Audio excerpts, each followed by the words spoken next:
Alrighty. Make sure everything's working well. We start working on this it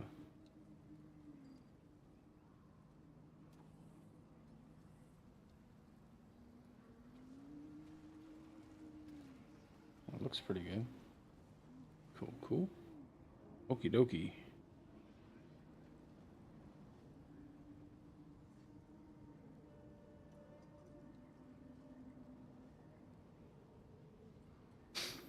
Alrighty, so we got into tier 4 just tonight. I haven't been able to play the past day.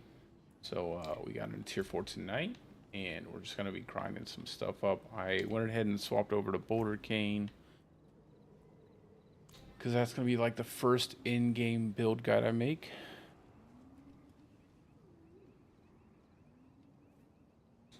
So just, I gotta go ahead and do a lot of these season journeys. I'm not a big fan of some of these. It's like stay in a party. It's kind of annoying that they have that, but that's okay. We'll do like 4 more. I have 4 more of these nightmare sigils I have to do. That's good though. By the way, Bouldercane is amazing so far. Holy cow, Bouldercane's really good. I just have to pick up my damage. I gotta farm up some XP for my glyphs.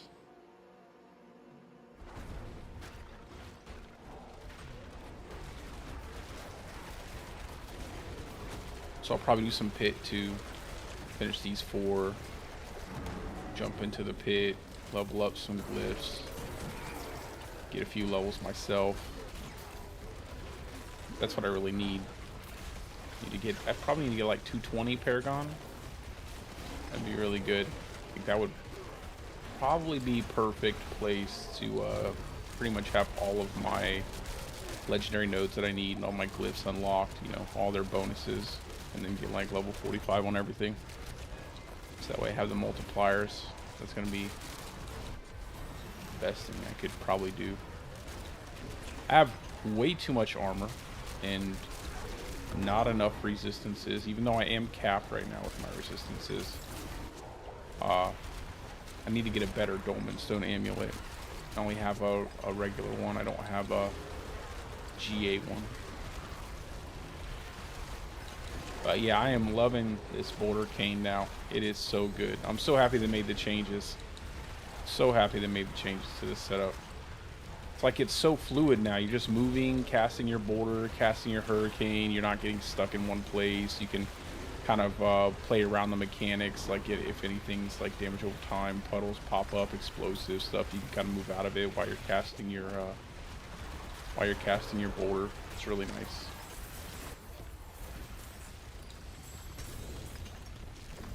I did see the crazy amount of damage that people are doing with Cataclysm. Apparently it's not the Survival Instincts bug, so I'm assuming it's probably like the apogic aspect that constantly that has a stacking scaling damage modifier. That's what I would assume. I would assume because they pretty much, you know, nerfed Rune Workers, nerfed that one. They nerfed the other ultimate one. They gave you like +5 ranks. So I'm going to assume that it's probably that one because it stacks out damage. It's probably some weird kind of bug where the damage isn't capping or something like that. I don't know. I haven't gotten to test it, but I don't really want to play Cataclysm that much.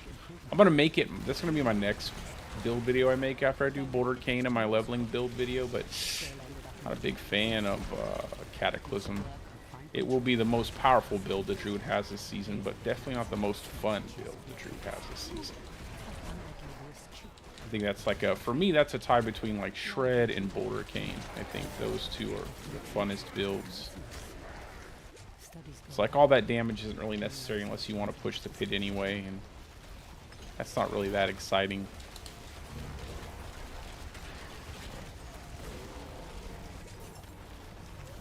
Well, for some people it is. For me, not so much. I don't really care too much about the pit.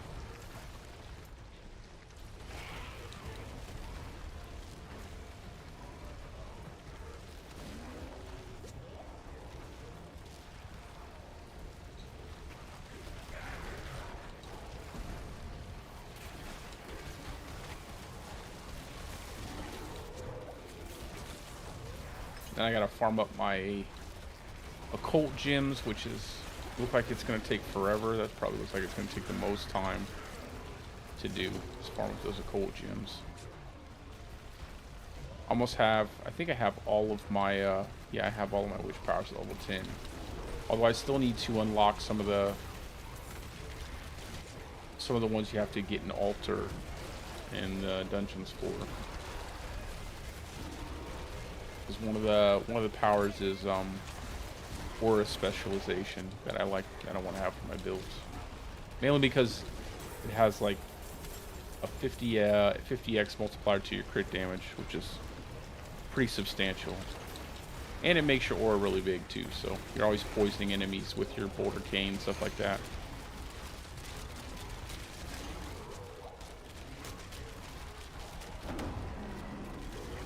And these guys always have, these shields are pretty tanky.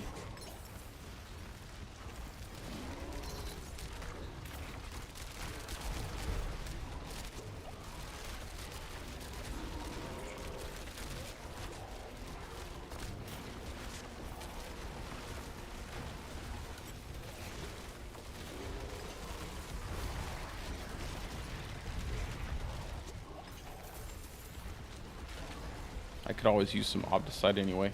I like running these nightmare dungeons, but I'm gonna tell you what, everything in the root, like all of the witch tides and the root holds, all of that feels way better. I actually, you get so much loot out of those. It reminds me of the vaults from season 3, but a little bit juiced up.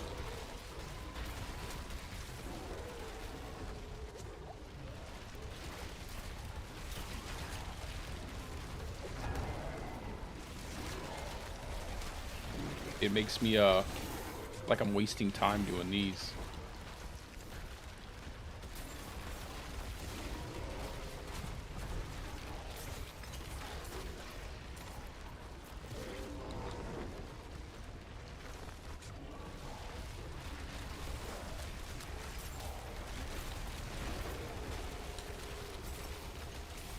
Yeah, that was a long freeze.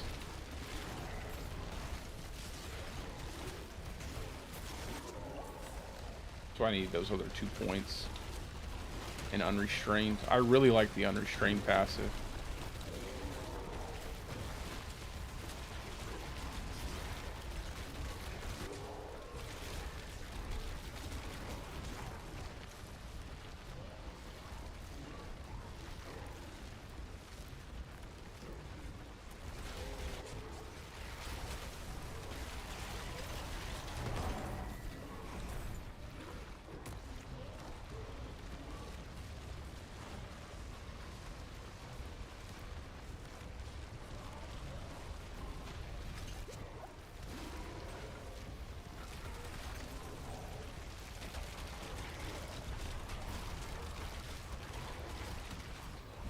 There we go.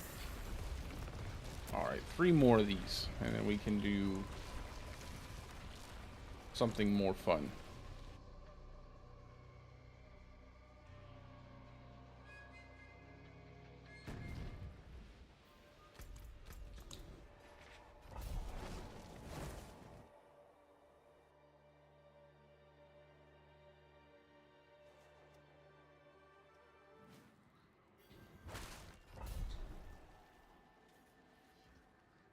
Turn my headset up.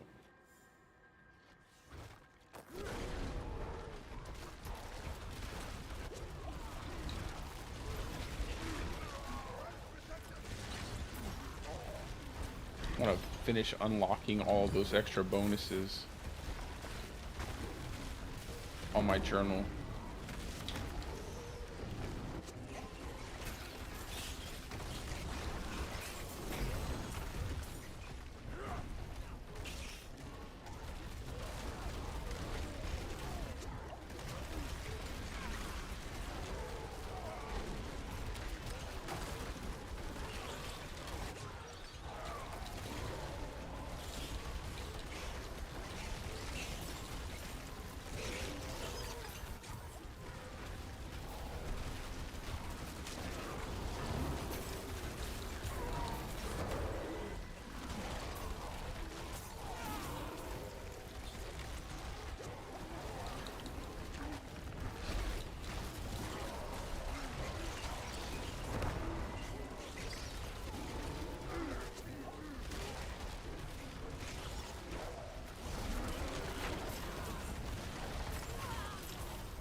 Oh, now we're at the part where you have to kill everything.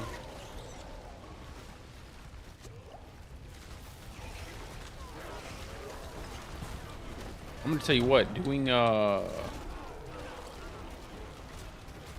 Infernal Hordes with Boulder now too, like it was already pretty nice in last season. Like you could get a decent amount of points, but this season it's way better.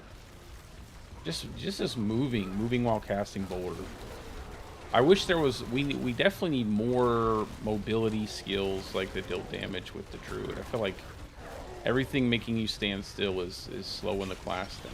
It's like there's really no benefit for having channeling skills, but almost every single skill we have acts like a channeling skill, even though it's not classified as one. Like Landslide, you pretty much have to stand still. Shred and Boulder is phenomenal because you have that mobility along with the damage. Lightning Storm, still really good. Lightning Storm is great, but you still have to stand still to cast it.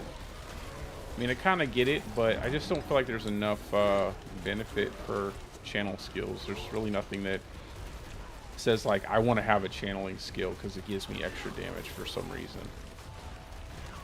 It's like even all the best aspects, all of them are, they work for both channeling and non-channeling skills.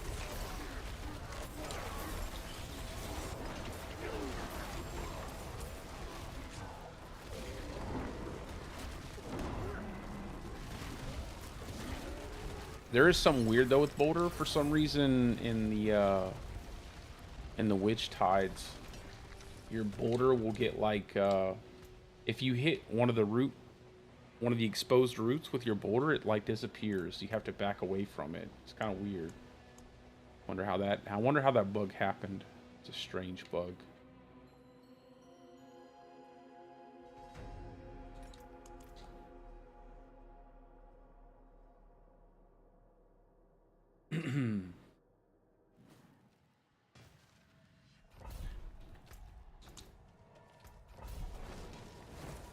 All right, 2 more, and then we'll start working on something else.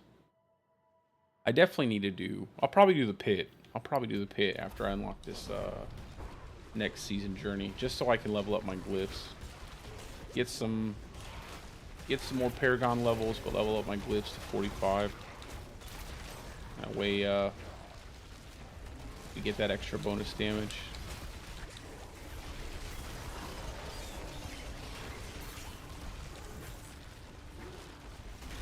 I pretty much used my Pulverize all the way to tier 4.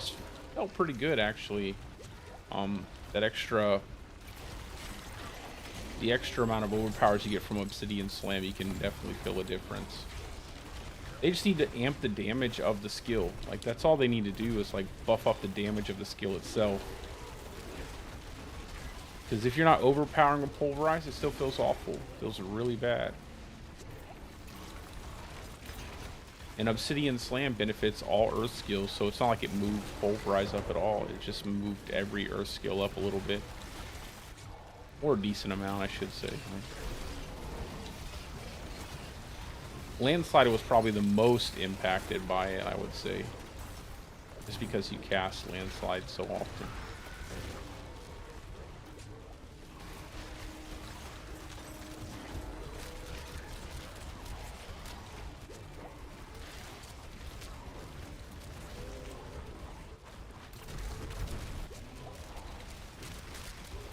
I just need to find me a really good Zenith ring, and then should be pretty good. I don't know if I'll swap into a Ring of Starless Skies. I'm not necessarily sure if I want to push with this build in the pit. I might just do like Cataclysm for pushing, and then Bouldercane for fun. Although I don't know how much time I'll spend pushing in the pit, just because again I don't really find it to be that entertaining.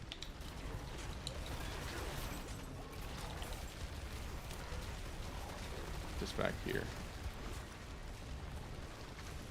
Dropped that on accident.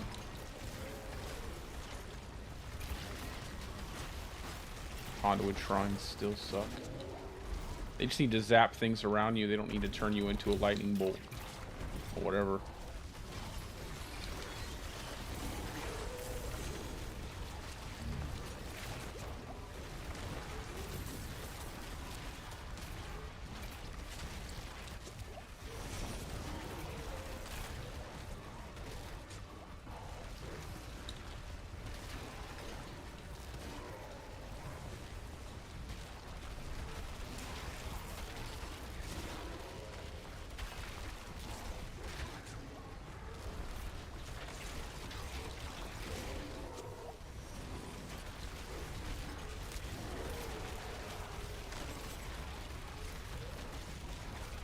think of my next notes, I'll say make Petrify move to cast as well. Just you cast Petrify while you're moving. Like, do you really need to stop and shout? No, you can keep moving and shout.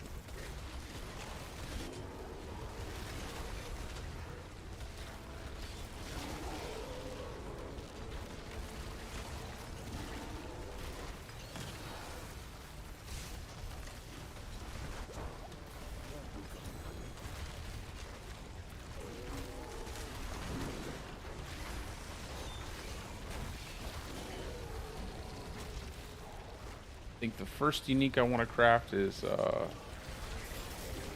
old Shroud of False Death, man. I think it's so powerful. I'm surprised that didn't get nerfed into Season 7. I really am. Although I don't know how they would nerf it without making it absolutely awful, because the best thing about it is the passives, the +1 to all passives, and I feel like if you took that away, it would be trash. Well, it would be trash. It would be hot garbage if you took the passives away. Like, it would immediately go from being the best to being completely useless. And I kind of want to try a poison build out this season just to see what happens. Check it out. Maybe even use that the polearm unique, mythic unique. Maybe use that with some kind of poison setup. Maybe like a poison shred setup. That'd be pretty cool.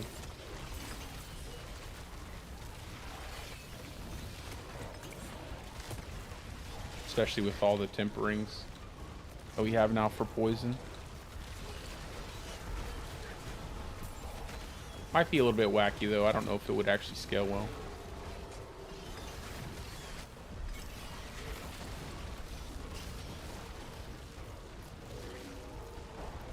We got one more.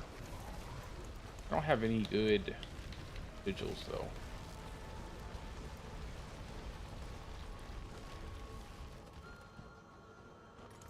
Sure, we'll do this one. I don't even think I can't even remember the last time I did this Black Asylum.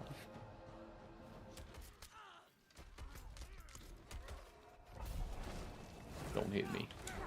Come on.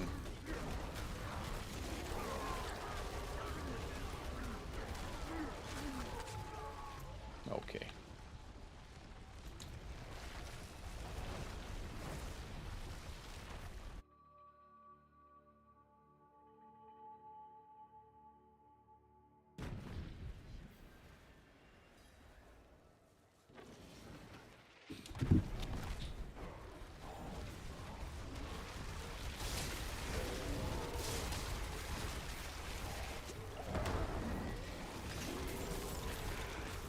Good old lightning.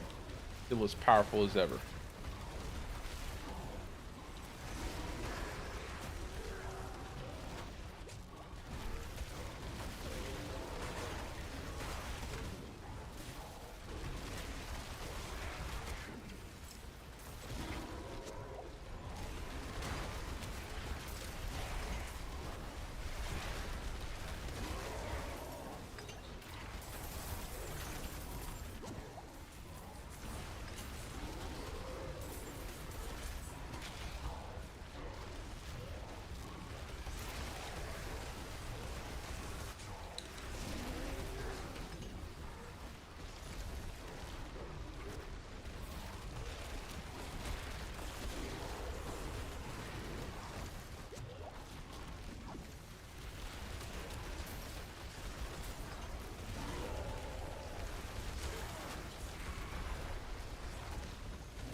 I think all my glyphs are like level 15-ish, like close to level 15. I think they're like 16 or I don't know. They're not very leveled. They're not very leveled.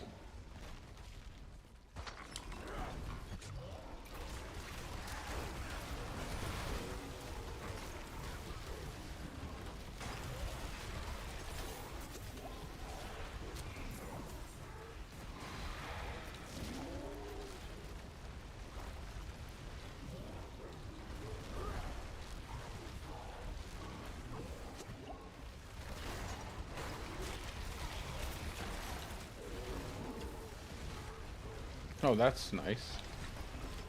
It's very close. Easy peasy.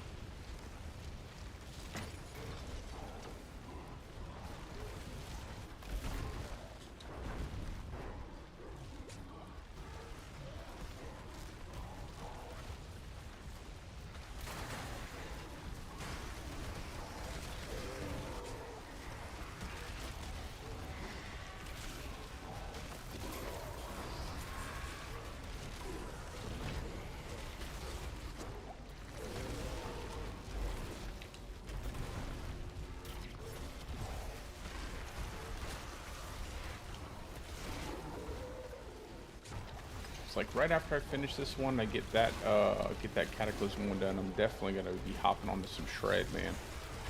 I'm really excited to play around with Shred.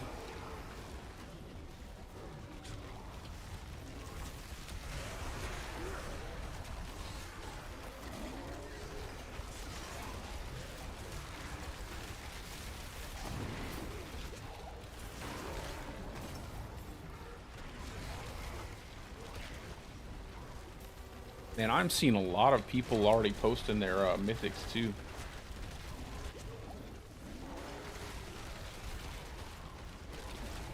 Oh, it's feeling really good, Luke. There are several builds that are just way better.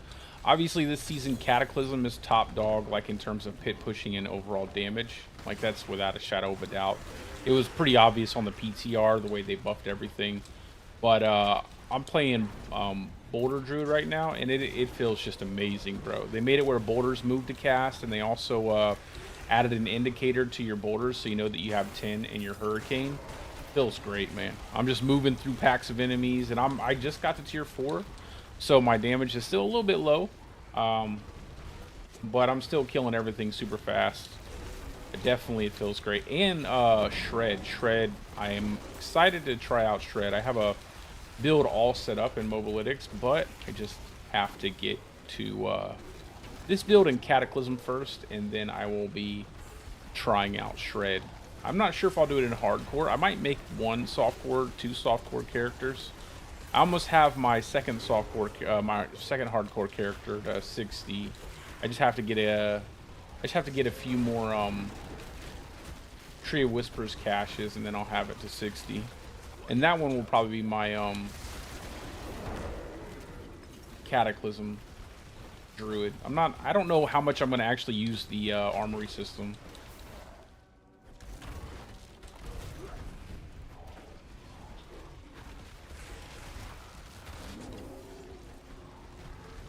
Man, I hate having to kill all the enemies.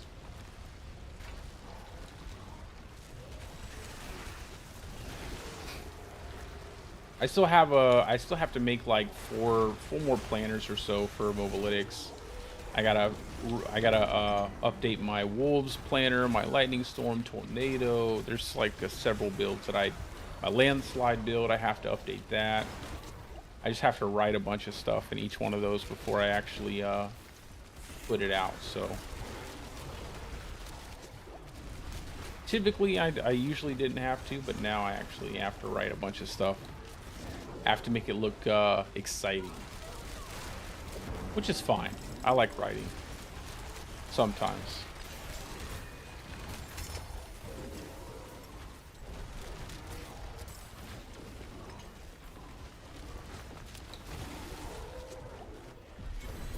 Okay, there we go. That should be it for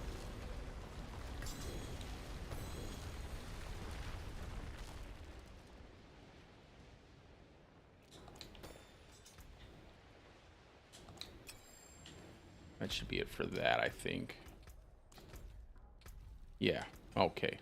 I just need one more. Let's see. What is it? Hellborn.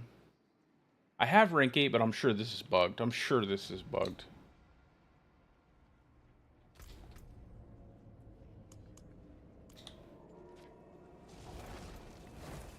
So I could probably just do Helltides for a little while. Do some Helltides, kill some Hellborn. That's a lot of Hellborn to have to kill in Helltides, but...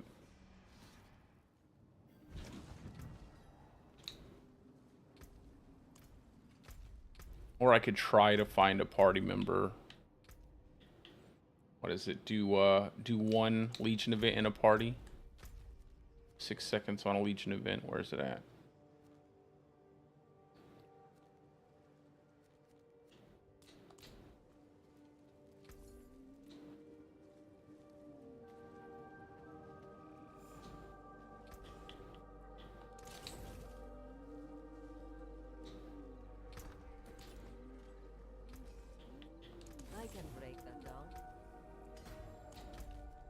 I think we could probably make it.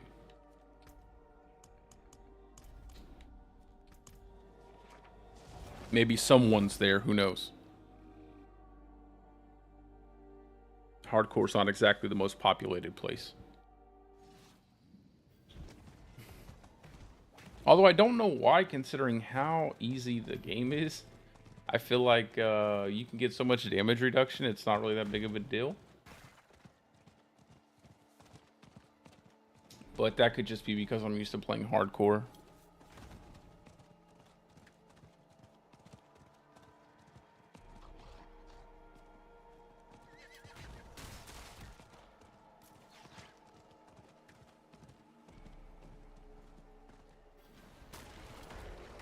Nobody's here? Yeah, I'm not gonna waste my time if nobody's here.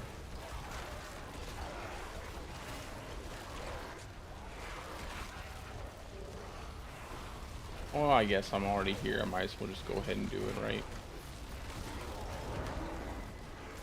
I'm already here. What's the big deal?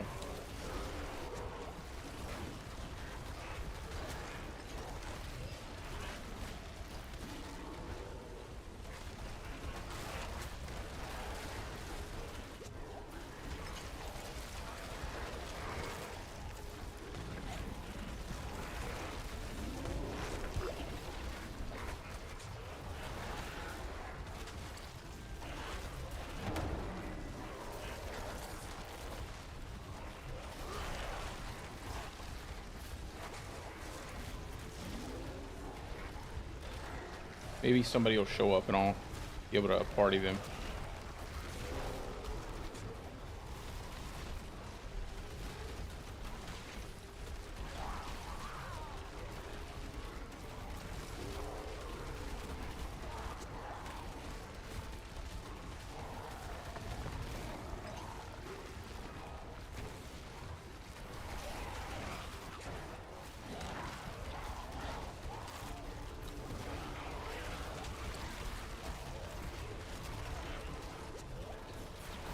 The only thing I will say I'm pretty sad about, the fact that we didn't really get anything new, man. I feel like they really dropped the ball with the Malthic Crescent Amulet.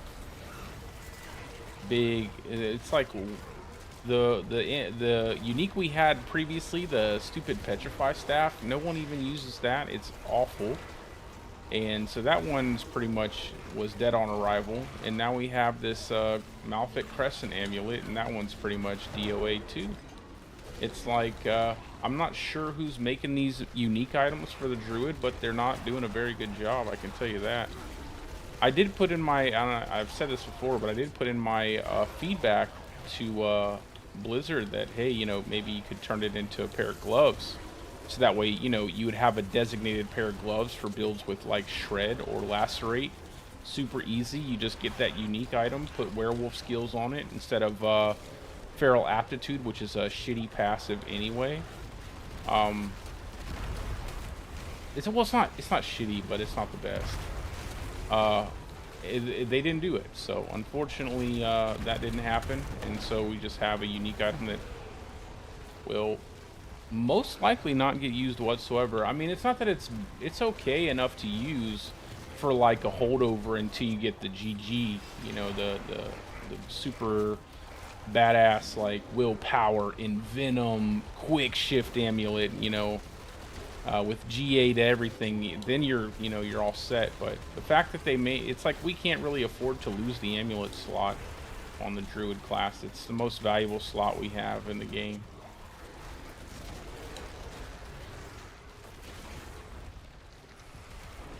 Just can't lose those passives. Maybe if maybe if they had to put like instead of feral aptitude ranks. Maybe if they had to put envenom ranks on there too or something. I mean, it definitely needs to have. I just feel like they just need to make it a pair of gloves. I'm not exactly sure what their idea is there with the making it an amulet. I mean, you do get a lot of good use out of, say, like Banished Lord's Talisman on Shred builds, but that's because it's kind of bugged out with Shred, where each hit with Shred counts as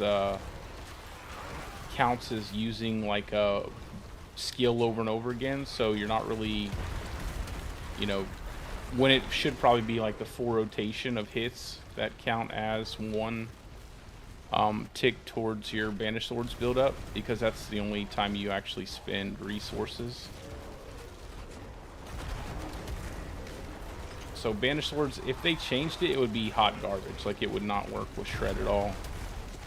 But I'm not sure if they'll actually fix that or leave it be.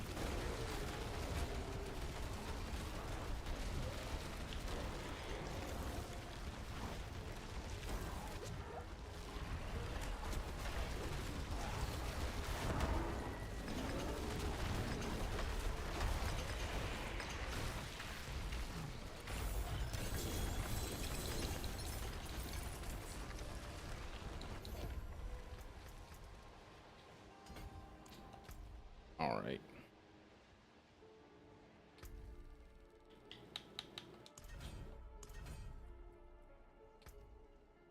I guess we'll just go kill Hellborn spawns. I mean, not like I really have a choice.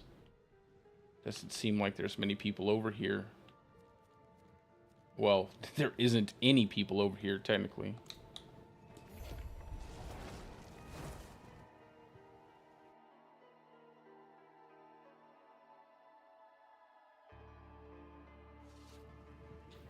Or I could just make a party or something like that.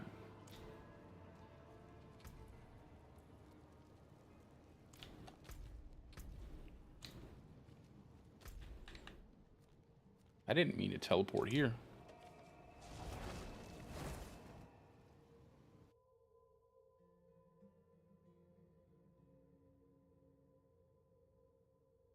I really like the fact that they moved all your cosmetics and your horse and everything into your menu, so you can just access it right there. They did they're doing a really good job at like making everything that is in the game very convenient, like right there, so you can just access it immediately. They just need to add more in-game. You just need to really focus. It's like that is the biggest weak point in the game. It's like in-game, and then right below that is like creativity, like build creativity. The Paragon board is really boring. Like, they could really make that a lot more exciting. Those two things, pretty much, if they fix those two things, it'd be a solid ARPG for just about anybody who wants to play it. Right now, it's like more casual friendly. It's like casual pick up and play, which is fine.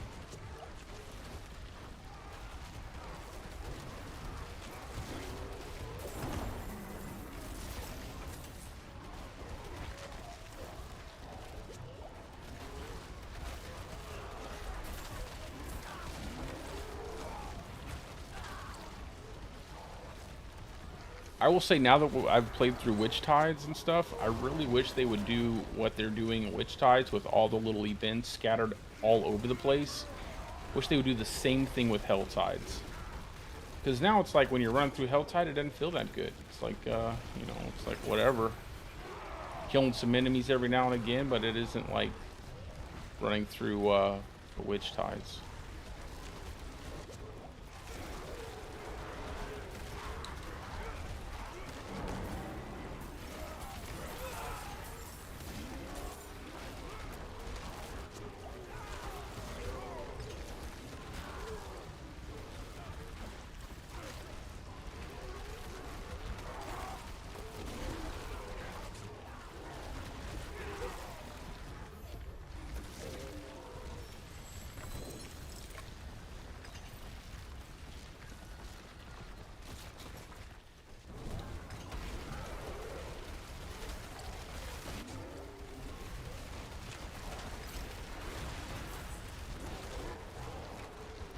Come on, Hellborn, give me.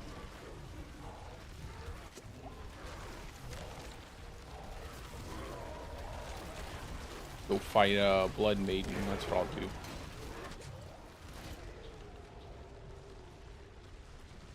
I have to do that.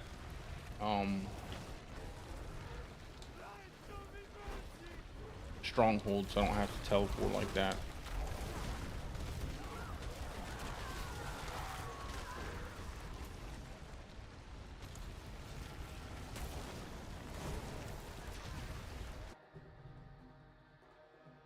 Let's go kill the Blood Maiden.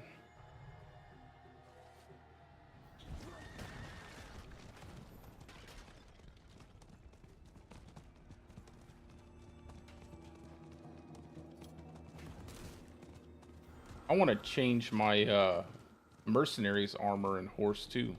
I feel like my boy rides around that plain old horse. I want to ride around on a fiery steed like what I got.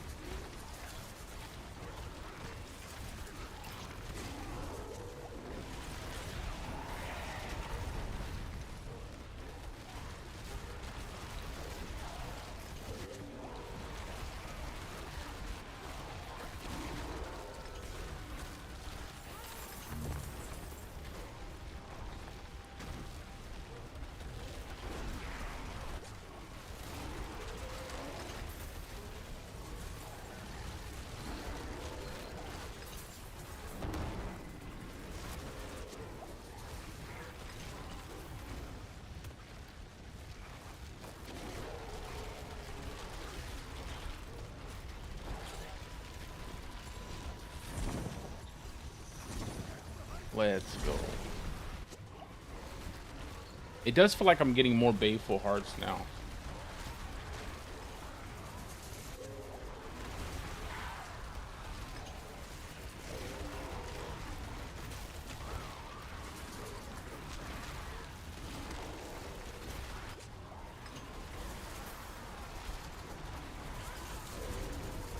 I'm not watching my Hurricane.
Boom.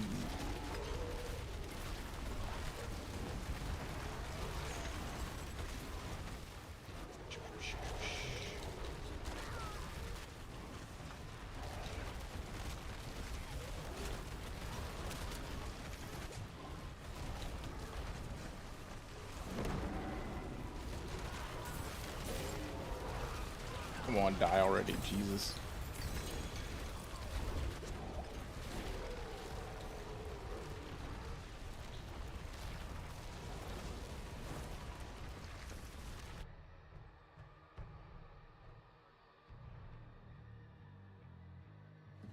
Yeah, let me just go run some, why does it keep bringing me over here?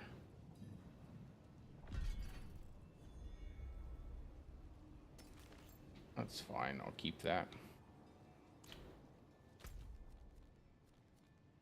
I'll go run some pit. Just to level my glyphs.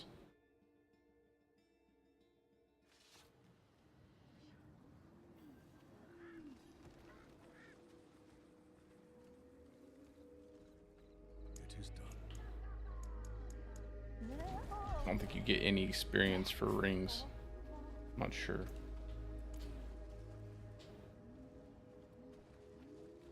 The forge is ready. Or whatever. Come back if you need the forge.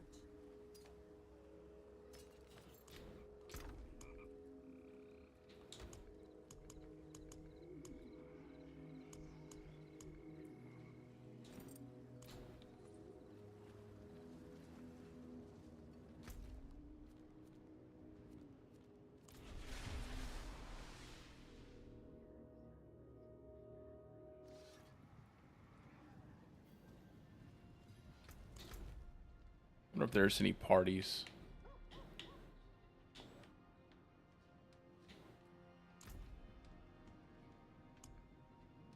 No parties.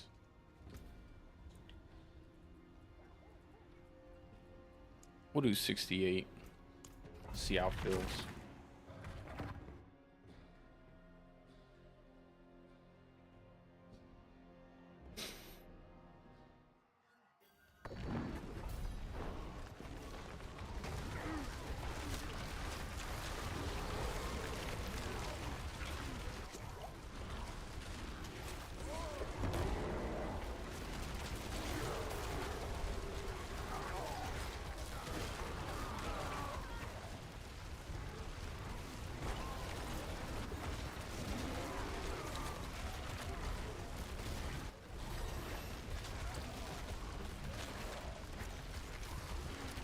Oh, my potions ran out. I didn't even notice it. I gotta put a potion on and an instant.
I need an Igni, and I need I think I'm gonna use a Yom for right now, just because I like Yom. Feels really good to have that extra petrify all the time. I don't really need the double damage, just because like I said, I don't know if I'm gonna push high tier pit with Boulder. Probably just do that with Cataclysm.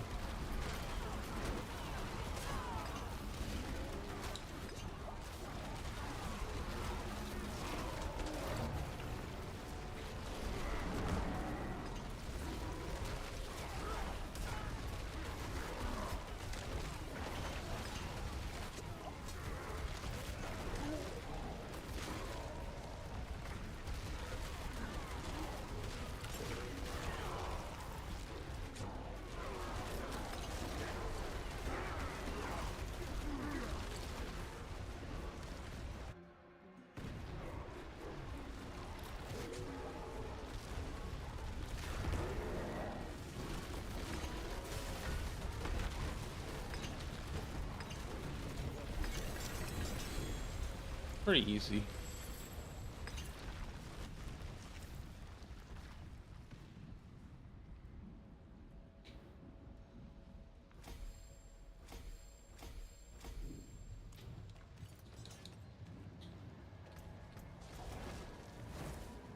Then I'll get that nice jump in damage.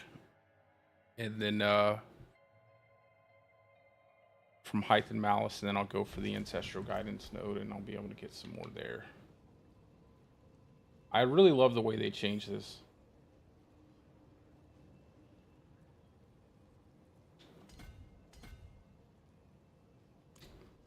Why in the hell does it keep taking me to fire?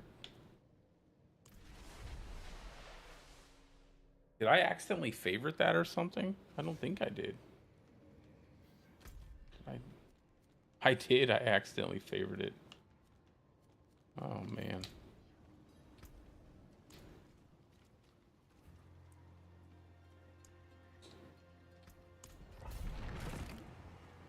Somebody got a grandfather. So this is something I've been saying for like since season 5. And not a lot of people know about it because I'm not I don't have a massive channel and everybody doesn't put it on their builds, but I do because I know it works. And that is Wrath Skills Restore Resources. So something that I started playing around with in season 5 and I've incorporated in all my boulder builds since then is that specific tempering. And when you have even just one of that tempering on a ring or something like that, you'll get your resources back so easy. And of course, I'm also running right now just because I don't have a really good Hunter Zenith ring. I'm running a ring with Umbral aspect to get resource back when you crowd control an enemy, but I don't even need that. Like, honestly, you get one really good roll of Wrath Skills Restore Resources on a ring, and then maybe you get 2 crits into it with your Masterworking, and you'll always have resources. Like, it's insane. It's basically infinite boulder all the time. I actually prefer it over a Ring of Starless Skies because it makes farming so much easier. Now, if you're trying to push like super high tier pit or whatever, sure, throw in your Ring of Starless Skies, throw in your Quas rune, and jam out. Try your best to learn that setup because that's going to be your highest damage potential. But if you're really just looking to have like a laid back, chill, farm like a tier 100 to level your glyphs or get whatever and do all the other stuff and farm everything, this is my favorite way to do it. And you'll see here I have 2 rings right now, but like I said, that's just because I don't have a good Zenith one, and it's Cast Wrath Skills Restore Resources. And because your boulder maintains the Wrath tag, you'll always be able to have that extra resource restore. So it's really, really valuable. Really valuable. I never even changed that poison. I don't even need that. What am I doing? We don't need that poison. Probably go more crit chance.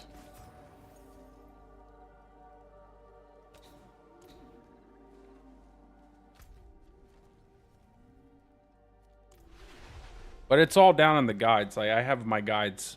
What I did wonder is I linked my actual page. So you click on that link, it'll show you all of my guides. You just select the one there. So far I have Shred, Bouldercane, Cataclysm, Pulverized Leveling, and inside the Pulverized Leveling is a mid-game and then an in-game version of the Pulverized setup. And I will make videos for all of them. I'm just going to make a leveling video for Pulverized first, and then I'm going to make this video, and then probably Cataclysm, and then go to Shred. Because I really want to play Shred. Desperately want to play Shred. They've made so many good changes with Shred. I really think this is such an unfortunate season for Druid, because Cataclysm is the best build, and it's a shitty build. I hate Cataclysm. I hate all the snapshot overpower builds. I'm sorry if you like them. I hate them. I don't think they're fun. But there are other builds that are just way more fun to play and way more cool to look at when you're actually using the build. So hopefully they'll do something about that, because I'm not a big fan of the whole snapshot meta. I really wish they would get rid of that. What is it? Tier 70, just the disconnect tier? But yeah, I really wish they would get rid of that whole snapshot meta BS and just have us, give us some cooler uniques that actually change our abilities. Like, give us uniques that, make it look cool when we use a skill or something like that. Something like the Dolmenstone Amulet with Bouldercane and everything. Instead of something like the Malphite Crescent. It's so bad. I'm going to try this again. Let me in. Okay. I'm not going to use a potion. I'll wait till I get in there.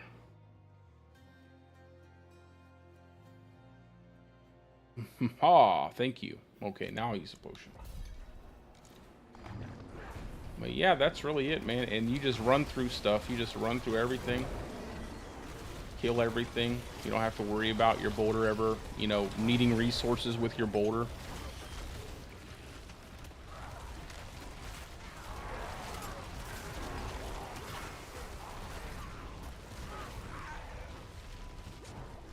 It's just the best way to farm with it. Like, hands down the best way to farm with it. I don't care what any other, like, it just feels so much better using it like this. And if I had a Zenith ring, it'd be even better. Just because you get those extra ranks to heighten senses and quick shift. More damage reduction, more damage.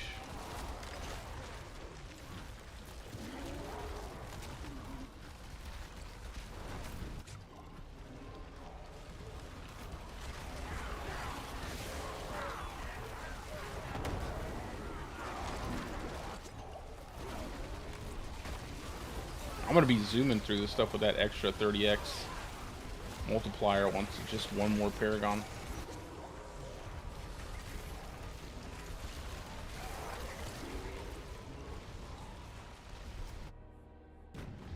Yeah, I don't even recommend NikoWrex at all for Bouldercane. Although I might now, but you probably would just make a worse version of Boulder. Like, here's the thing with NikoWrex, like, you're gonna use something like, you'll end up using Cataclysm with the NikoWrex, and then you'll end up throwing on Rune Workers, and you're just gonna make a worse version of Cataclysm that you're pretending is a Bouldercane build, but it's really just a really bad Cataclysm build. Because there really wouldn't be any point not to. Like, every single Druid build stacks out willpower, and that's what Rune Workers gives you, that big bonus to your lightning bolts. So you would just be running around with a shitty Cataclysm build that does some boulder damage, which is fine. But I personally would not call it a Bouldercane bear build.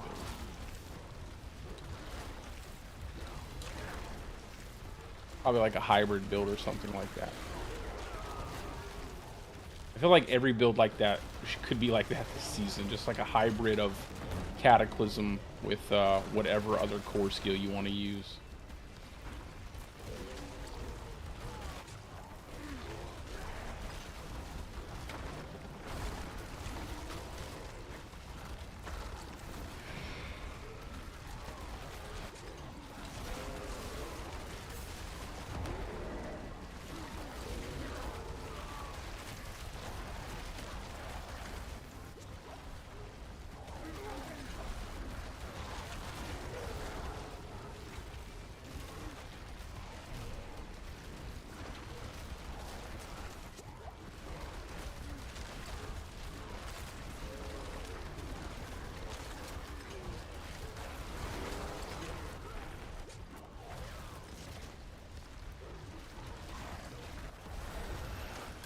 There we go.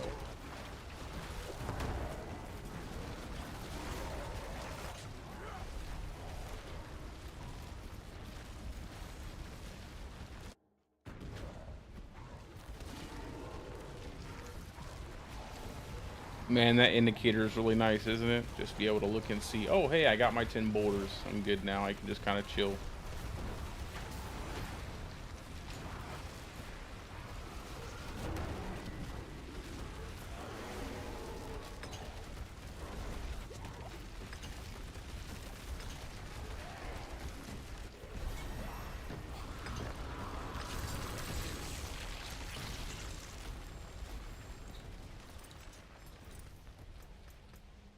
Alright, now we'll start working over towards the Ancestral Guidance. Oh shit, I didn't even notice. Where's the other, how do I usually run this? I think I pick up one more. I pick up this dex, but we'll grab this one, and then we'll, once we get this to 45, we'll pick up this one. That way we have a little bit more dex. didn't even notice. I thought I had enough. I probably don't even need to, because once it hits 45, it'll probably pick up one of these extra nodes. Like over here. I can just track over here and it'll be fine. That's what I usually do.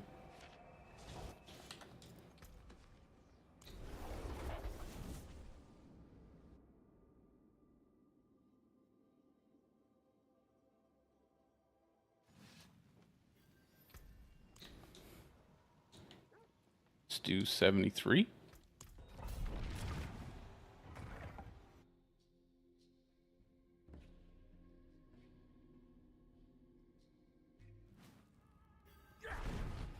And then I think I might run and do some just to get some Paragon levels. I might run some Infernal Hordes, some T4s, and then I'll just stay in Witch Tides after that. I think I need to get all of the resources to craft my gems, so I have the proper gems, the occult gems. But man, I have not found any, like I found like one head so far, and I traded it in. I probably shouldn't have. I didn't think they would be that rare.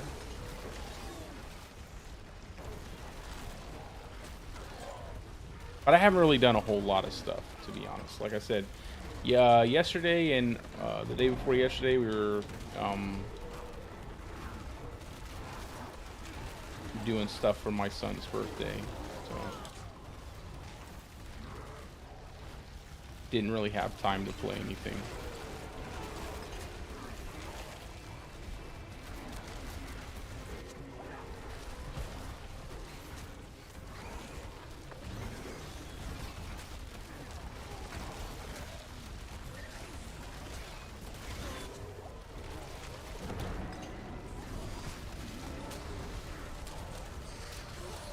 Okay, this is really annoying.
I was thinking about, instead of having the Earthen Boar just running around with Debilitating Roar like I did last season, but I think Earthen Boar was fine for. I wanted to kind of make something that I felt like a lot of people would feel comfortable with. I feel like sometimes I make builds and they're just a little bit too much geared towards what I personally prefer. Maybe there's a little bit too much close to how I like to play. So I just went ahead and left Earthen Boar. I felt people were more familiar with it. I feel like it'd be perfectly fine.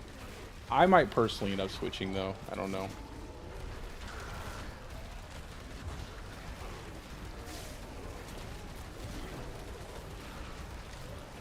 I kind of like having Debilitating Roar, but it's not like it's necessary.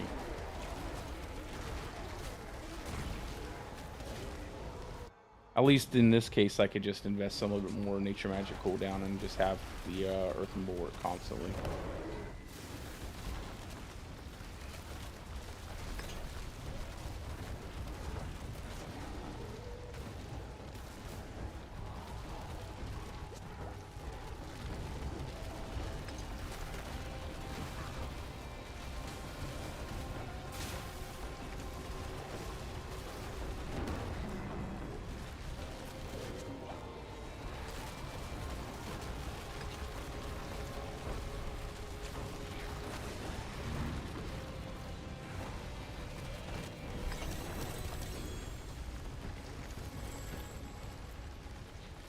There we go. And then I think we'll do Earth and Sky next, just because I like the HP.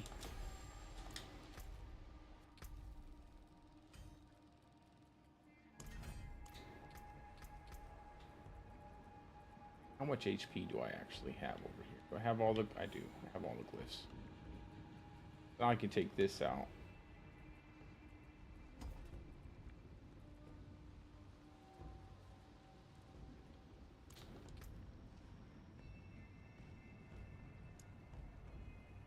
Didn't I level it to 45?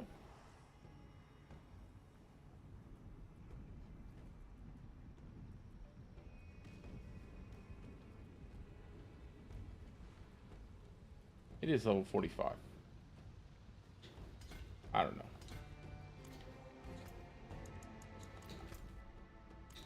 Maybe I'm looking at the wrong glyph. This outmatch, right? It is outmatch. Maybe I just have to get to 46.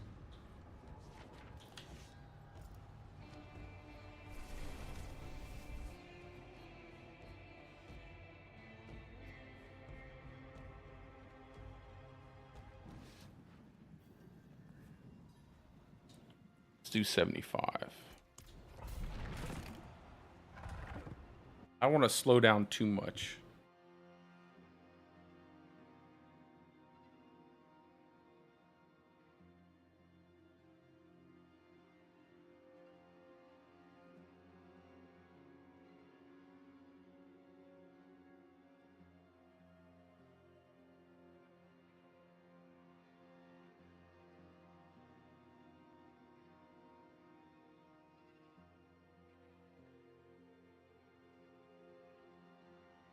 Uh-oh. Don't disconnect me.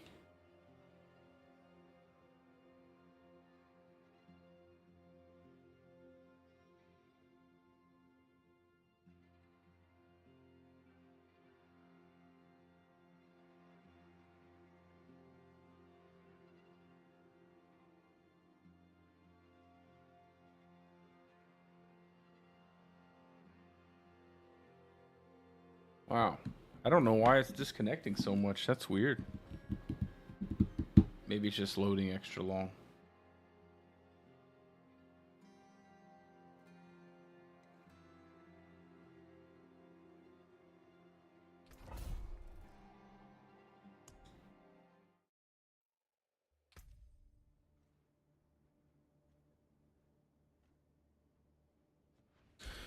Oh.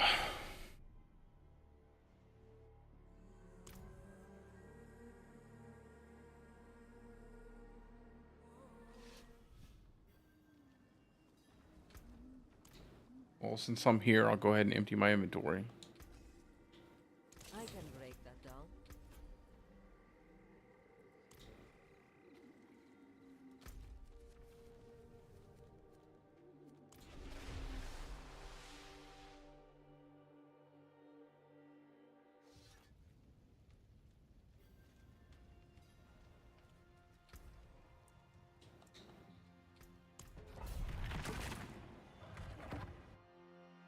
I'm gonna run out of incense and potions. Have to craft some more.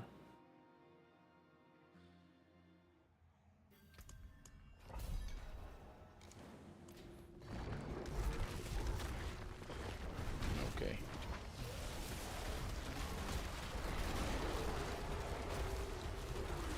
I want to go too high because I only have like 14k HP. I feel like I need quite a bit more.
Yeah, I think I'll probably definitely get a Zenith ring. Maybe just go farm up some Grigor a few times. See if I can't get a drop. I think it would just be much easier.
Let's see, what boss do we have? Oh, usually it showed the boss's name. It used to.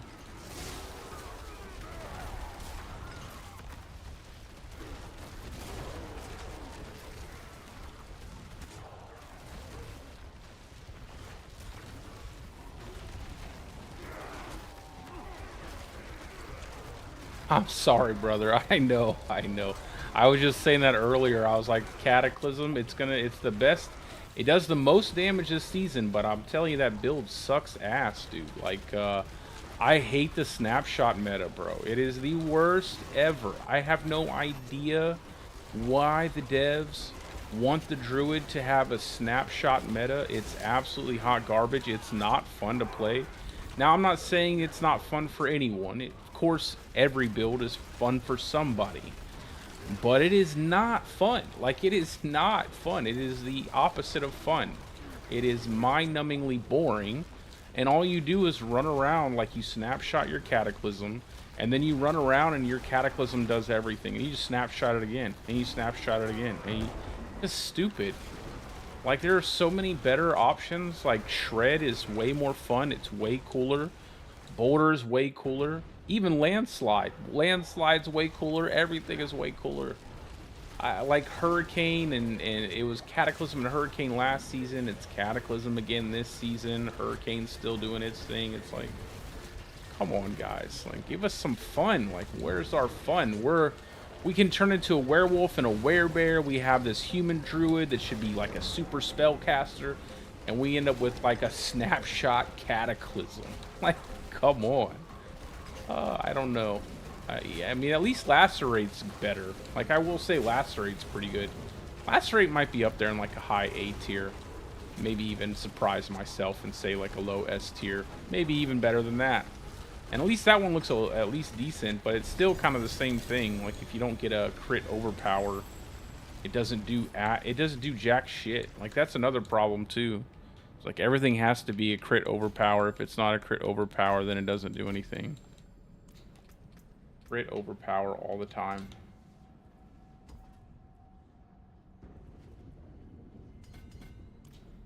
I mean, that's why you see me, man. I'm like, I don't care. Everybody else can make I'm gonna make my Cataclysm video after this, but everybody else can make the Cataclysm video first. You guys go right ahead. Get it out there. I'm not doing it, man. I'd rather do my Bouldercane. I love Bouldercane. It's fun. Oh, that's a really nice pole arm. Full power and max life. I'm gonna put that in the chest. Then I'll get rid of this. Don't really need lightning resist.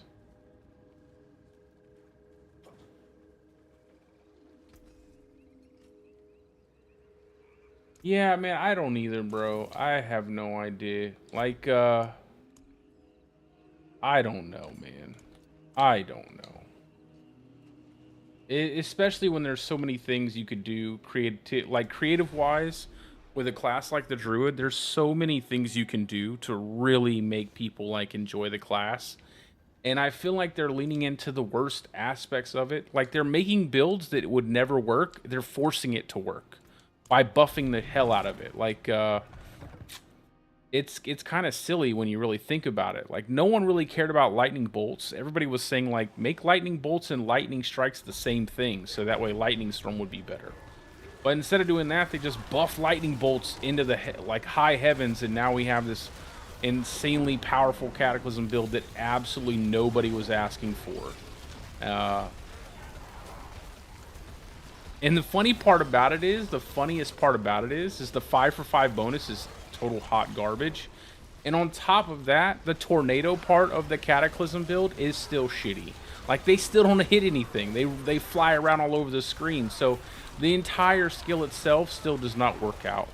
Like, still does not function as it should function. Not to mention that the skill we got last season, Stone Burst, like, is absolutely pointless to play. And making it a channeling skill was the dead on arrival for that, because you basically, you know, like I said, you have to overpower crit with everything. Lightning Storm is the only thing that you don't have to, but that's because they've buffed Lightning Storm up like crazy.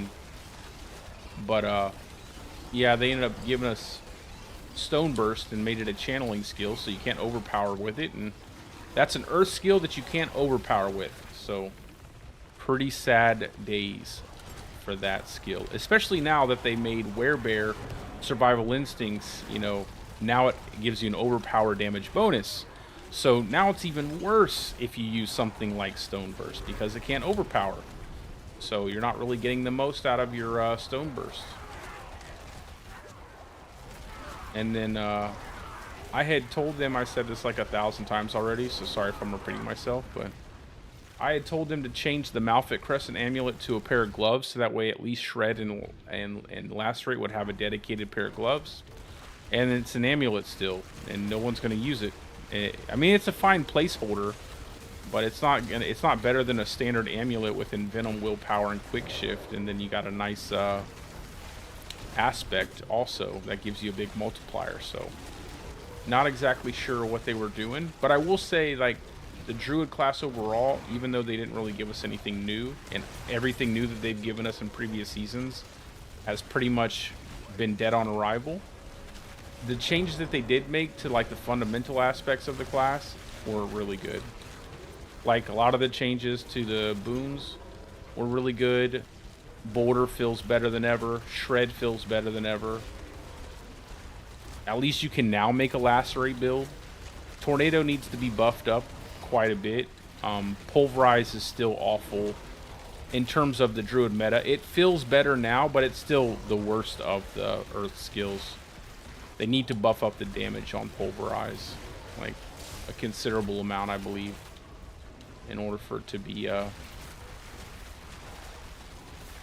competitive. Or they just need to keep making ways for you to overpower more often with Pulverize, because if not, it's always going to be the worst Earth skill. Even though it's a lot of fun to play, it's still really good in tier 4. Like, don't get me wrong. You can still do all of the content with Pulverize. Hell, I would wager that you could do all of the content with a lot of builds because of how powerful everything is this season. But in terms of like pit pushing engine, like compared to all the other builds, Pulverize would probably be the weakest of the Earth skills. Outside of course, something like Earth Spike or something like that, you know.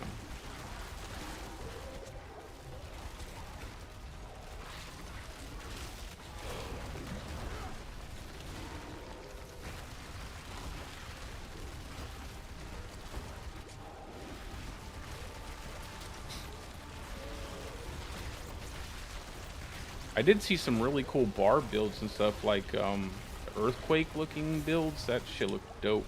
Like Rob was showcasing, like the big giant earthquake builds where it would like smash the ground and there'd be a giant, like multiple earthquakes that pop up. I'm like, where's that? I want something like that. I'd love to have something like that for the Druid. Something really cool.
See, how many points can I take out of here? No, none. Okay. So at least we have all of our HP from this. Just need to get more dexterity to unlock that. That'll give us a big 100 HP.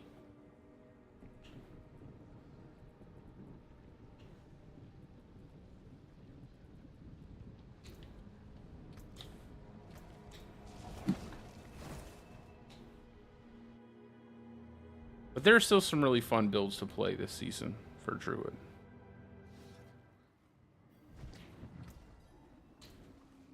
Still some fun stuff to get into. I'm a huge fan of how they have the Witch Tides laid out, and I also love the root holds. The root holds are a lot of fun too. I would take those over the Hell Tide in Nightmare Dungeons any day. No, we don't want any cheap viewers, bro. No, thank you. There you go. Just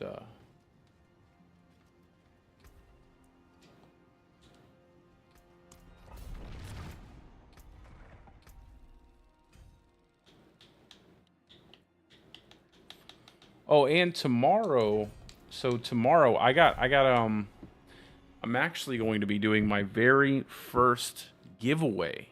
So something that was really cool is they were giving out free accelerated battle pass keys, and not tomorrow, but I should say Saturday.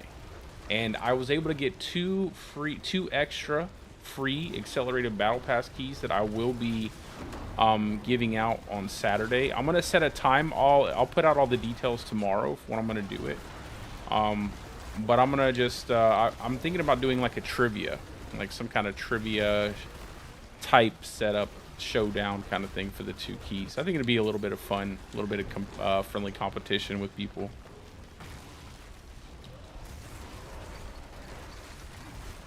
It won't be anything, you know, extensive, obviously. It's just 2 battle pass keys, but I thought that was pretty dope. And the fact that it's the accelerated keys too. So if you don't already have an accelerated battle pass and you weren't planning on buying one, I will have 2 keys that I will be giving away on Saturday. I'll post out when, what time on my X as well as my YouTube.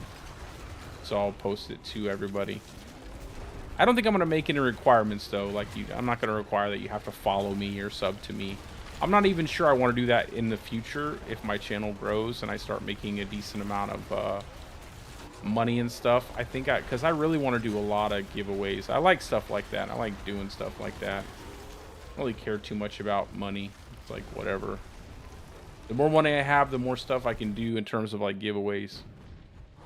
And I don't necessarily feel like it's, you know, I think it's cool to have like, you know, subscriber or follower only kind of giveaways, but I think it's just interesting to do it for everybody.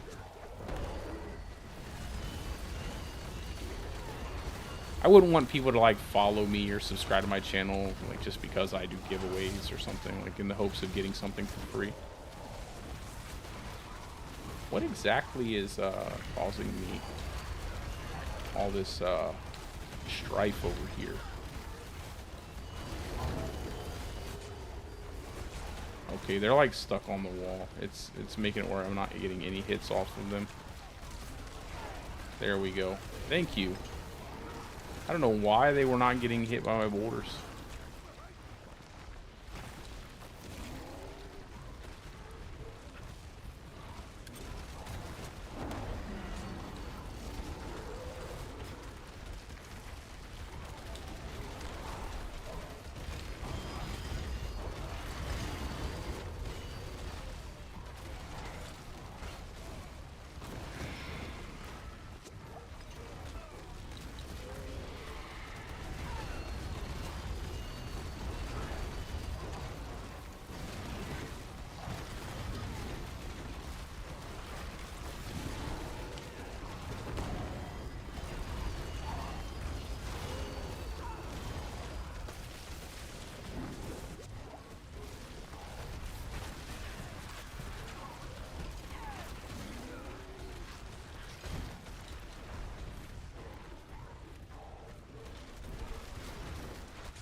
Good old crit, man. Whenever you have that 100% crit, it's kind of nice. We're still awfully tanky, even with the nerf to heights and senses. That's nice.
Nice. We got an amulet.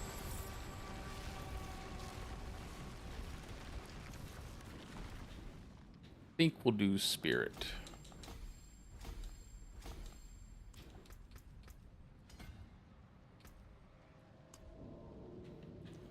And I will change my companion here. See anything good? Oh, nice. Willpower. Unfortunately, the other two stats are pretty terrible. But that'll be good. And then what I get? Yeah, Pendant Greaves. Nobody needs that.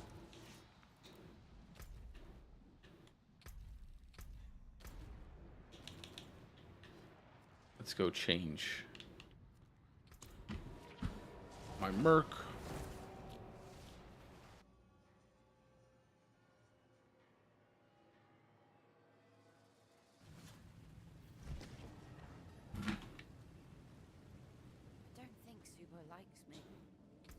I don't think Subo likes anyone. But don't wary of anything new. Check, and yes, all balanced.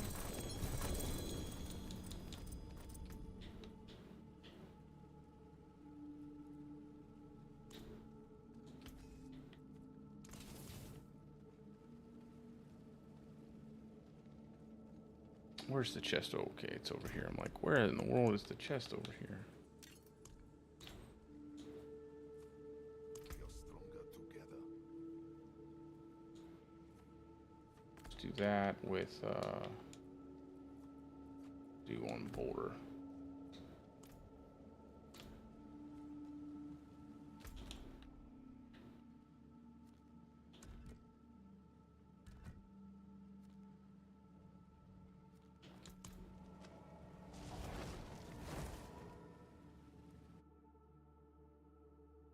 So I'll get everything to 45, 46, 46. Man, it took me a second to get used to the controls again. I kept hitting all the PoE buttons.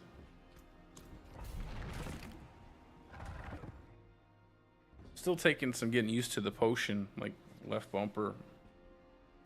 I keep hitting the directional pad every now and again.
I also wish that they would put in like a hardcore solo self-found league. Like that'd be kind of nice, just like in PoE. Just have something where you don't have to worry about trade. You all get the, you know, just get everything you're on your own.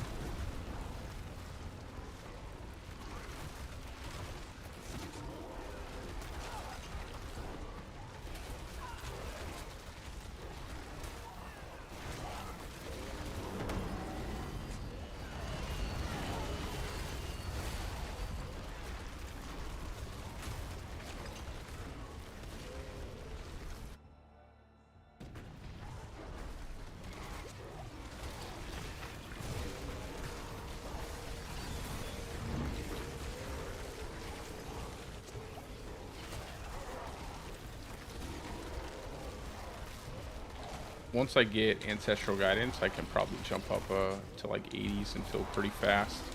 I don't want to go too high because then I'll start taking forever to clear everything, and I don't want to slow down too much. This is already taking long enough. It's like longer than 3 minutes, so that's okay. All right for right now.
Not Mother's Judgment again.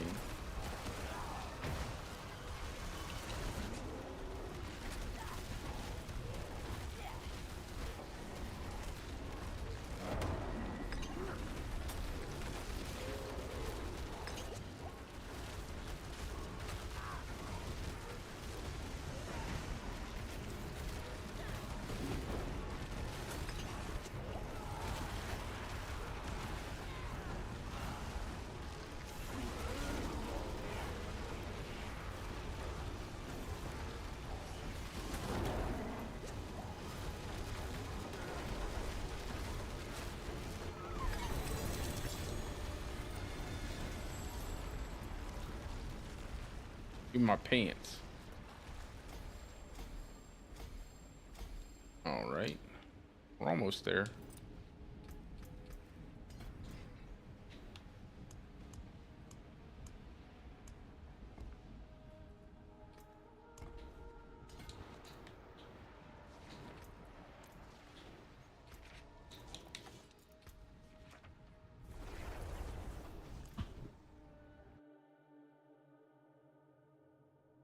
I think I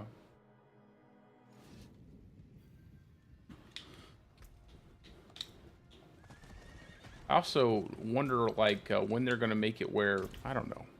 For like totems and stuff, like having a totem is so bad with the two-hander. Like two-handers are so powerful.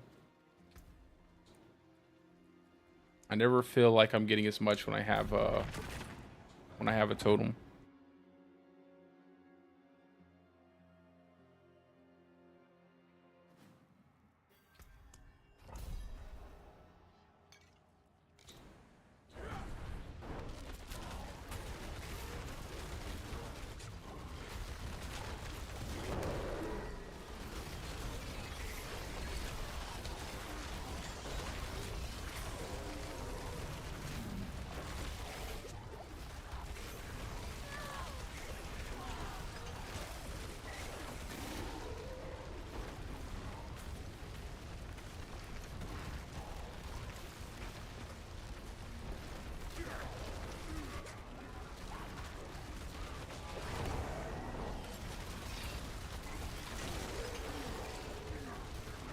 Getting a little better. I think I might be able to free up some points with this next one. Get a little bit closer to Ancestral Guidance.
I forgot to hit my hurricane.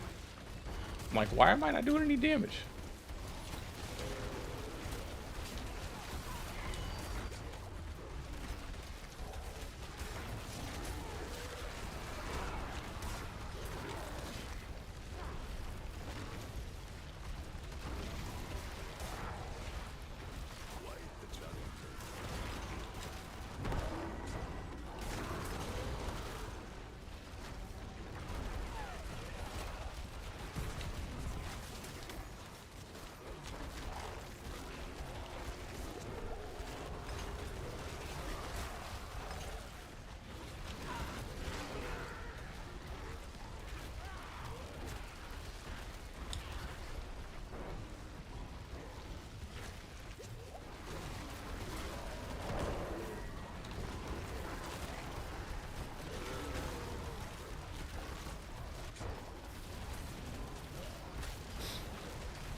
what's that guy's name? Goosey? Goosey?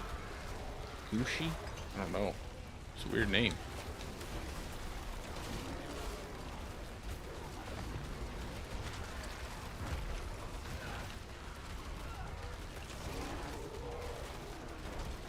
Lord Farquez Inferno Blight.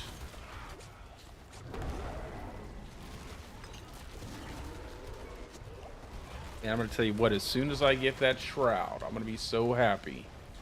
Those extra 2 points in Unrestrained are going to feel really good.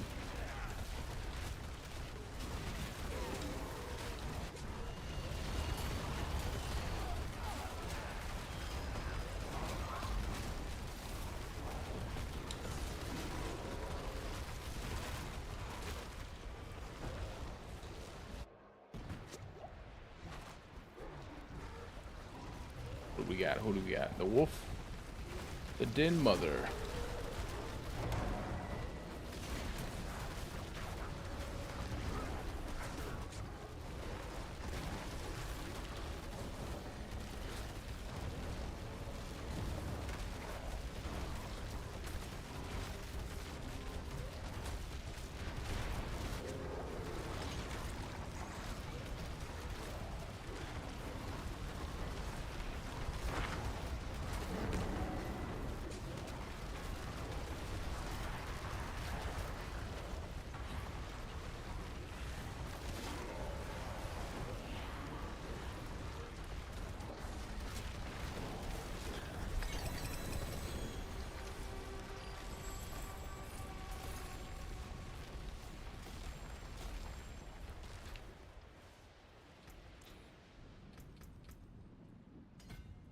Alright, let's see if we have some points we can free up.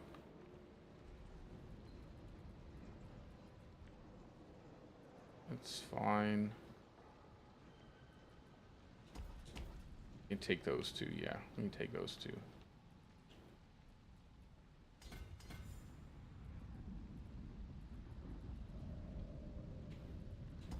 That one.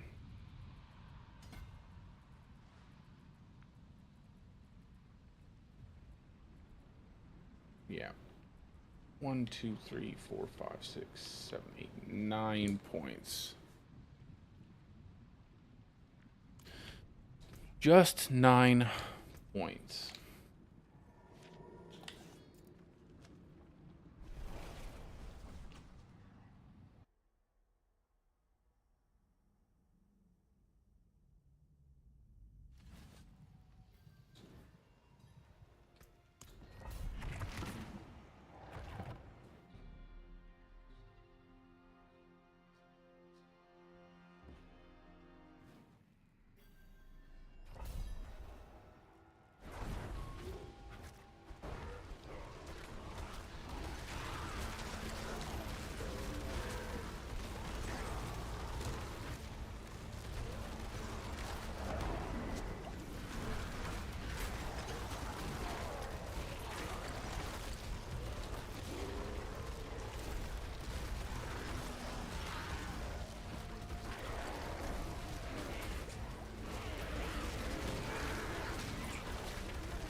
Mm-hmm.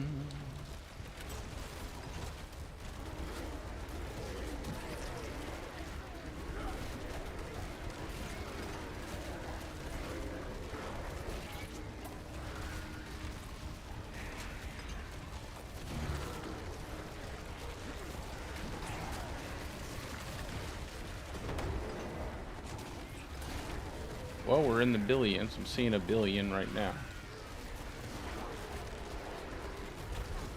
Already in the billions. Every now and again, I'll see something like that.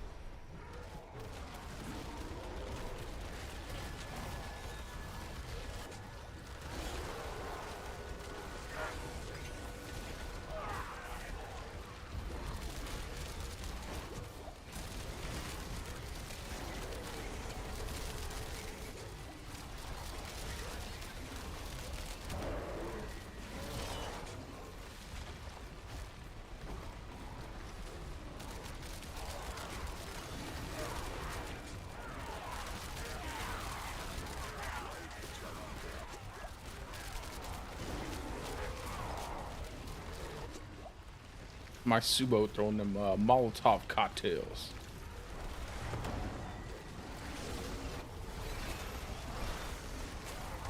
I think we'll just hold our Paragon points, just do the 9 points all at once. There's no point to use them for a few stats here and there.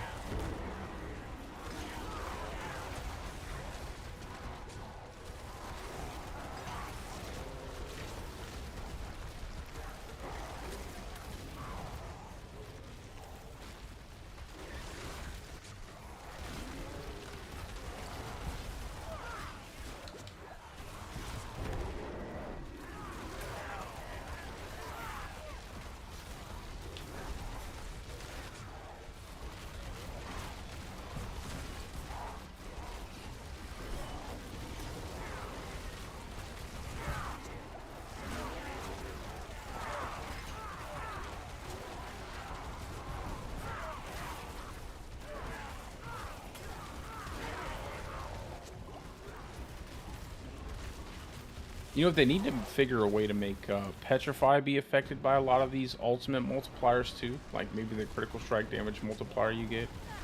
I don't know. That probably would make it way too powerful, but what's going to happen is with all of these buffs they're giving all the alts, they're going to end up making Petrify by far the worst one if they keep buffing everything else up. It's just going to force us into using like Cataclysm or something like that all the time.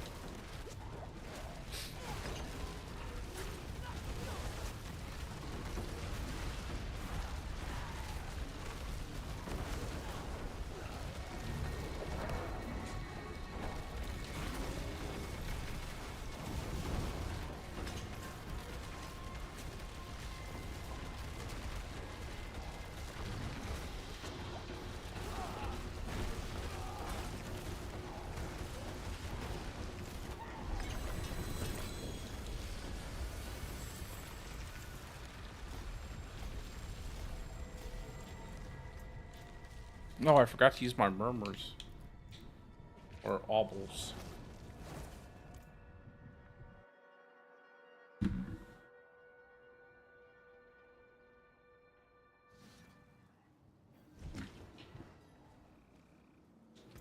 Let's see, what do I want to buy? All right, just keep walking. Oh, +4 wind shear. Like, what is that? 4 seasons ago? That would have been great.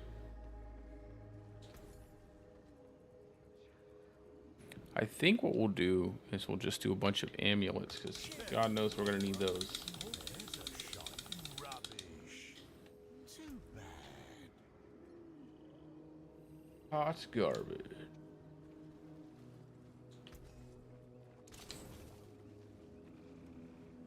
Let's go back and pick up those obbles real quick, and then we'll leave the dungeon.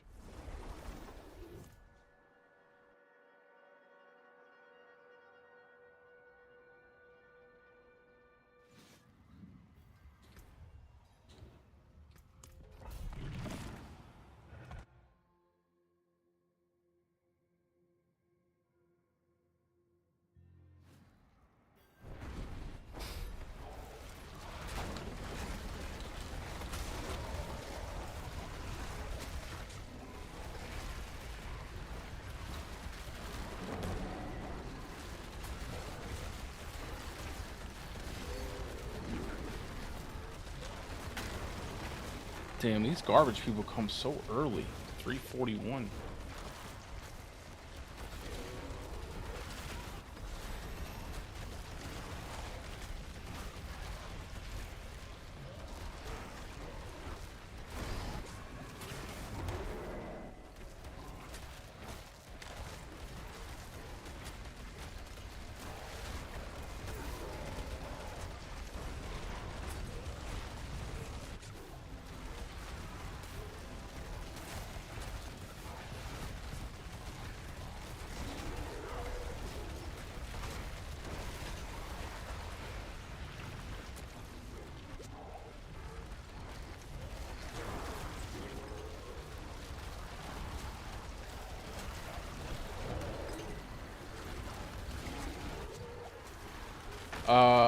That is using the Wrath skills restore resources.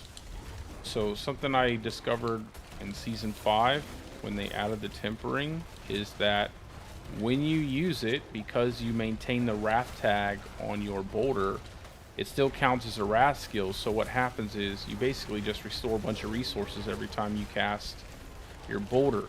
And if you get it high enough, you can basically cast it infinitely, or at least so much so that it feels like you can cast it infinitely. Usually all I need is like one ring with like 2 masterwork crits and a decent roll on the Raskills restore resources, and it pretty much holds me over. I actually like it more than running Ring of Starless Skies.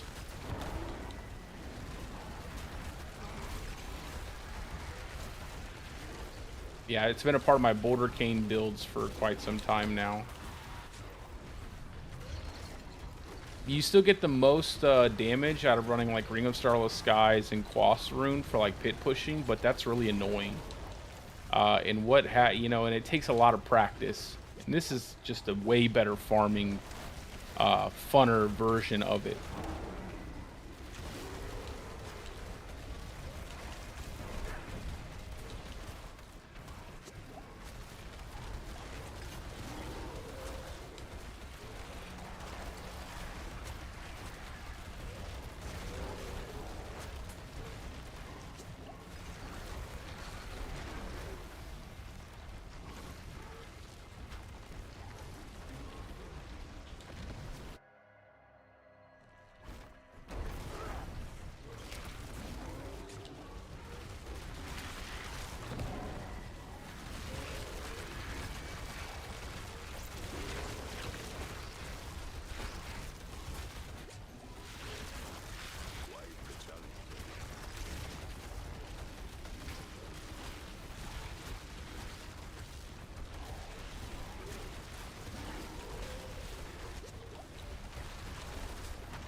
Oh, awesome.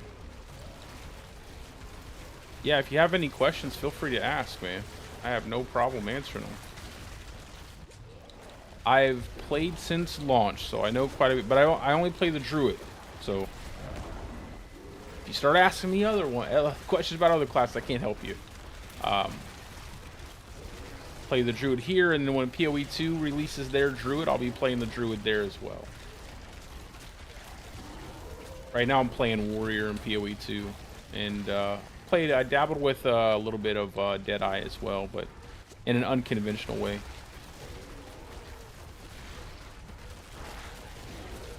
Yes, it works perfectly fine if you don't have access to runes. Does not require you to have runes.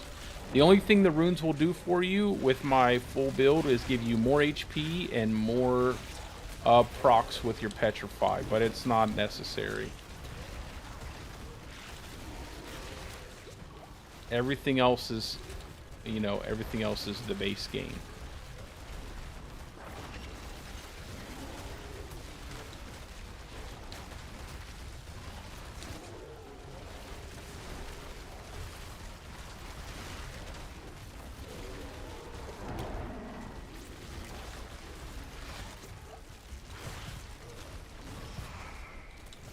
And I do have a link to my Mobalytics page down in the description of this stream, so if you're interested, you can click there, and it has a list of all of my builds. that I currently have up. I have quite a few more that I'm going to be putting up, but I just have to have the time to sit down and update them and write out a bunch of information in the build guides before I put them out. So right now I have Cataclysm, Bouldercane, Shred, Pulverize, Leveling, and Pulverize mid and end game in the same planner. So those are the builds I have. I'm gonna be putting out like Lightning Storm, Tornado, you know, pretty much every single thing that I put out last season, I'll be putting out again this season. I'm pretty excited to try out Shred, I'm not gonna lie. I said that earlier, but Shred has a lot of really cool changes they've made to it, and it's a lot of fun to play.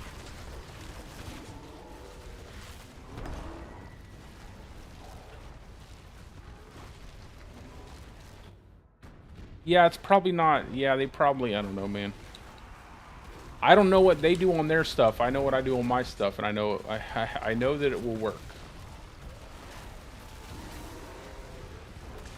I'm sure theirs work too, but maybe it just works differently. Like maybe it takes a little bit longer to come online. Takes a little bit more investment in stuff. This one, you get it online real fast. Get it online, all you need is those tempers and you're good to go. And it's so easy to get those tempers, you know.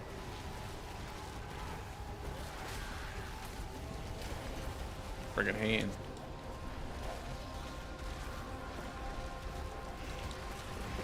It's much easier to do this than to farm up a Ring of Starless Skies or something like that.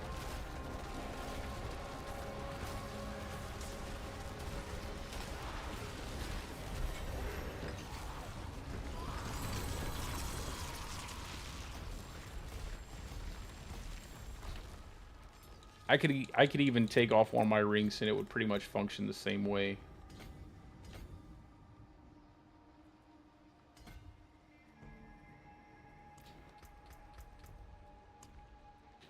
Let's see, what other ones do we have?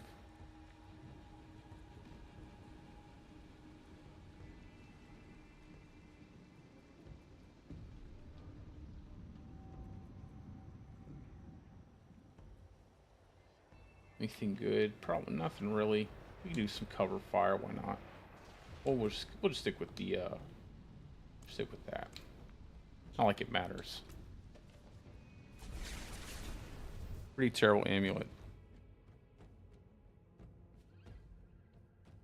Yeah, I mean you just need the helmet and the amulet. That's all you need. Helmet, amulet. That's it. And the rest is all like you see here. I have Skinwalker, Metamorphic Stone on the gloves, Juggernaut pants, Storm Shifter boots, Retaliation on the axe, a base Dolmen Stone, not even a, you know, I did get a GA to my Vasili's Prayer, but that's whatever. And then these two rings, right? So as you can see here, it says Casting Wrath skills restores primary resources, goes from 9 to 14. You get like a 12 to 14. It's pretty good. And if you have one ring with like 2 Masterwork crits in it, it will pretty much work perfectly. Now, if you don't have that, you might find yourself having a little bit of a harder time maintaining your resources like what I'm doing. But you can always equip the second ring with the same temper, and you'll have no issue. You'll lose a little bit of damage by not having something like a Zenith ring on, but it really won't, you know, be that big of a deal. And then I do have a GA to resource cost reduction on my axe, but that's not really necessary. I mean, you would still do pretty well with this setup. You might have to weave in a claw every now and again, but you wouldn't really have to do too much work. As long as you have the 2 Wrath skills restore resources and maybe a Masterwork crit, you'd be pretty good with both of those.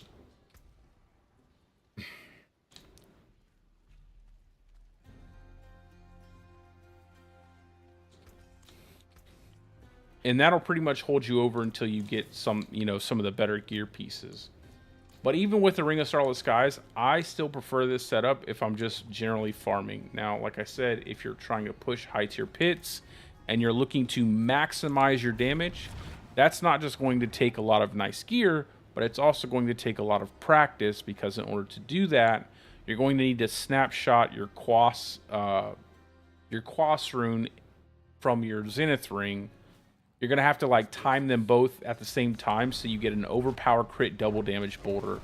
And that can take a lot of practice. More than probably what it's worth, to be honest, because pushing high tier pit is really doesn't really give you much. I mean, it doesn't really do anything. It's more just like, hey, I did this, you know.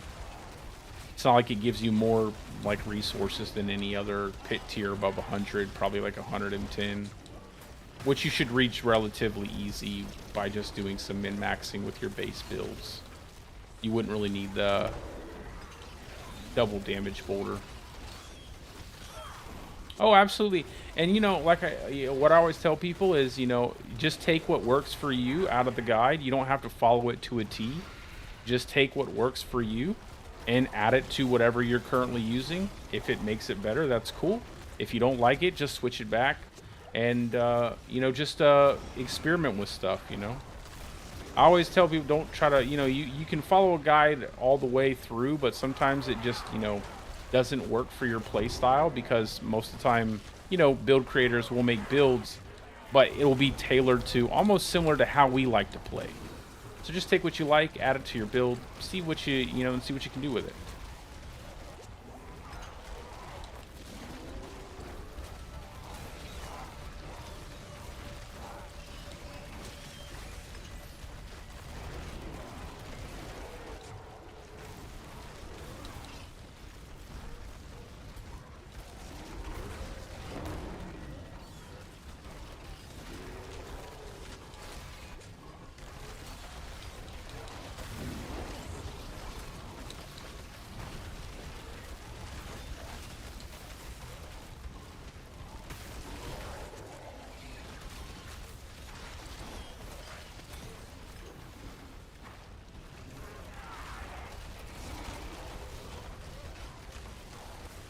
Getting stuck on that pylon.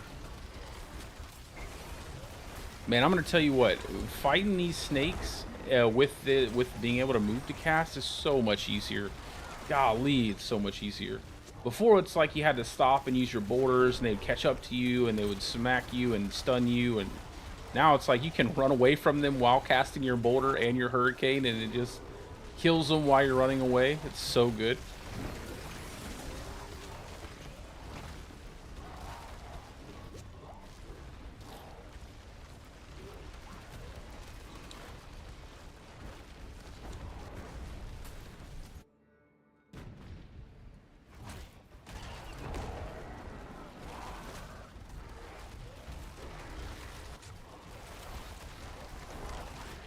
There are just certain enemy types that if you have to stand still for even a second, it starts to feel like they're a little bit, you know, they get on top of you so fast, it feels a little dangerous. But now that you can just move, man, free up the Druid.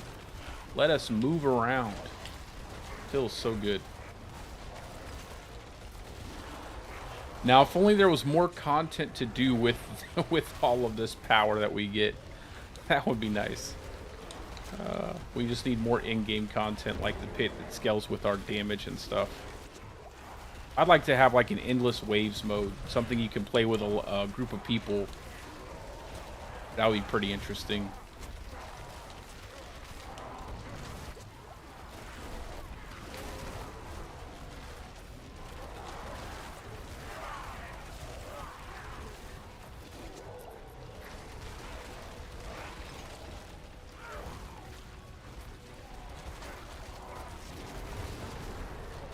Man, I gotta pay attention to my hurricane.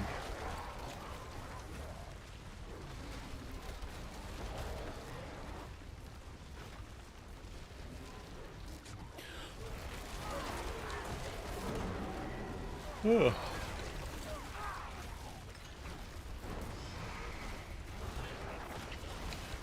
I'm not gonna lie.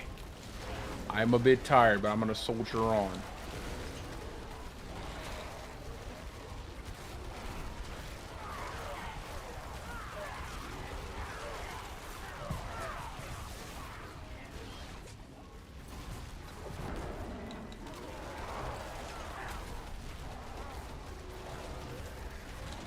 Let's go.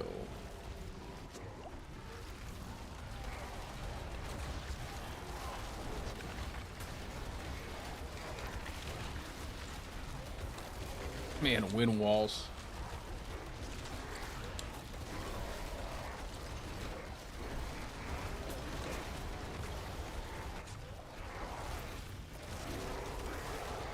Oh, you know what? I gotta check. Make sure I have exploiters still. I forgot if I took it off. Maybe I can take off Jug now that I have so much armor. I don't know yet. I don't want to go have a lot of armor, but if I take Jug off, I feel like I won't have as much. I won't have anywhere near. But I would like to have exploiter on. That would help out tremendously with clearing everything. I'll see how much armor I end up with when I take it off. I definitely don't want to be under 1,000. And I probably will be under 1,000.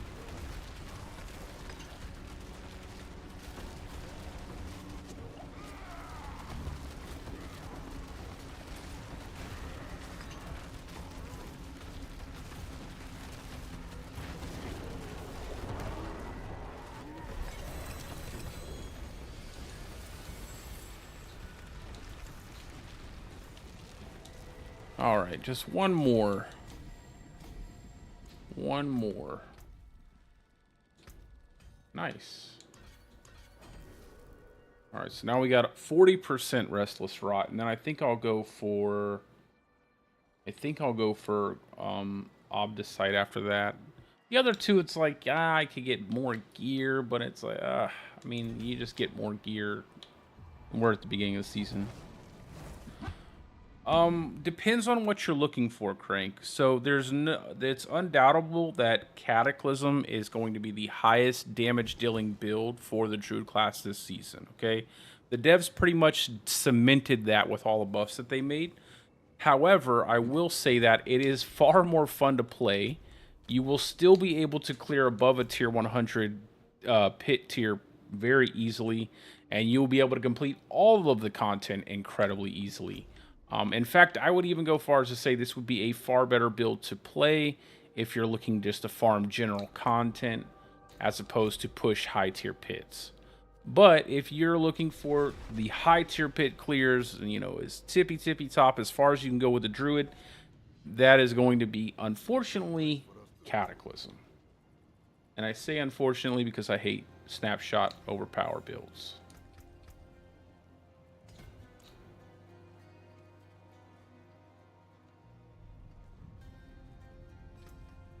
Yeah, it all depends. Yeah, like I said, it all depends on what you prefer. You want something that's a little bit more fun?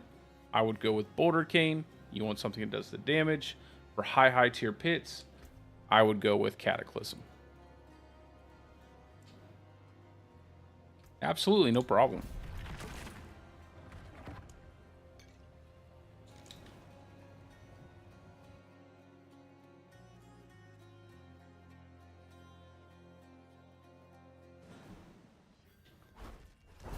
Bouldercane is S tier fun. Cataclysm is S tier damage, I would say.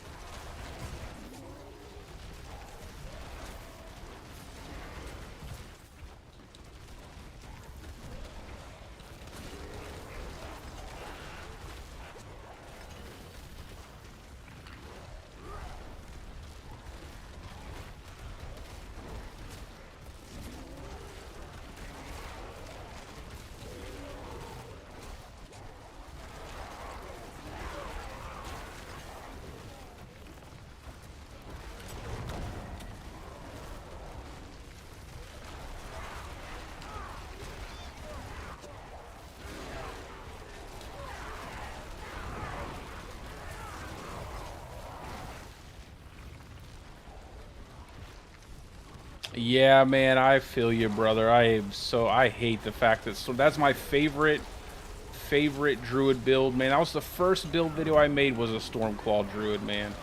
And man, I hate the fact that it just isn't anything, man.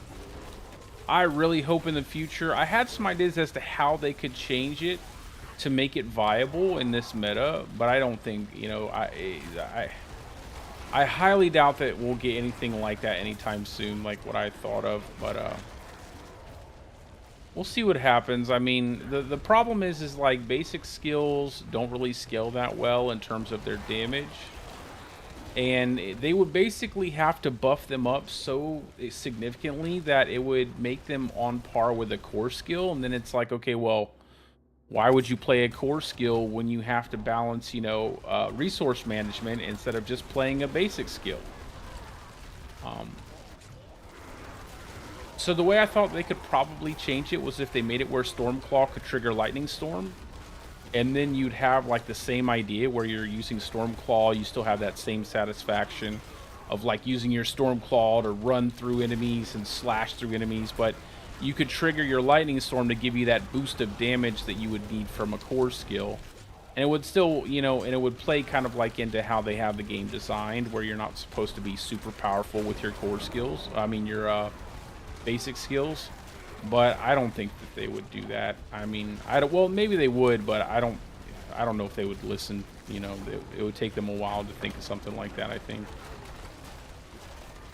It is unfortunate, though, man. I feel you on that. I would love to play a Stormclaw build. But Shred is really good. You know, I will say that. Shred is really good. So you kind of have something there with a werewolf slashing kind of ability there.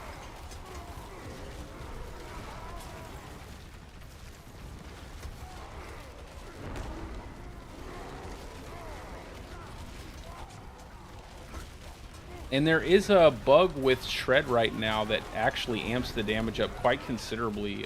A lot of people don't know about it, and I don't think I see it in a lot of people's builds.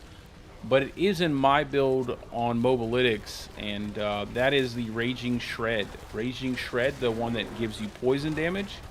It's actually bugged to where what happens is when you poison a pack of enemies, your Stormclaw aspect will trigger off of the poison ticks. So if you can imagine, what happens is you dive into a pack of enemies, you pull all the enemies together with your ultimate using Eridas, and then that poison ticks your Stormclaw aspect, and they just zap them down super fast. It's actually pretty cool. A friend of mine has been using that setup, and he has been having a blast with his Shred build this season. So I'm pretty excited myself to try it out. I'm gonna make this setup. I got to make this build video, my leveling build video, and then I'm probably going to jump into some Cataclysm myself just to kind of test it out and see if I can't make it a little bit more fun. And after that, I'm jumping right into Shred, man. I'm pretty excited to try it out. I know, man. There's nothing like Stormclaw. There's nothing like that sounding like a train going through, you know, just smashing everything. And it's a really awesome build to play, and it is unfortunate. I just got impaled by a electrified obelisk. That's why I couldn't move. That they need to fix that, because that's actually, there should be no reason why you get impaled by those things. It sticks you in place. You can't move your character. Yeah, like I said, hopefully in the future we'll get something going with Stormclaw again someday. Maybe season 12 or something like that. maybe sooner than that. I'll beg them all. I'll try to like DM Adam Fletcher over Discord and beg him, tell him, please make it better. I'll do anything.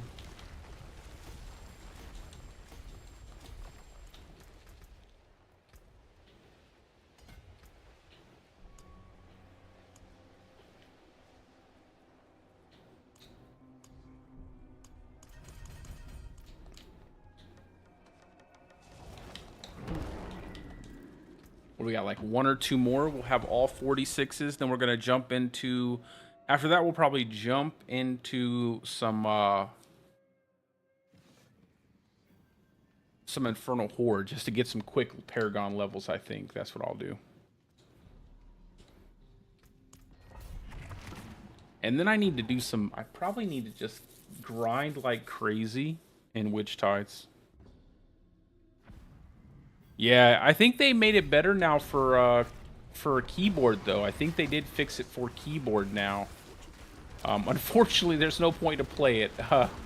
But I think it does work really well with keyboard. If I remember correctly, a couple seasons back, they updated it, and it functions really well.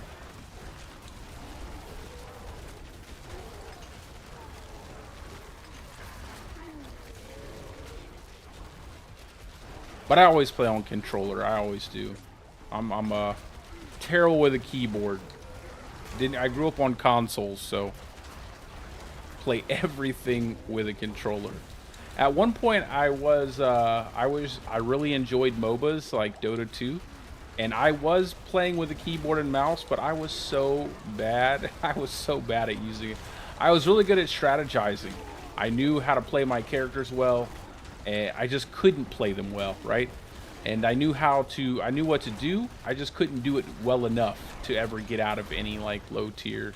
I was probably like mid tier, like 4K. I think was the highest I got back in like maybe 6-7 years ago, which is it's probably average. But considering I was pretty terrible with a keyboard and mouse, I think that means I was pretty good. At least I want to feel that way. Helps not take such a big hit to the pride.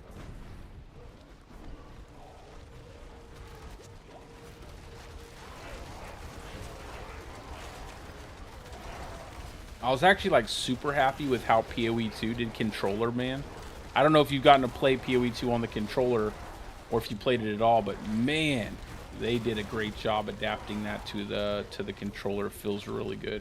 It almost reminds me, I don't know if you guys have ever played a game called DC Universe Online. It's a MMO, pretty popular on console for quite some time. They had a very similar setup where you would swap different button bindings with the bumpers. It's pretty cool.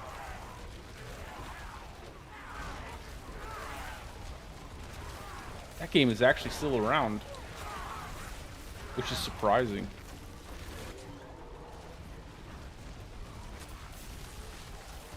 You can definitely join me. I have no issue with you jumping in the party. Are you on my friends list? I don't know. I'm in hardcore though. Are you playing hardcore?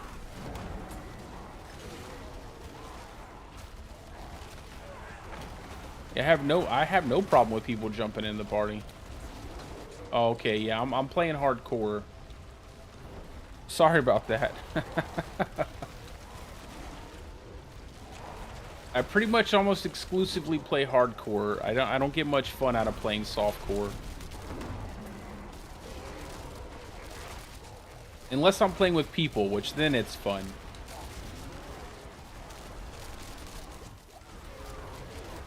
That's pretty much the only time I'll play softcore is when I'm playing with other people.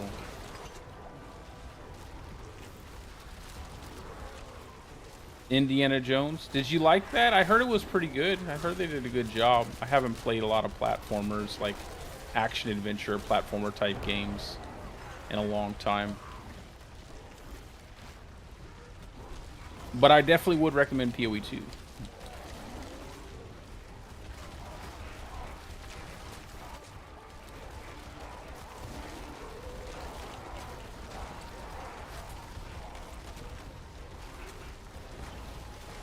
In fact, I'm not gonna lie. While I'm playing this, I am fantasizing about Path of Exile 2. I have like a couple characters in hardcore solo self-found that I was leveling up, and I was like really happy with how I adjusted my builds after I died like 2 times. I died 3 times. I died 3 times on my warrior, and I ended up my 4th one right now is feeling really good. And then I have a Deadeye in regular hardcore that's feeling really good too. So I'm kind of excited to get back there and try it out.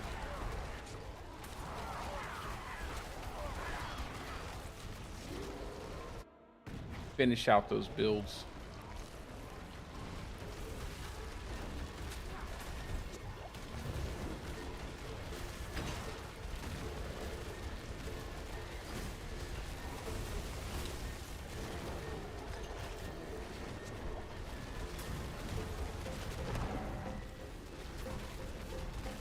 Oh, something else with the Bouldercane build, you want to make sure you go into your options and turn off all of your damage numbers except for overpowers.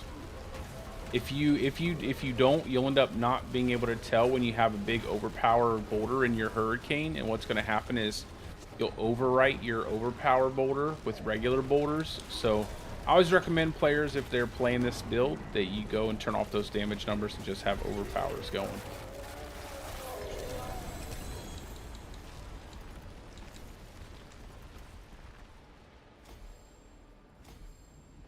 Bang. Okay, all 46s, so we're good to go there. We'll go one more in Earth and Sky. Bang, bang. And then 2 more levels, and we have Ancestral Guidance. So now we'll just go do some Infernal Horde. I want to grind these pits too much because I hate the pit. Well, I don't hate it. Let me not say I hate it. I don't like it. I don't like it. It's okay for a little while, but then I just get kind of bored. I like Infernal Horde, though.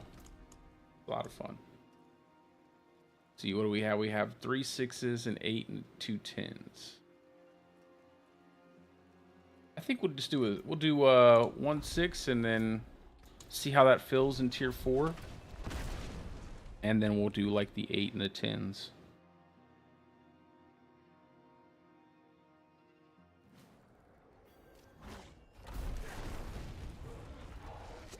I'll show you, this is another big reason why I love this setup, because I can spam boulder all the time.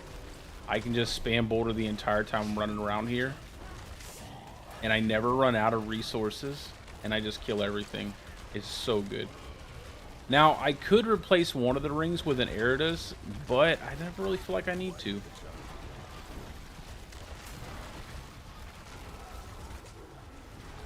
And I'm just like holding down my I'm holding down my left trigger the entire time. Just casting boulder and running around.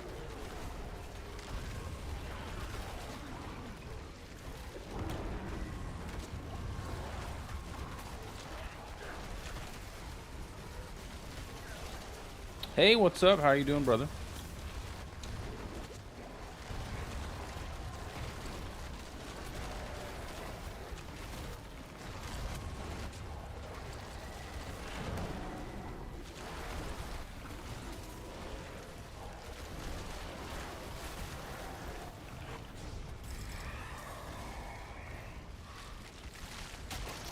Nice, we got a summon Hellborn right off rip. That's good.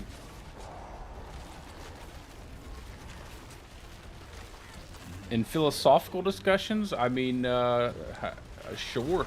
Like, depends on what the topic is, I guess, or whatever you want to talk about. I mean, I'll generally talk about anything.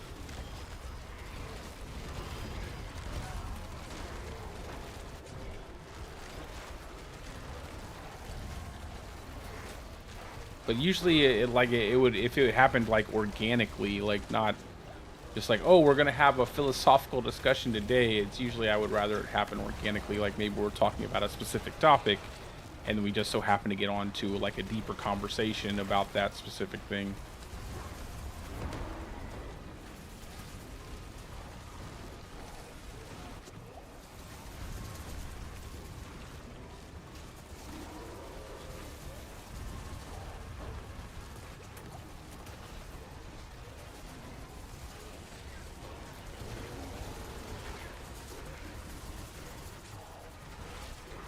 No, that's you're not playing. What do I see as the biggest problems for humanity right now? Well, honestly, in my opinion, that depends on where you live geographically, right? If you live in a first world country, probably the biggest issues with humanity is selfishness, nihilism, things like that. Not caring about anything and only caring about yourself. That's probably the biggest problem that we're facing in like first world countries. Other places, they have like, other problems. Lack of resources, clean water, food, things like that. More basic necessities. But yeah, I would say that depends on where you live at.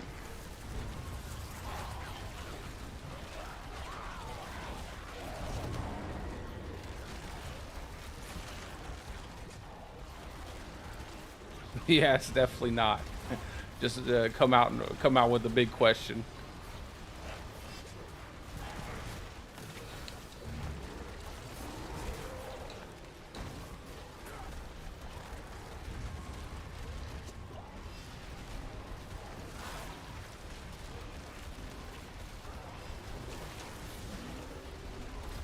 Why? Why do we possess? Well, I mean, I wouldn't look at it as. I mean, is it good? Is it bad? What is it? I don't know. Imperfection. That's why. Most of it can be chalked up to just imperfection.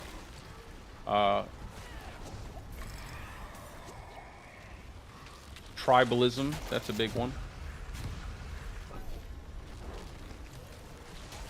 Maybe it would, but maybe not fast enough to, you know, that's the thing is like evolution, right? It's like maybe it would be something that would end up eventually getting rid of any of the, you know, more negative traits that human beings have, or I would say any species in general.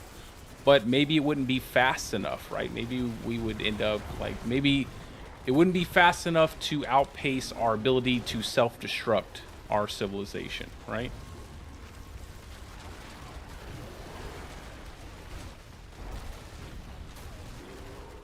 But I think that's more, I mean, I don't know if evolution could solve something like that. I don't know. I think people would have to solve that problem. I don't know if that's something that you would,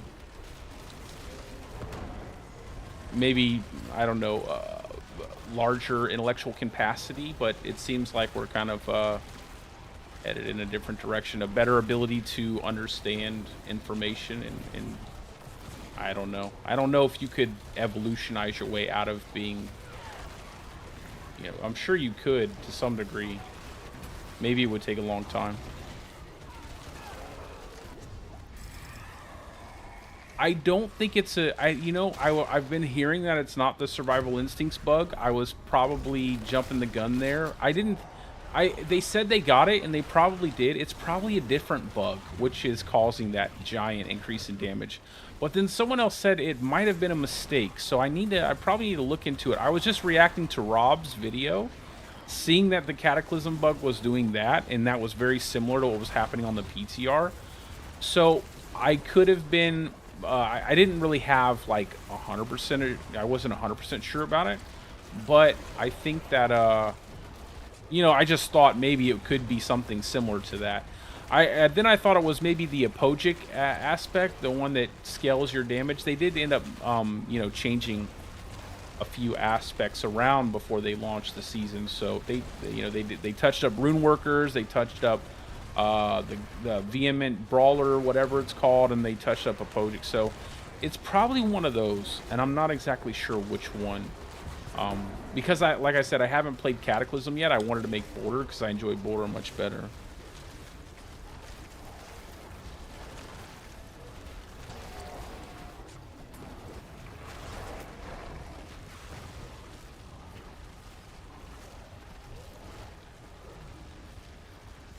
But they're supposed to be fixing that. They're supposed to be fixing that, like, soon, apparently.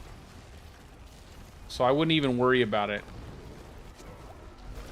I don't know. Why is this, Okay.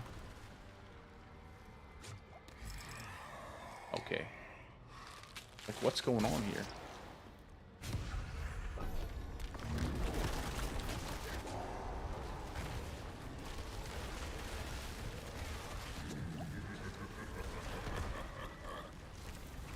Yeah, I mean, evolution technology.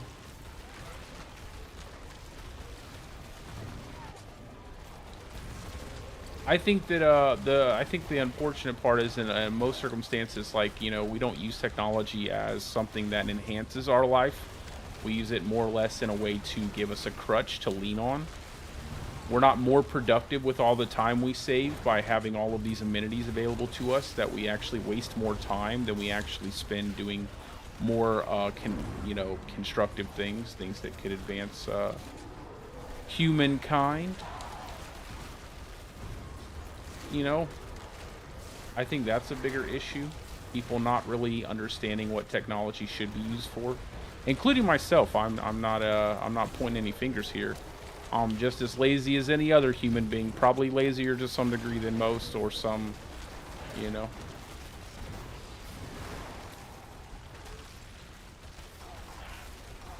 We have too few people who use technology appropriately.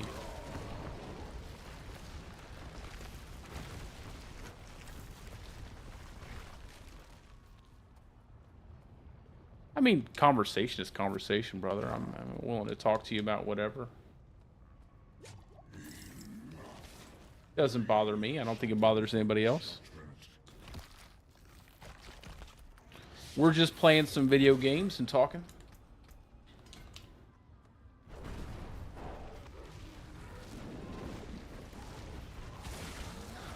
Yeah, I'm just not sure, ECI, I'm not sure what is the bug with it, but like I said, they're probably going to be fixing that before the weekend is what I heard. So I wouldn't really care too much, like, about the bug.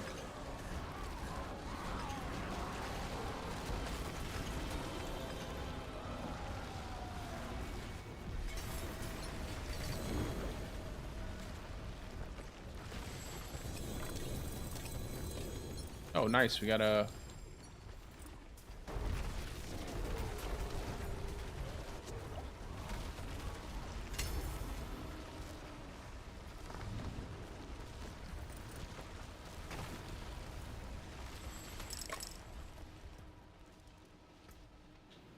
Oh, I hate these gloves. Such bad gloves, man. Ain't nobody gonna ever use this. There's no reason to use that.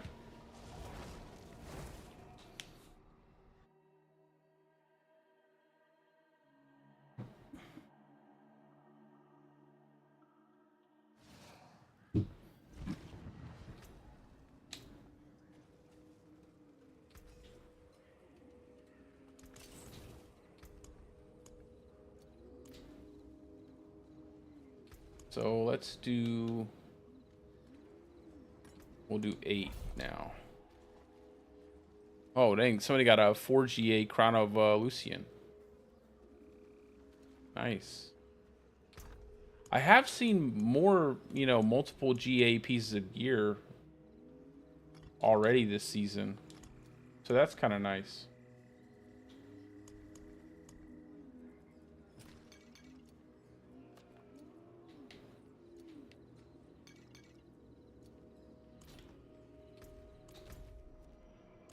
Let's get this tree.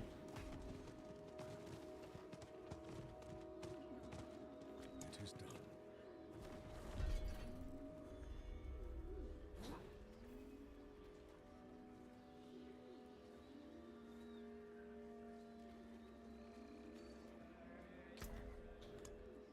Yeah, that's true. You know, obviously invention, innovation, all that, you know, it's that definitely demonstrates some level of competency, but I don't know. What typically happens is it's only a very few, you know, it's a very few amount of people who are able to do that. And then once, you know, it feels like every time we get to a new, like a higher level, fewer and fewer people are able to advance things further. And more people just kind of want to chill. Because, you know, chilling's kind of cool. Comfort is the killer of ambition. The more comfort you have, the less ambitious you become. Generally speaking, not with everybody.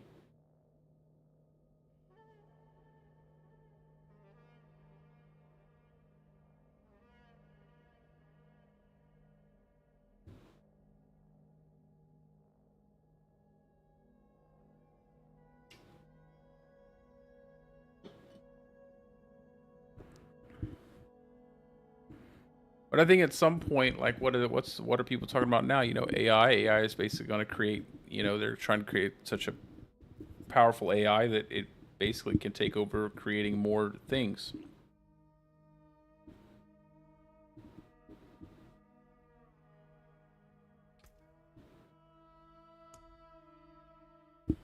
Yeah, I mean that's basically what happens. and then your game crashes, and you lose your tier 8 Infernal Horde key.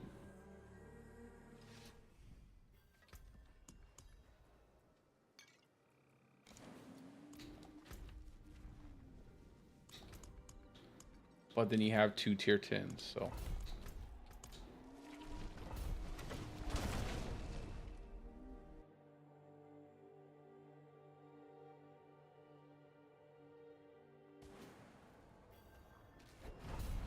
All right, let's see how many what are these stupid things called again? I always forget. Aethers, whatever.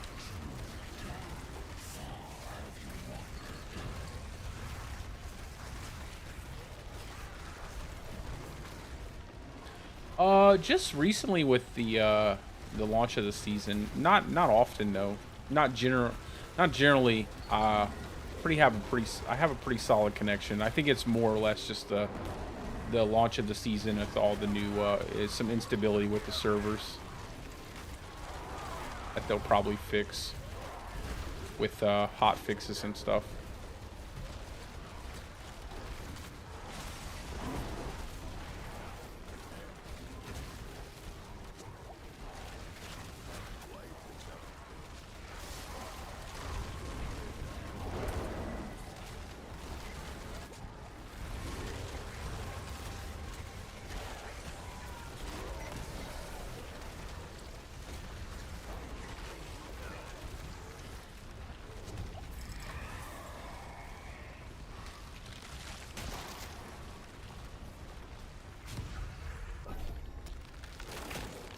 Yeah, they I think they're rolling out a hot fix this weekend for a few things.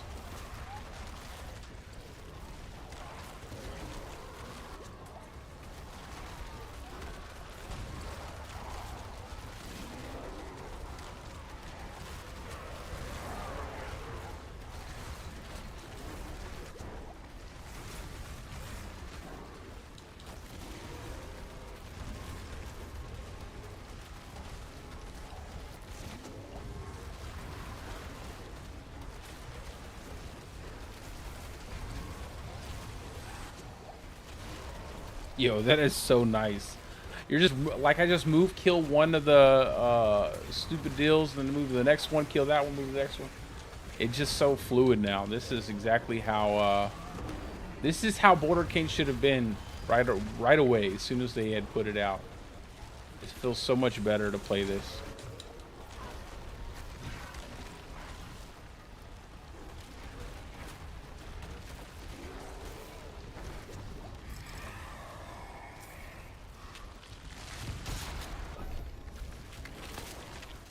Now we just need to get a better Dolmen Stone Amulet, get a Zenith Ring, and we're set.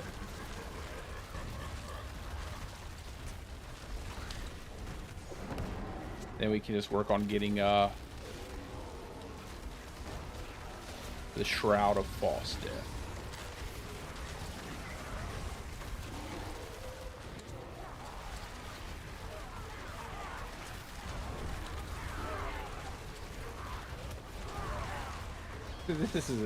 This is way more fun, man.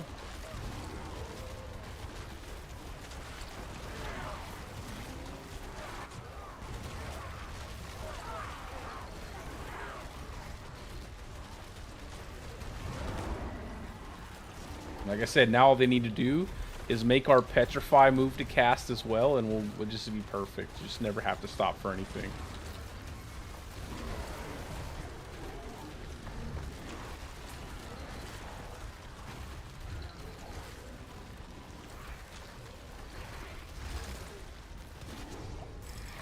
And now I have the Ancestral Guidance.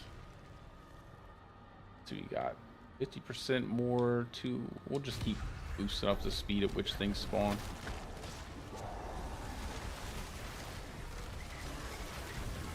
Yeah, there's always something to improve, man. Always.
Yeah, I might go kill a couple bosses just to get some items. I have quite a few living still that I could go through to hopefully get a nice Zenith ring.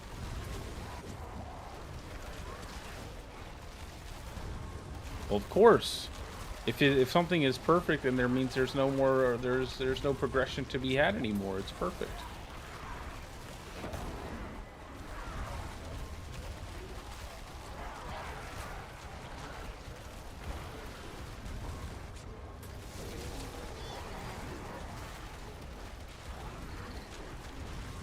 But can there ever be something that is designed by humanity that is perfect? That's the real question.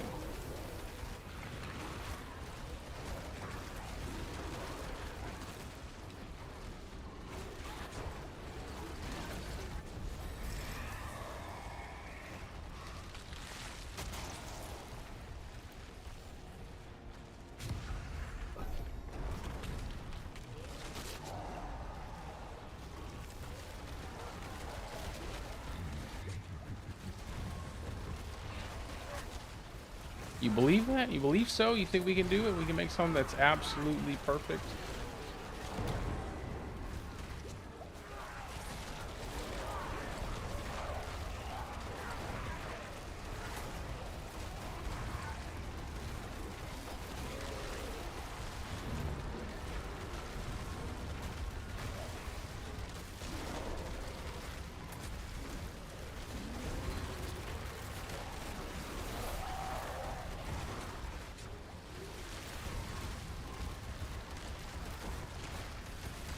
Well, I feel like there would have to be a, I feel like perfect would exist without us. I feel like the perfection, like true perfection exists. You just have to discover it, right? It already exists what something is to the best of its ability. It's just our concept of what perfection is versus our ability to understand what it can be, right? It's like, that's what really would be the limiting factor. It's like we may think something that we have done is perfect, but our idea of perfection might be limited based on our understanding of perfection.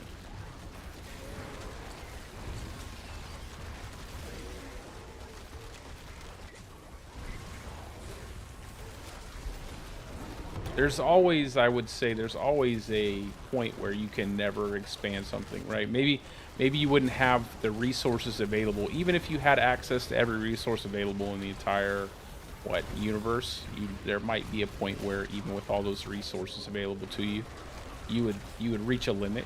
If you could use those resources as efficiently and effectively as possible, that would probably be what would be considered perfection. But would you ever get to that point? And could you ever understand? Who knows? Probably not.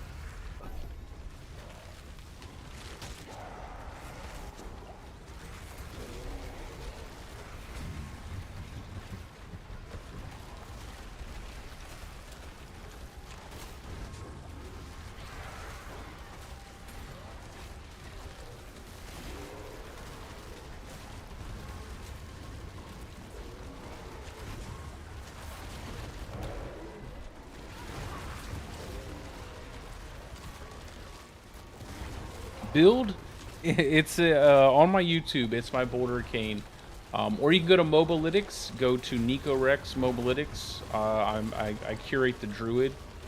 I'm curating the Druid this season over there. I have it over on that page. I'll show it to you in a second. Let me finish this and I'll show you what I have currently set up on this character. Oh, I took a nice little flash of damage there. I don't like that. Let me just finish this wave real fast.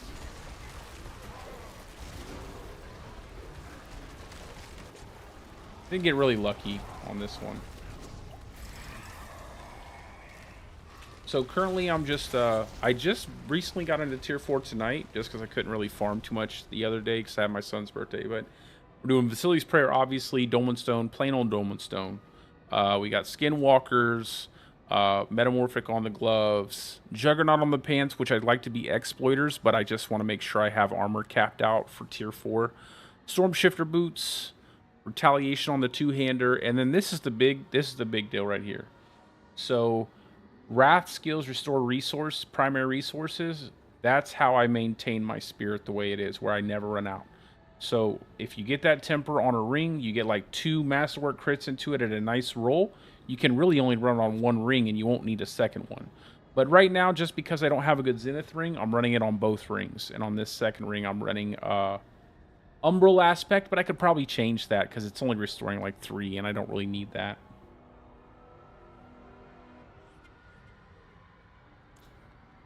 But that is what I currently have, and I am working my way to my last glyph slot. I use Ancestral Guidance here, Height and Malice. I put my Earth and Devastation as my center board, Survival Instincts as my second board, and then I'm running Headhunter on my first board. We'll just go ahead and grab this, and then probably track down here. I always like to come this way. Either go this way. Yeah, I usually go this way. I go this way and then over, and then pick up Int, because this is going to be Dominate. But what this allows me to do, and I actually prefer this setup over having something like Ring of Starless Skies, because I'm not really trying to push pits. I'm just trying to farm. Farm and everything, I don't really care too much. And when you're trying to push pits, you have to use Quas Rune, and that's not really that fun. But I do have that set up in my planner, like I mentioned in the planner. So obviously the highest damage you'll get is running Ring of Starless Skies and a Quas Rune to get that double damage overpower crit going on your boulder. But that takes a lot of practice and is quite annoying to try to learn.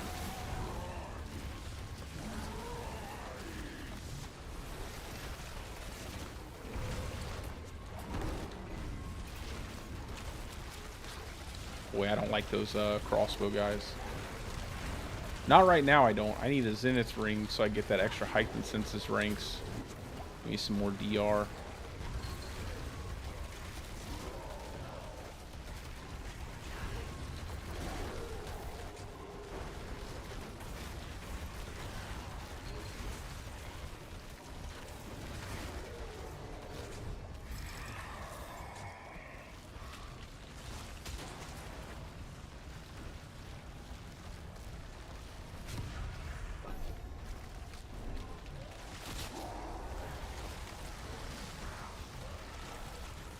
Yeah, I agree. You always have to have a goal. I'm very pro-humanity. If you're human and you're not pro-humanity, you might need to see a psychologist, you know what I'm saying? Like, you might need to get some help. If you don't like your own human, you know, if you don't like your own humanity and your own human being, like your fellow human beings, you might need to see a therapist. But yeah, I agree. Human beings need a purpose. They need something to push them, you know, every day. You need something to, you know, kind of wake up to do.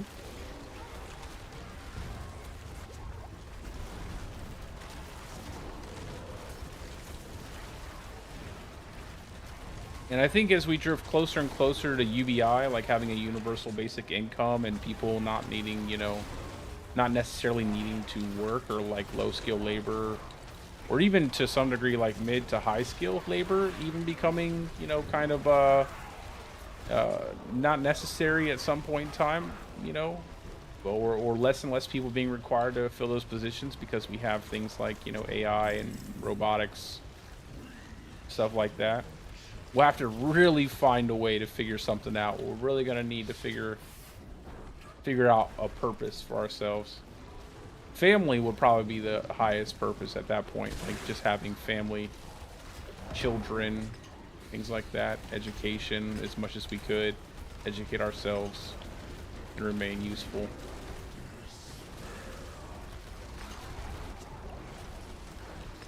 Expansion, right?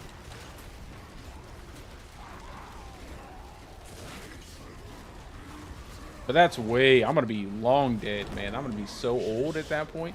You know, I did see a post not too long ago on X. There was a post that they said they had shot a movie. They had shot a movie. I do, the planner is, I don't have, let me see.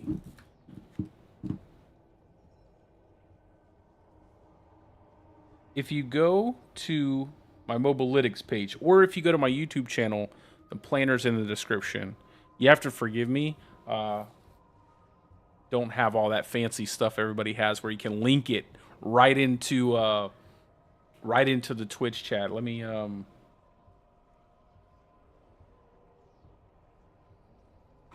see real quick. If you go,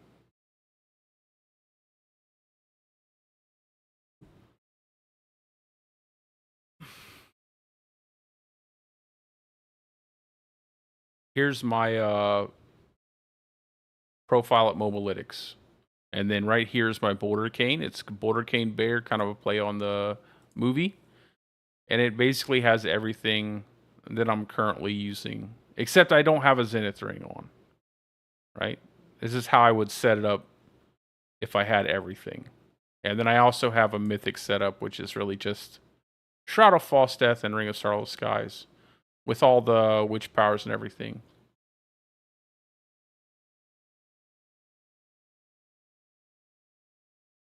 Yeah, oh yeah, man. That, you know what, that usually happens. It's you usually get a bunch of something and not the thing that you're looking for, and then when you finally switch off the build, you get the Tempest Roar. That's what's gonna happen. You're gonna be farming like crazy, never getting a Tempest Roar. You switch immediately, you'll get a Tempest Roar. And you'll have to swap everything back. Are you trying to build out your Cataclysm setup?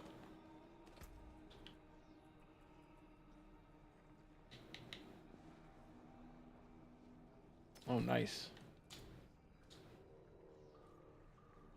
Now, I will tell you, I don't know, have you played Cataclysm before? Or have you played any snapshot builds like Hurricane?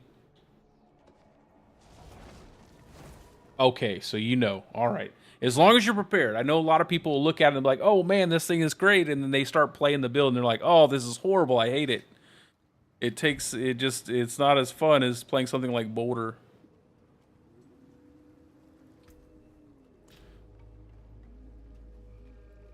I have a Cataclysm build over on that page, but really there isn't much difference between anybody's Cataclysm build.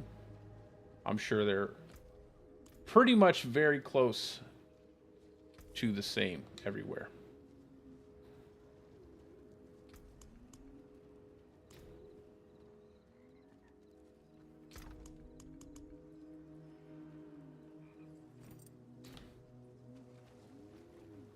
At some point, if I'll be able to link everything and have everything set up in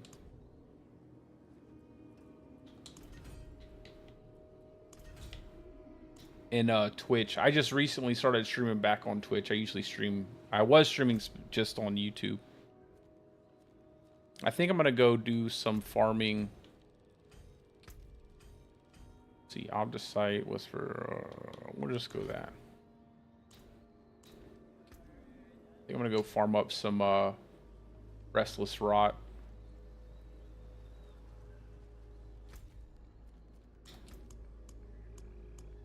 Oh no, I was gonna do some bossing. That's what I wanted to do. I need a Zenith ring, so I'm gonna grab up my living still that I have.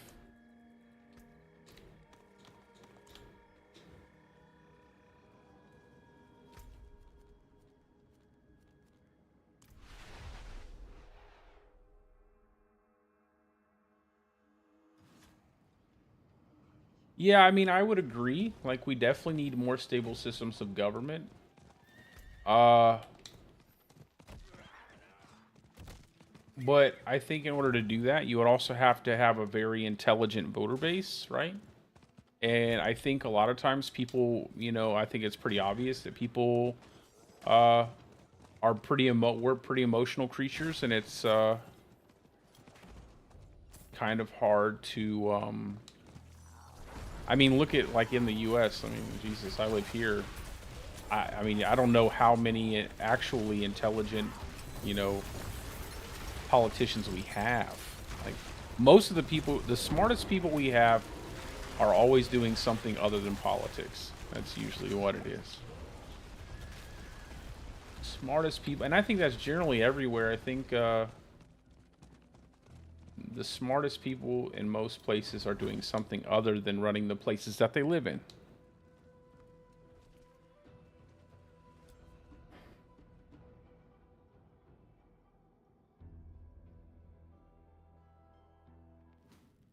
Which is kind of understandable, because, I don't know. Most of the time, nobody wants to deal with all that nonsense.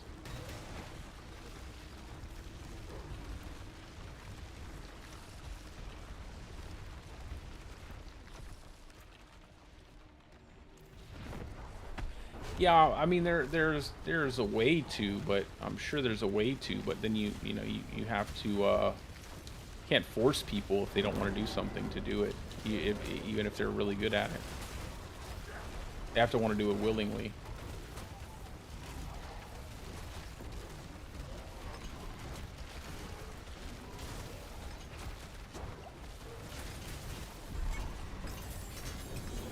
Like, even if you knew how to, even if you knew all of the best people to do something, you know, it's like, okay, but can you make them do it? Probably not. Look at there, we got one right away.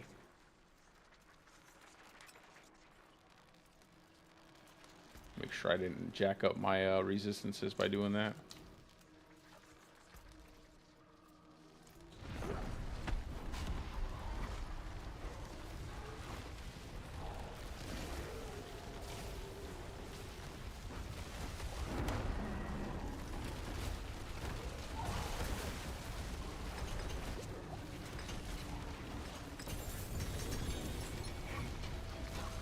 And now, like, if I want to run this Zenith ring, I probably need to get 2 crits into the Raskills on this ring. Because it's just really expensive to have this on right now.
Man, I really love the change to Energize too. They made Energize way better. Like, one lucky hit and you get your full... Oh yeah. You see how much more damage when you get that Zenith ring? It really helps. Really helps get that extra overpowered boulder there every now and again.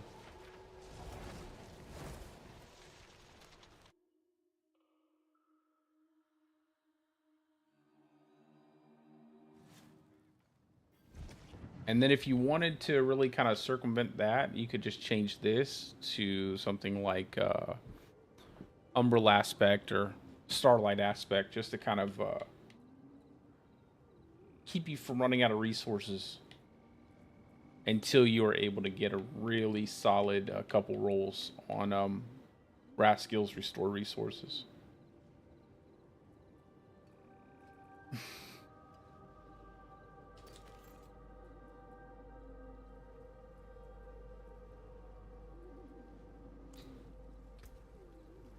happens when I do this? Probably nothing good.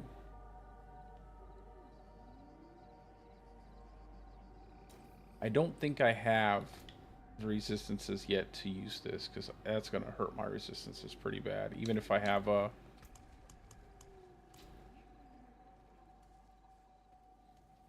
Finest jewels in Sanctuary.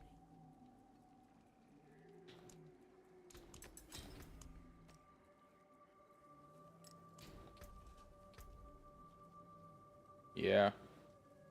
I need more resistances. And I need more armor.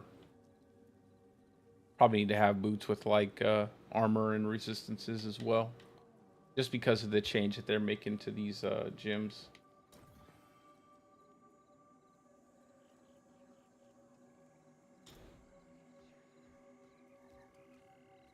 That looks worn. I can fix it.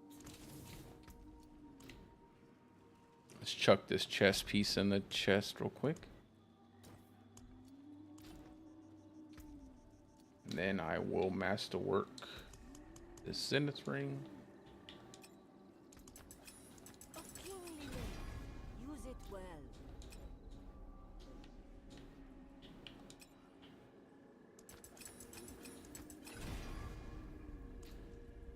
Got a lot of crit chance, that's for sure.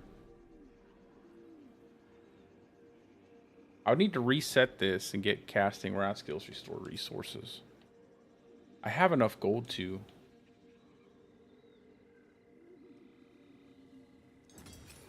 Never seen something finer.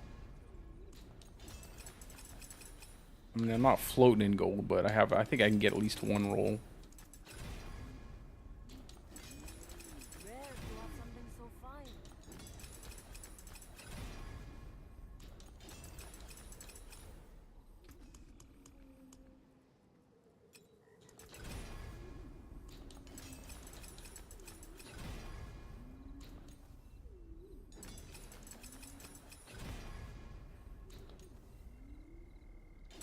Rare to have something so fine. Come on, just give me one roll, man. Thank you, jeez. All right, I'll take it. Got like 16 now.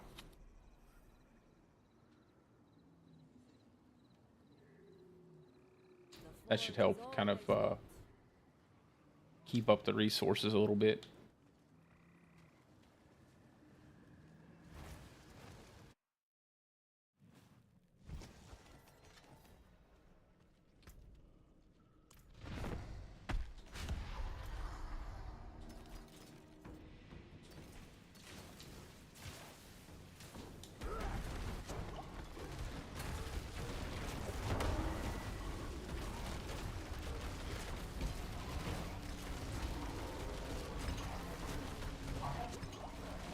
Yeah, that energize completely changes everything.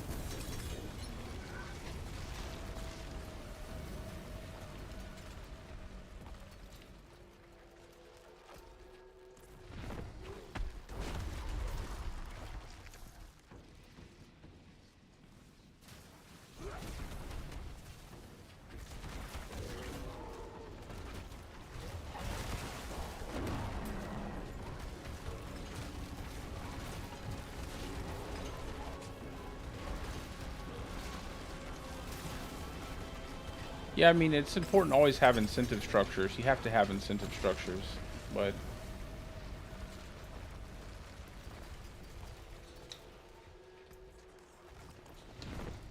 the problem is getting people to be okay with inequality, because in the reward structure, there will always be people who are being rewarded more than others because they will have provided more than what others have provided, and it is a natural proclivity for human beings to want what they do not have and to envy those that have more than what they do. So anytime you create an incentive structure, there will always be those people who are not happy with it, because even if their life is better than what it would be Without it, because they can live off of what other people have created, they will still envy those that have more than what they do.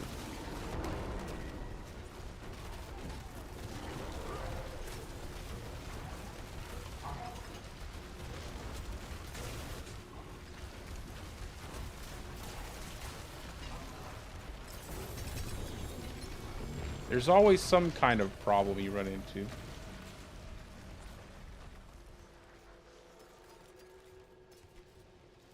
People are pretty good at doing that. People are actually pretty good at identifying those people who have more than they do. Even if they make it up in their minds, like even if really that person doesn't have that much more, even just having a penny more sometimes can be too much.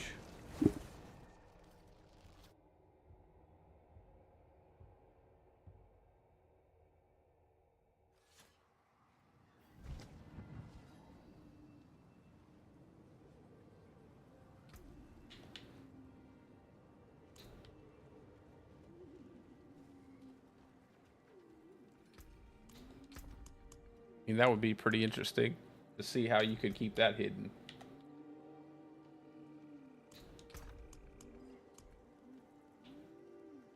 And could you keep it hidden forever, right? That's the real question. Could you keep it hidden forever? Because if everybody found out, you might end up having a big problem on your hands.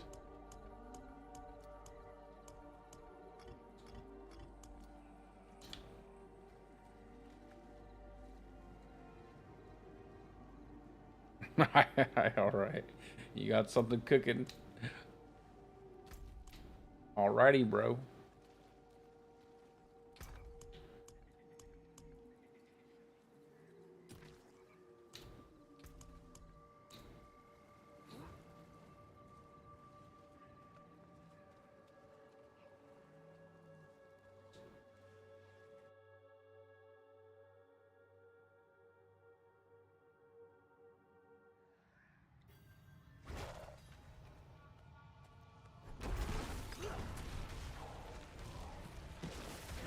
All I have cooking right now is killing this killing Varshan. And then I might go try to kill I'll probably go kill Duriel a couple times in hopes that I get a Dolmen Stone amulet.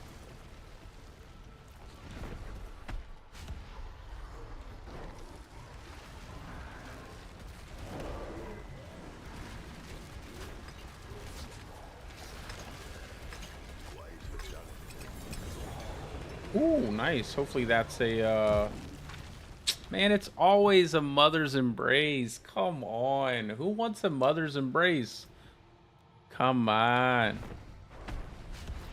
Nobody wants that. Give me, there it is.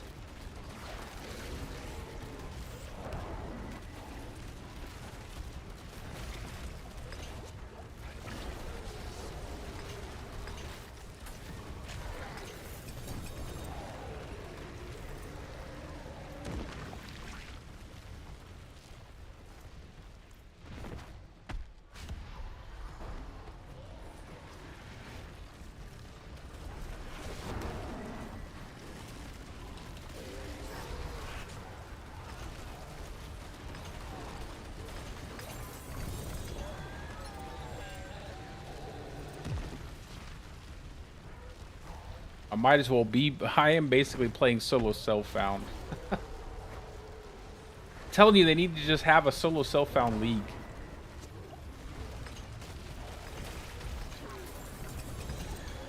Okay, we got a 3GA helmet. That's gonna be nice. Oh, good, good. Ultimate cooldown reduction. That's the best one we could get. We'll keep this, and then we got a nice 3GA here. And it's got +4 to defensive posture. This thing's basically perfect. I'm pretty happy with that. Pretty happy with that. Let's go ahead and mark that thing so we don't destroy it. That's a nice drop.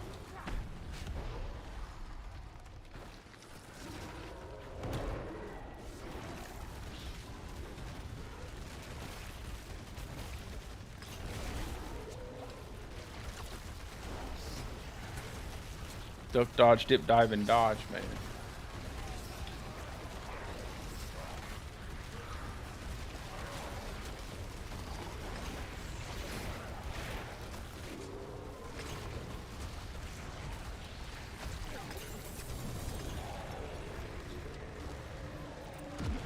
Man, I'm pretty happy with that helmet. I'm happy I got that. That's nice. Beautiful. Beautiful helmet. Just got super tanky.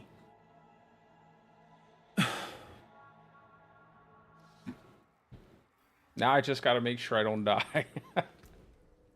Something good happens. Usually follows up with an instant death for some reason. We'll keep those. Just in case anybody plays hardcore, I can give it to them.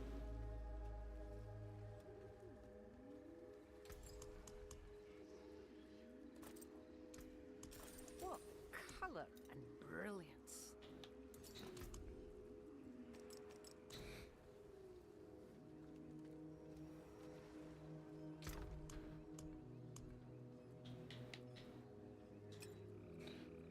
That. And then I'll just destroy the rest of this stuff.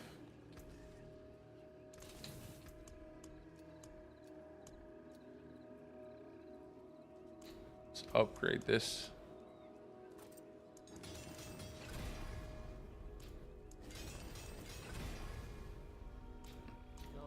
I won't go for armor. I won't be going for armor, but at least I'll have, I mean, I'll be going for willpower, but now that I got those two into armor, I can just swap out this jug. I don't need jug. I can go with exploiter.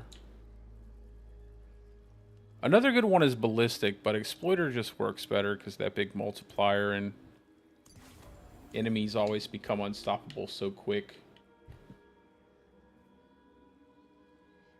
So that's pretty nice for doing some dungeon farming.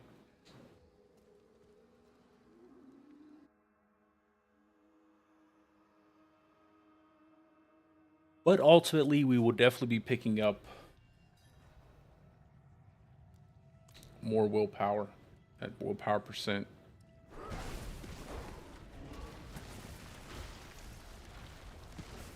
What a nice helmet, man.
Hopefully I can get an Igni.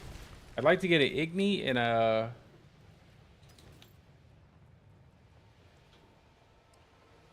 I'm just going to keep all of these just and then start replacing them later.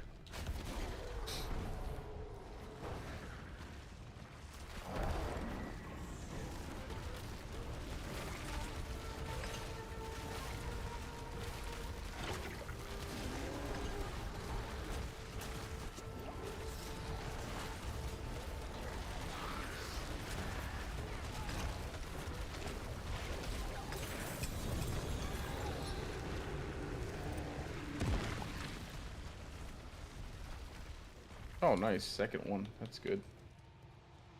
Just have an extra.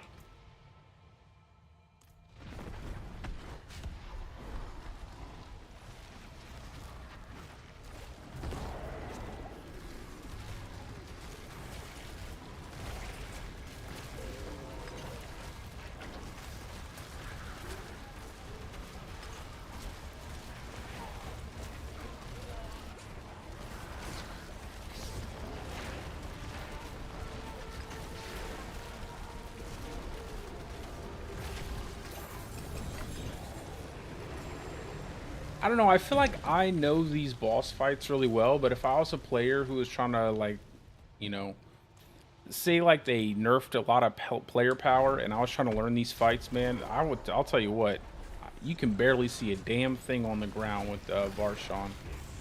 All the other bosses, it's not so bad, but Varshan, like when he starts doing the multiple little patterns on the ground that you have to kind of like go in and out, that is actually really hard to see sometimes. Even I mess it up every now and again, like.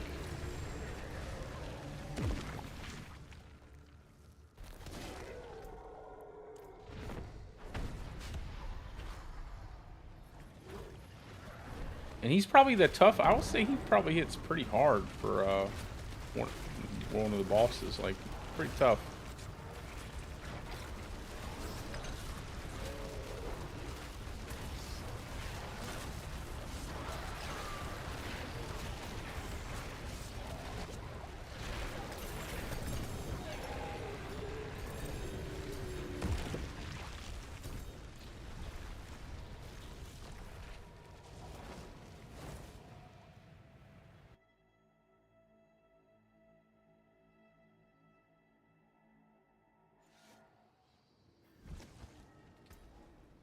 Let's see, did it get anything extra? No.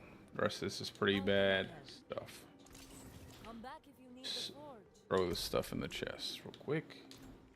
We got like what, one more, two more kills.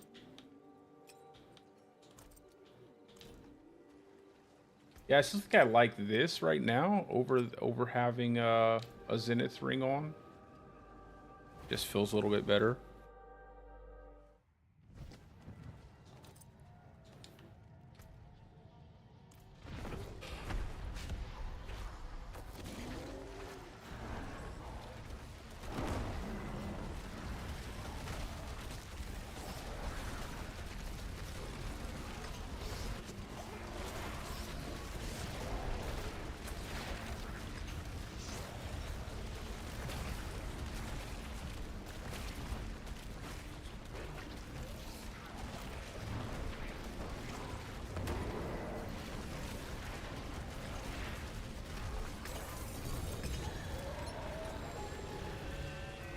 Got good. Well, I mean, I'd rather have the ultimate. I mean, yeah, definitely the ultimate cooldown or willpower.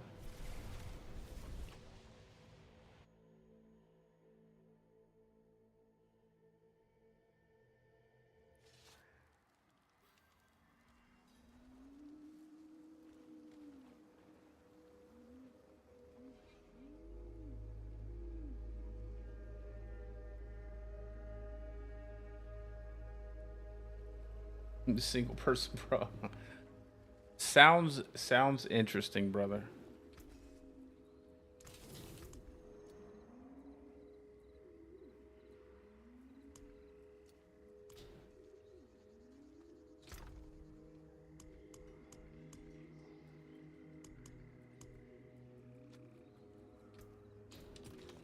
Let's go kill some Duriel. And not die. Let's not die and kill some Duriel. That's what we need to do. Oh, I did find these really nice pulverized gloves too. So I'm having some pretty decent luck this season. So far, pretty happy with everything that I've been able to get.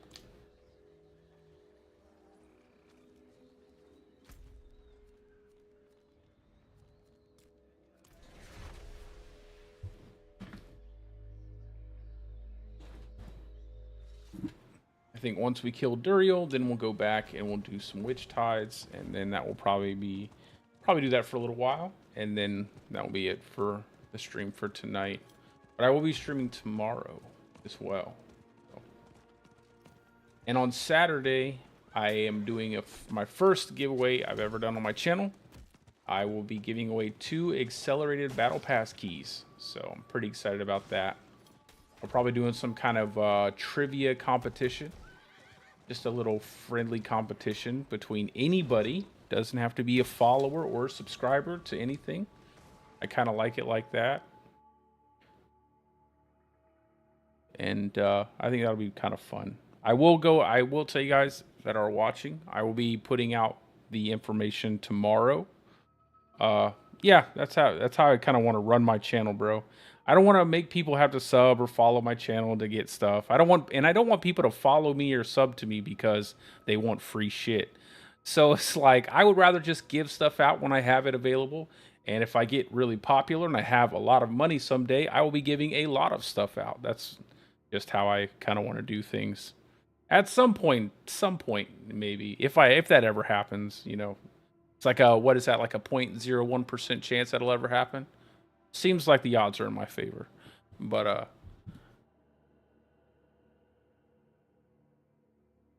I'll be posting I want to do it on Saturday, and I'm not sure yet what time specifically on Saturday, but I'm gonna post it on my X as well as my YouTube when I'm going to do it. I'll probably decide tomorrow.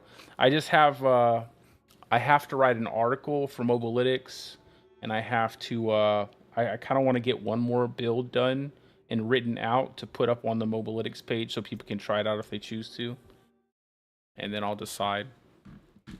And I need to do a build video. I need to do my leveling build video, and then I'll do this border video probably the day after that.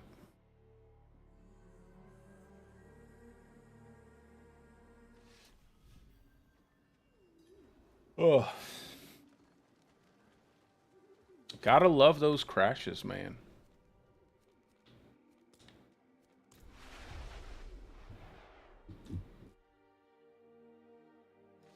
Yeah, I was pretty happy. I just recently, not too long ago, got in the Diablo partner program, and they were giving out free keys. So they were giving out one to the partners, and then they were giving out free keys to people who had anything planned. I've never done one before, so I just asked them what I had to do, and thought of something that would be pretty cool to do.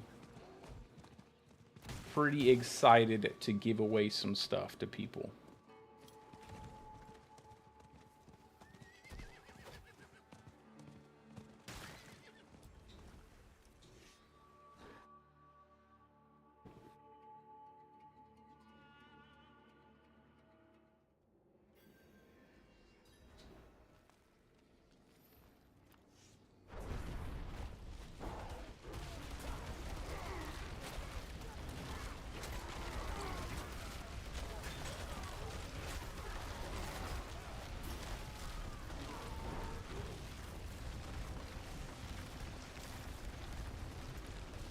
All right. Cross our fingers that we don't die. I hate the poison.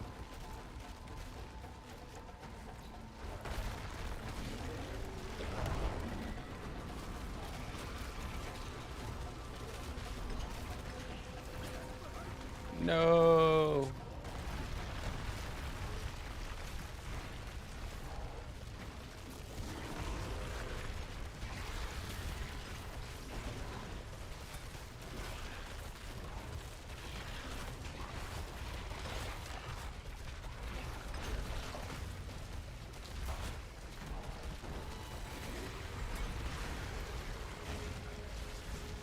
We just need a little bit more sustain there. Do I want to swap it? I probably should. I probably should swap it just to I don't think I need. We'll see what happens with it.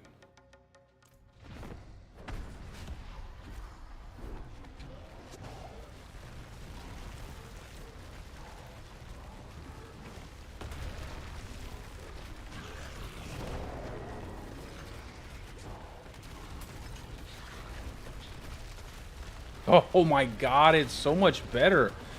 God, Boulder is so much better. Just being able to run next to them, they knocked it out of the park.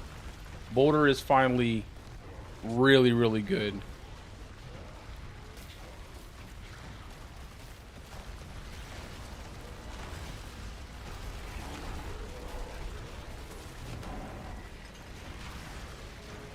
Yeah, man, that is a world of difference. Just being able to run beside him while you're casting your Boulder. It's so much better. Just changes the way you can play the class, like the build.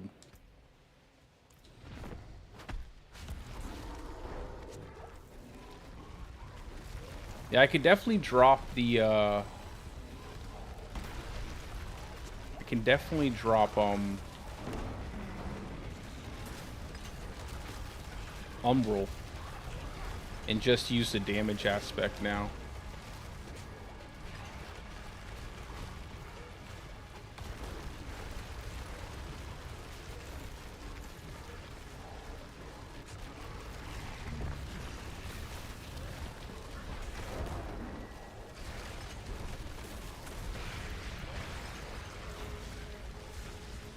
I think that's what I'll do.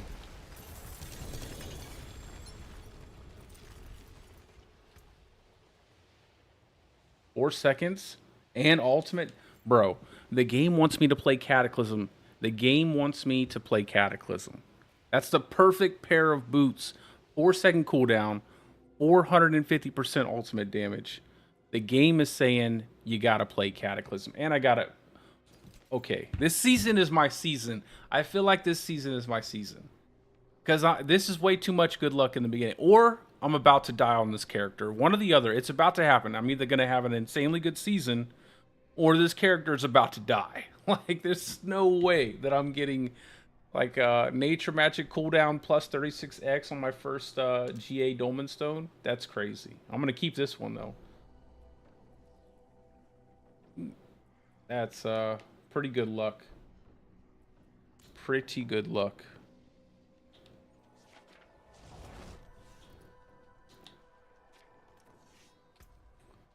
Well, I mean, I guess that would depend on the idea that you have, right? I mean, if you have a revolutionary idea, sure, you could try to take all that effort onto yourself, and maybe you could build it in a lifetime, depending on what your idea was. It would just depend on the scale of your idea, right?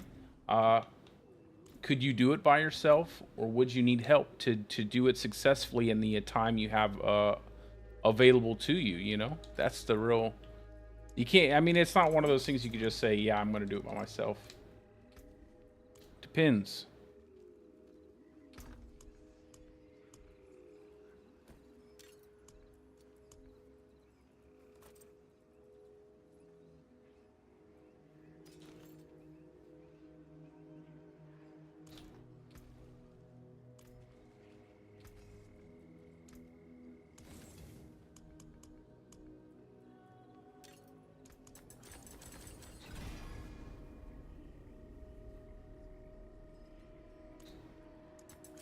Never seen something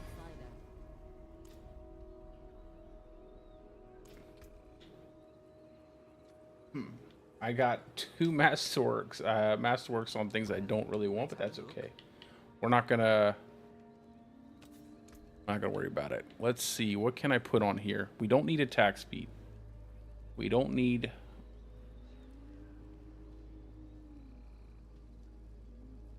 Yeah, there's definitely always many aspects to something like that.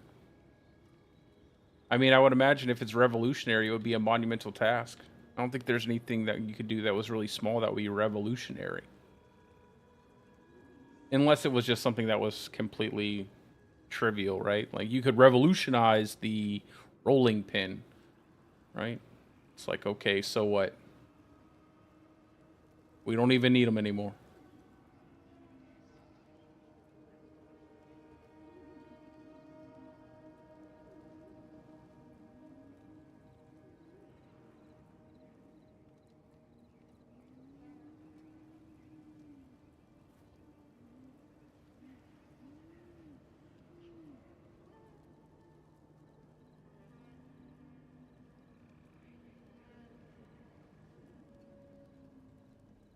Oh, you know, I could use Edge Master.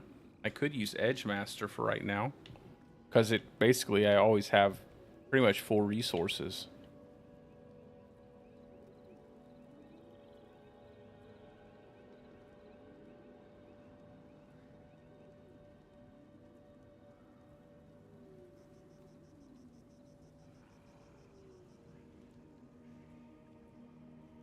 Yeah, I think that's what I'll do. I think I'll use Edge Master for right now.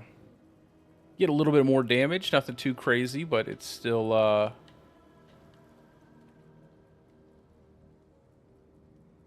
Where did I just pass it up? Yeah, just passed it up.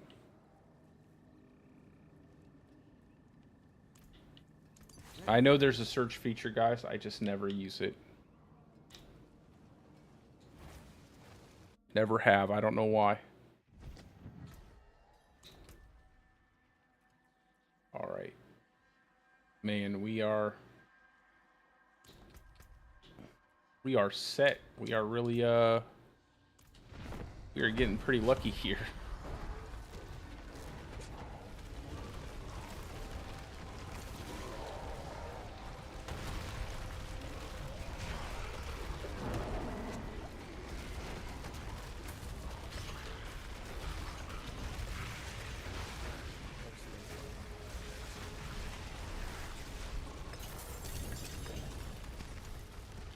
Now all we need is an Igni and a Yome.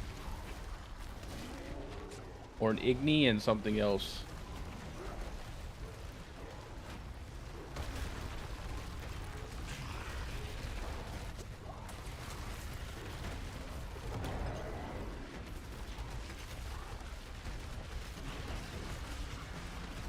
Oh, he got away.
Come on, you giant monster maggot.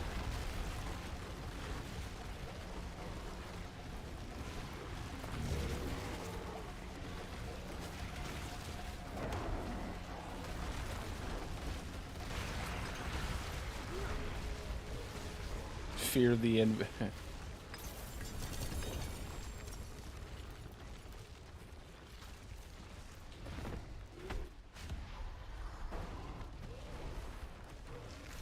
I was like inverter. That sounds like a sci-fi villain or something.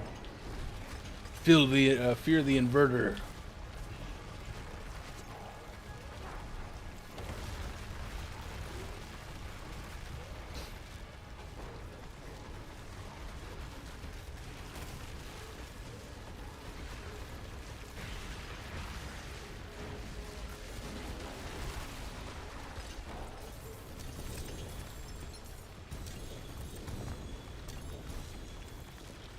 I think I'll keep the rest of these. I think what I have like one more summoned. I'll keep this one summoned just in case there's like the off chance of there being like a tree whispers or something I can do real quick. I'm pretty happy with what we've gotten. I'll keep that. Keep this Tempest. This, keep that. Get rid of that.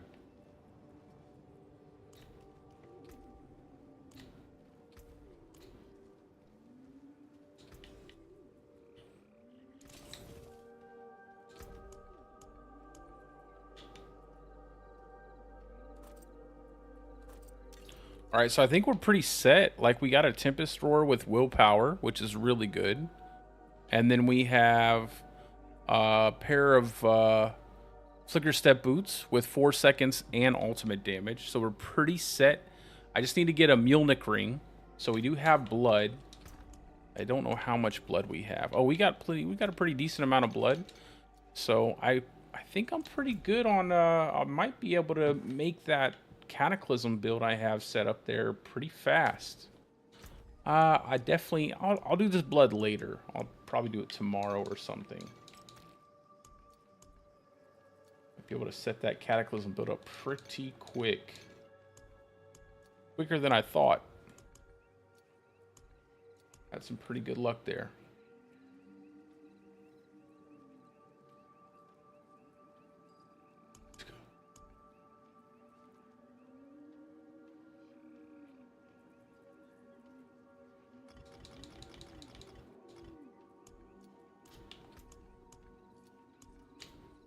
Let's go craft some potions real fast. Oh, wait, I forgot. They have a potion crafter over here now. That's right. Let's go ahead and make some of these. And make some just regular willpower incense, I think. Like 40 of these. Oh, that's one of my best. Alrighty. And then we'll go farming. We're about to do some good old farming.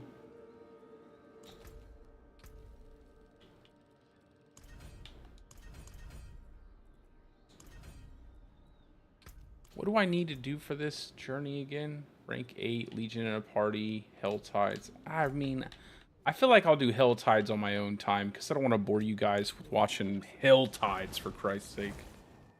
It's like, who wants to watch? I mean, it's not that bad, but it's kind of like, I really like the layout of these Witch Tides, man. There's so much, they're so dense, so many little activities you can get into. It's a lot funner to watch. It's a lot funner to play through than doing Hell Tides. Even though they've increased the density of them, you know, I feel like whatever they're doing with these Witch Tides, they just need to do right with the Hell Tides, because this is actually a lot of fun. I like all the little events. Feels like you can get into something, and not only does it doesn't really take you out of it, right? It's not like some of the events you can get into in Hell Tides. You just kind of, like, you know, follow the frog to a destination, or, you know, follow this lady around while you kill things inside of the circle. But there's, you know, it's just kind of like a natural flow to it. I don't know. It just works really well. I'm really surprised by how well that the seasonal content is, how well it functions. I wish they wouldn't take it out of the game, to be honest. I like the root holds. The root holds are really fun, and they tons of rewards. And I like the little system of debuffs they have, kind of similar to like Ultimatum and PoE, except not as punishing. Not quite as punishing.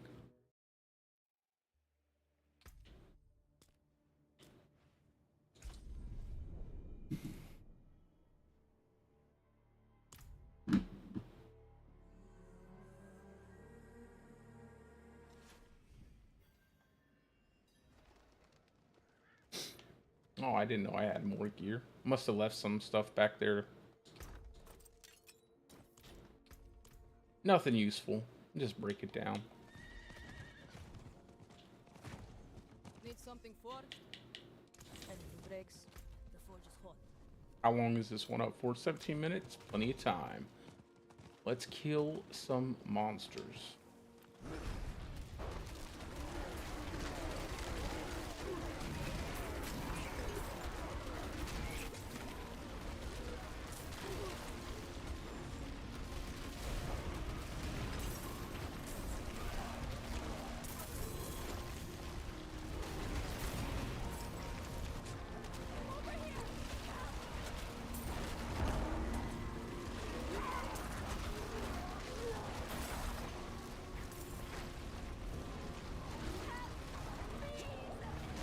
Oh, and these mystery keys are actually really good too. I've been getting a lot of nice items out of the chests.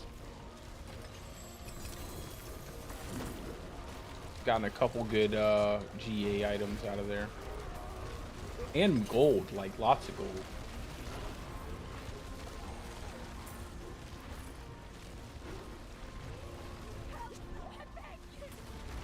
Hey, you know what? I don't speak any other language than English, okay? And you're doing a really good job.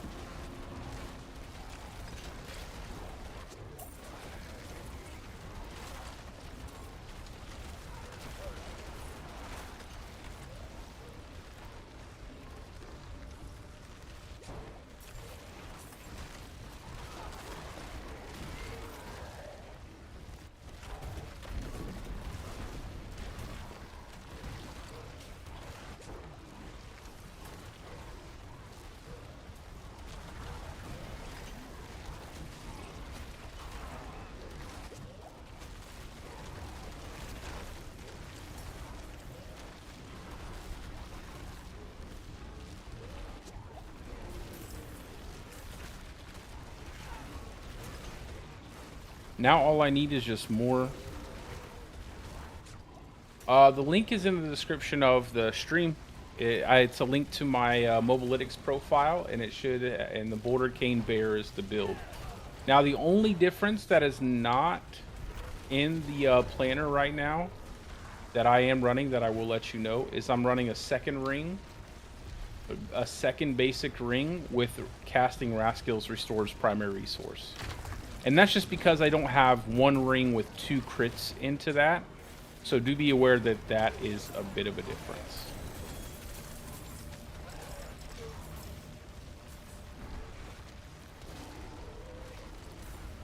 The planner has a Hunter Zenith ring, which is what I have in my inventory currently.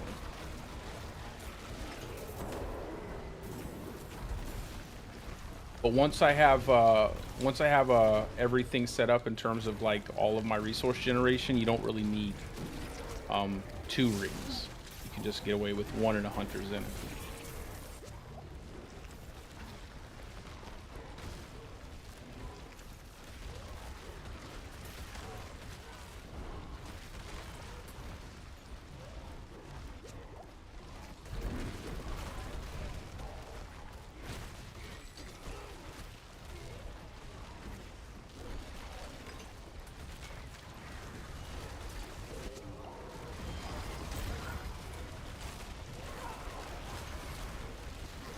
I might actually write that into the planner in one of the description boxes before I make the video, just to like let people know, like, hey, if you're having trouble with resources early on, just use a second basic ring with Raskill's Restore resources until you can get your resource management under control, and then you won't have to worry about it.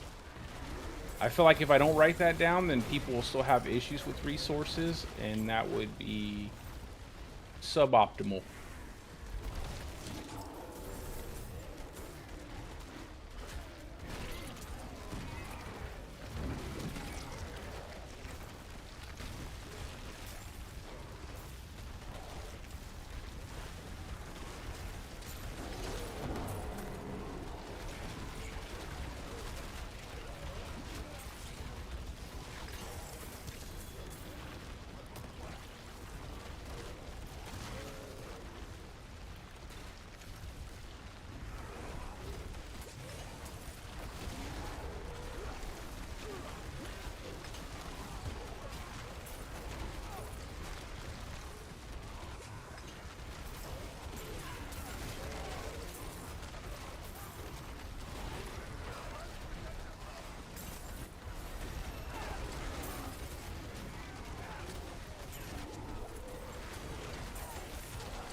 Oh, nice. You got a GA 2-hand mace. Hopefully that's got some decent affixes on it.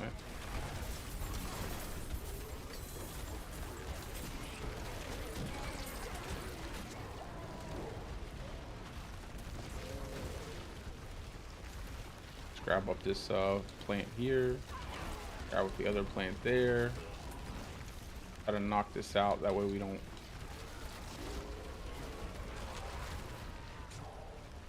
That way we don't get caught without enough time.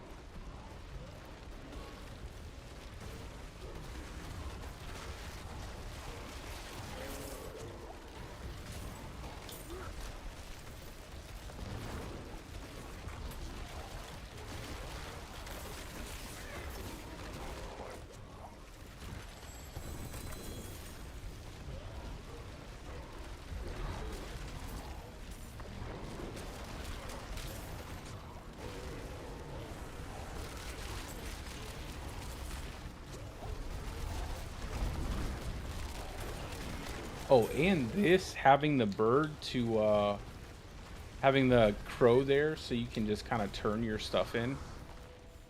That's really, really good.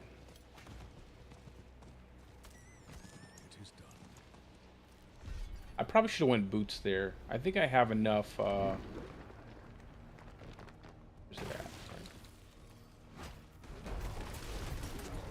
I think I have enough two-handers for right now. I need to get core skill gloves and boulder boots, and then my damage will really be going.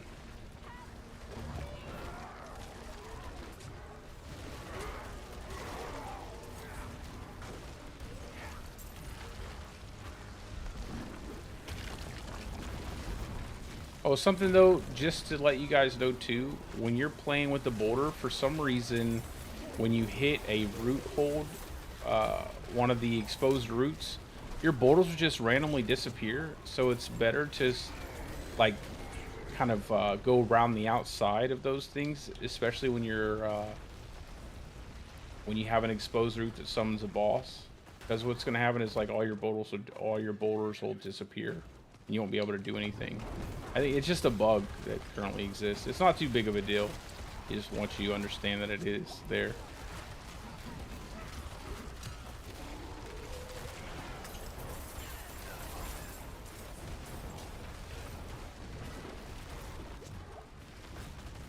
Not completely lost.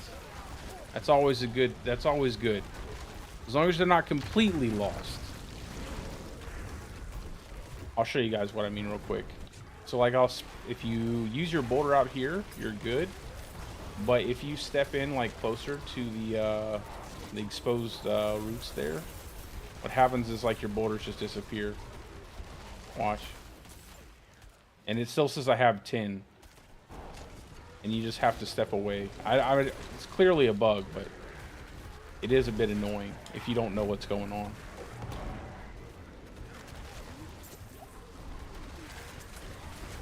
It's easy enough just to stay out on the outside.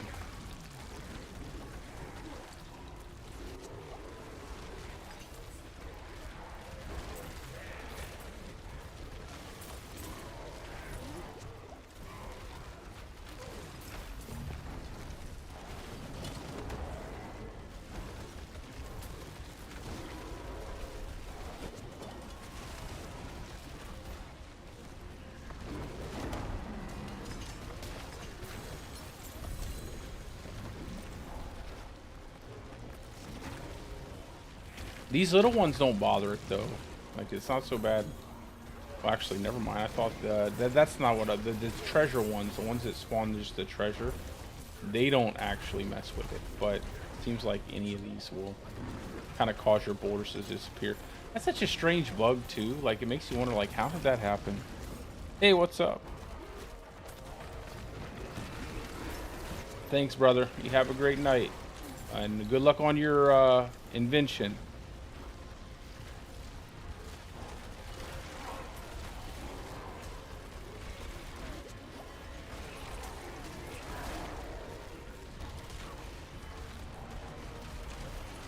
Is it working for you?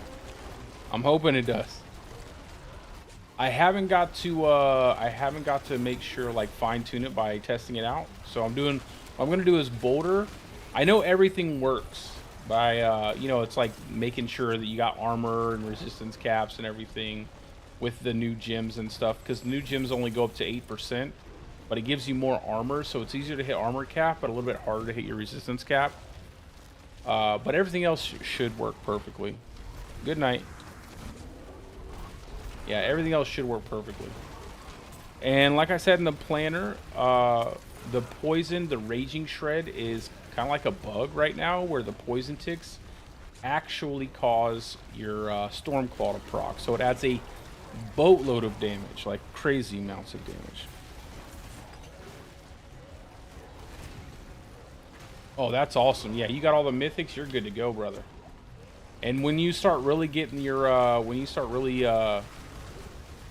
getting your ultimate off cooldown fast, and you're just constantly spamming your Eridas and pulling everything close to you, you'll just melt through everything. And then if you decide to push, you just be a little strategic about it. You start pulling everything really, really close together, and then it'll burn it down. I'm super excited to try it out. I can't lie. I just have to do these 2 builds first, like the 2 S tier videos, Boulder and Cataclysm, and my leveling build, and then I'm gonna jump over to Shred, because that's one of my favorite builds.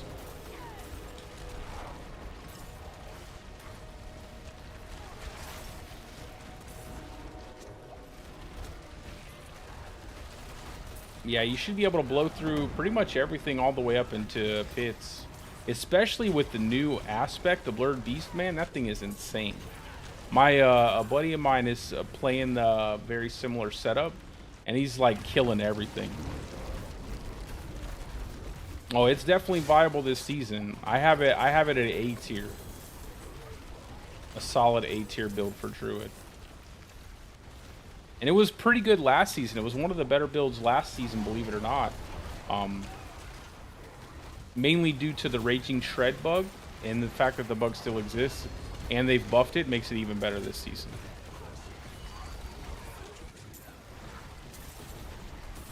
But you can just swap out of the Raging Shred if you ever want to and play Primal Shred. It'll be a little bit of a damage loss in terms of like going like high tier pits and stuff, I think, but it's still fine if you don't want to use the bug.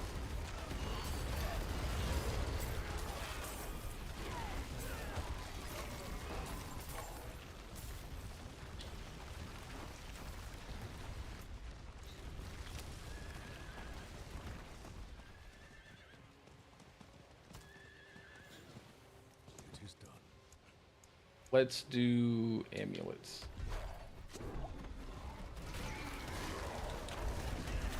Yeah, that's you. So what you can do really is if you're doing like if you're just speed farming like outside like open world content, stuff like that, you could probably use Primal Shred.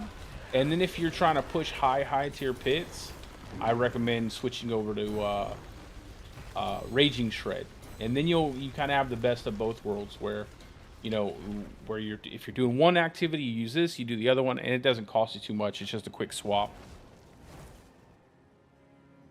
But unfortunately, like I wish I could put, you know, I probably could write that out in the build somewhere as a recommendation.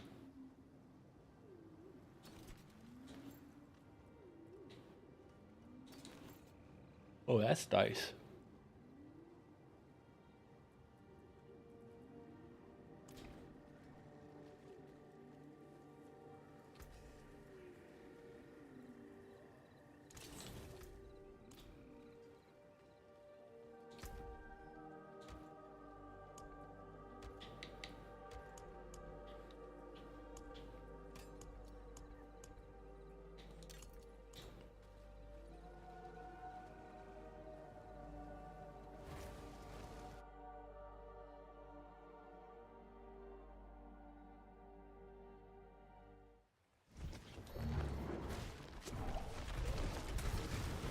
It's going to be interesting to see what they do. I know that they're supposed to fix the bug with the Cataclysm and everything, and that's fine. But they need to buff up Tornado. They need to buff up Pulverize. Like for the meta, like if we're going to continue on this crazy player power meta, like those need big time buffs.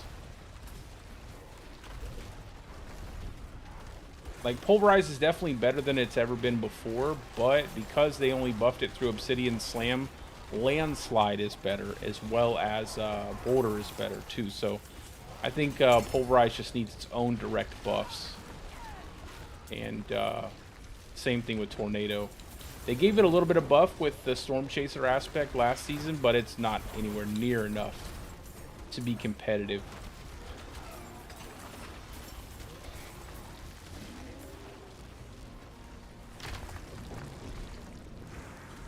And for some reason, they want us to do this ungodly meta of snapshotting stuff, so I hope that they, at some point, were like, okay, maybe we don't want to do this.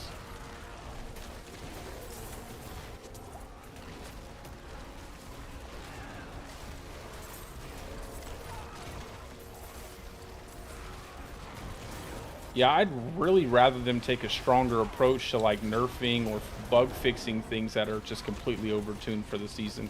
And I don't mean like to the point where it's boring, but like not broken. Because I feel like we don't really have a lot of in-game content to play through. And the faster you get to where all you have left to do is the pit, you know, the faster you're done with the game. And it's like, okay, well, people are, I mean, there are people who are already done 150 pit because of the bug. And it's like, what do you do after that? You already did it all. You've beat the game, basically, at that point.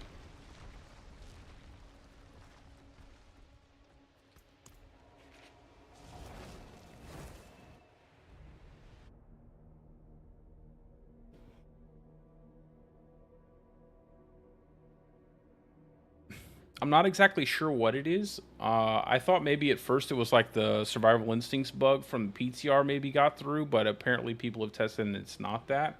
So I would imagine it's probably something with like the apogic aspect. Oh yeah, like like I said, it's a solid A tier build.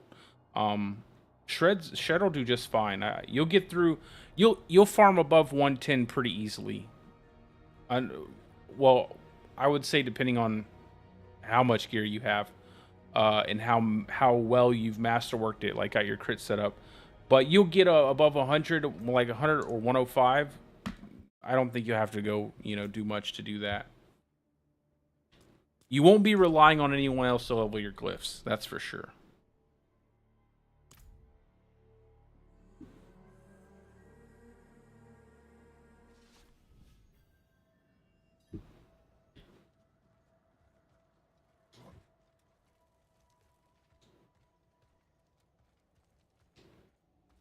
I have, I did make a planner with the Malfit Crescent Amulet. So, I'm not sure if it'll be good or not. I don't think it's going to be better than the Banished Lords. I mean, that, you just get the, and the only reason is because Banished Lords and Shred are kind of buggy together.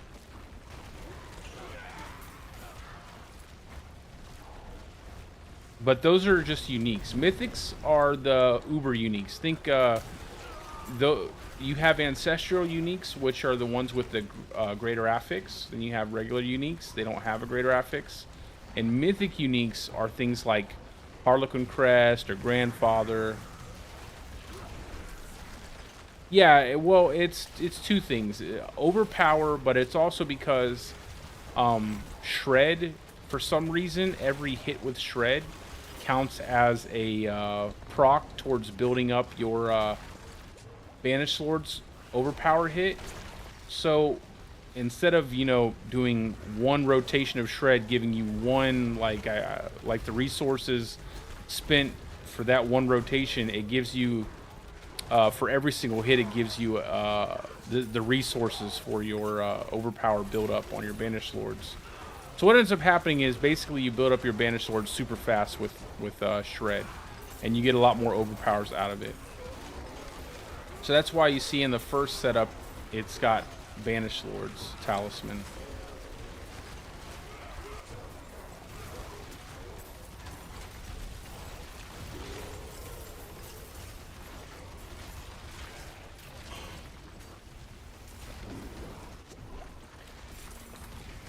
Unfortunately, I feel like the Malfit Crescent Amulet, it's not bad.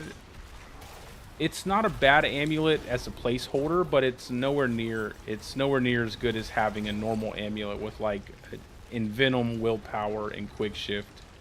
I gave them feedback. I gave the devs feedback, and I told them to turn the amulet into a pair of gloves, so that way Shred, as well as Lacerate, would have like a dedicated pair of gloves, similar to like Lightning Storm and the Ascetic Wraps.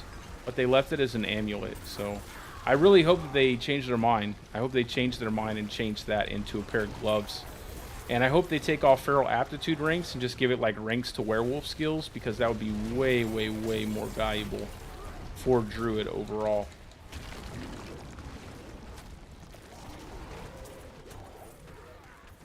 Yeah, but the only thing is like, then you're not using Bestial Rampage, and Bestial Rampage gives you... Bestial Rampage is powerful, not just because of the multiplier, but because it also basically caps out one of your attack speed buckets. I mean, it basically just caps it out. So you have this massive amount of attack speed. You also have a massive multiplier on top of that. And the pair of boots also have damage reduction on top of that. So they're really, it's a solid unique, and then you have a free amulet slot, and with that free amulet slot you can get like Banished Lords to give you overpower, or you can go a normal amulet and end up picking up stuff like Envenom, Quick Shift, and Willpower. But I will definitely tell you, test it out, see what you think. I would say test them all out. Like, get a Banished Lords, see which one you feel gives you the most damage overall. But the only difference is like with Banished Lords you build overpower, and with Malfic you're gonna build crit damage. So that's really the only difference.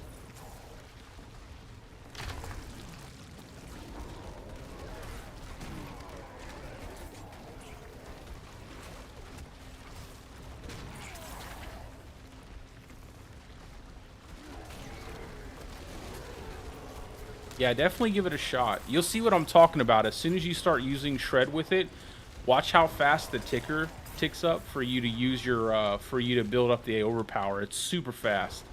Especially you have stuff like Agi Beast, or Agile Wolf, or whatever. I can't remember. It's like Agile Beast or Agile Wolf, giving you the 4th hit and everything. It all works really well together.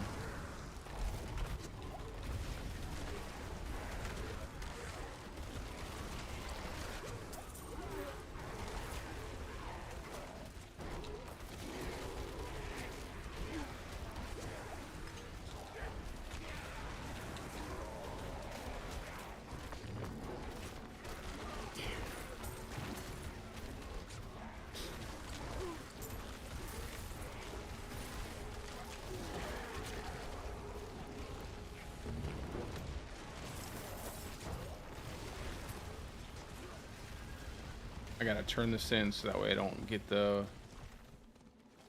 It is done. Get back over there.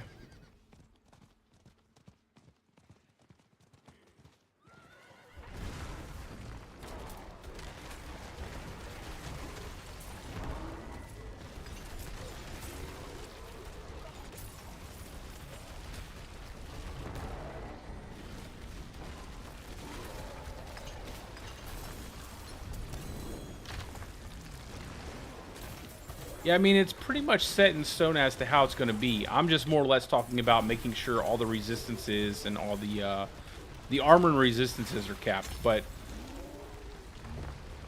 that stuff should be okay. Like, in terms of everything, and tempered, like damage-wise, stuff like that. And you should still be able to cap everything perfectly fine. I think it's going to be over-capped.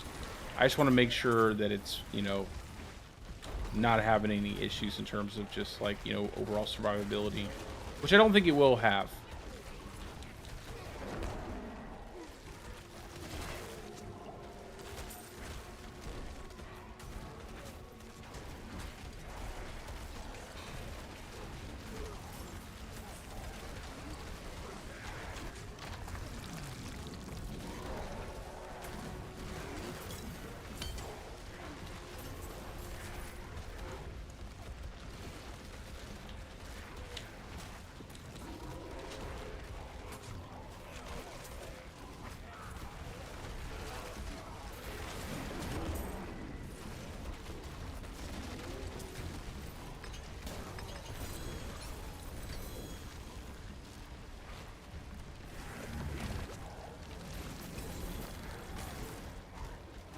Oh, nice.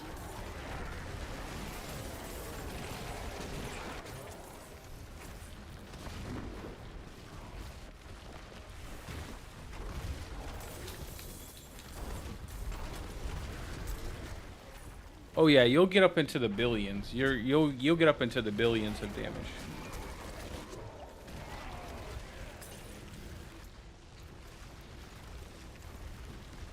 We got a Earthbreaker ring, and we got a not so good pair of ascetic wraps. We'll just toss that out.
Probably do a couple root holds after this.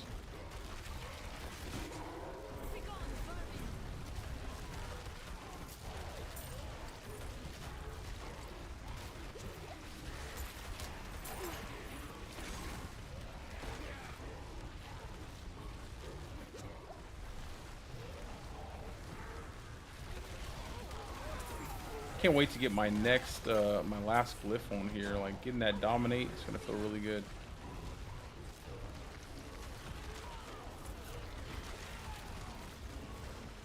Come on, lady.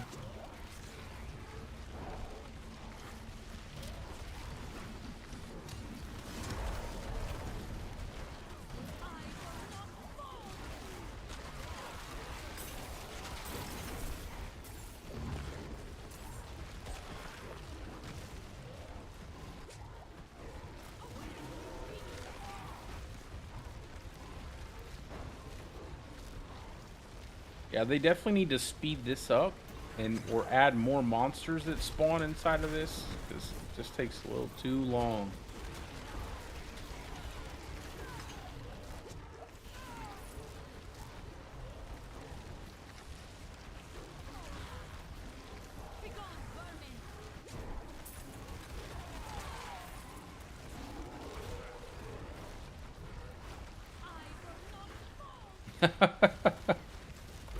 Yeah, you gotta get those glyphs.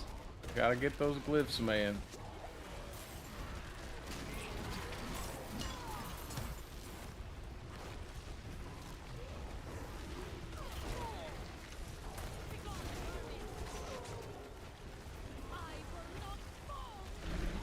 All right, got our 120.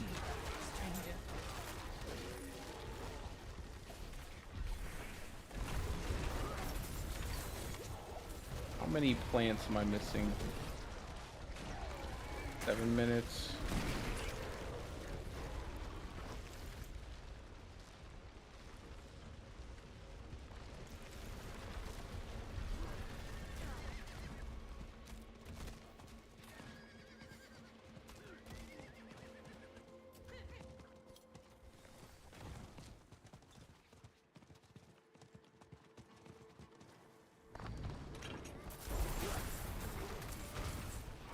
You can use Tibble Twill. Yeah, that's pretty good. Something I like to use early on is Tacits of the Dawning Sky, just to help cap out my resistances really easy until I can find like a solid pair of pants or something like that. Depends on what you're missing. Like if you're missing resistance or if you're missing whatever you're missing, that's the best thing to go for. But yeah, Tibble's is pretty good. You get that extra multiplier as long as you can get Unstoppable, plus it helps with resource generation. That's always nice.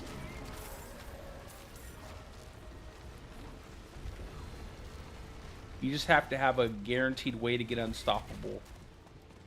But if you if you're using Lupine Ferocity, then that's pretty easy. You just use Metamorphosis on the boots and make sure your boots are a pair that give you that reset your evade after you use an attack. And you can just basically evade all the time, have unstoppable, and you have your damage buff, as well as, you know, you can restore your resources if necessary.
I have a lacerate build I made on the PTR, and it was actually pretty good.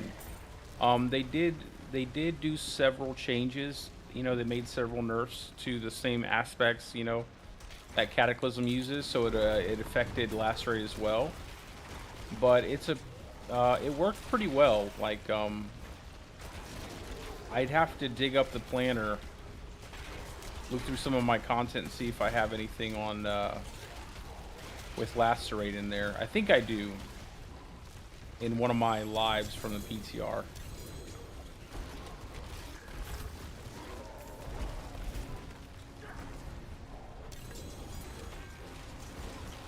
But the only thing is like, it's like anything, you need to be able to overpower crit with that too.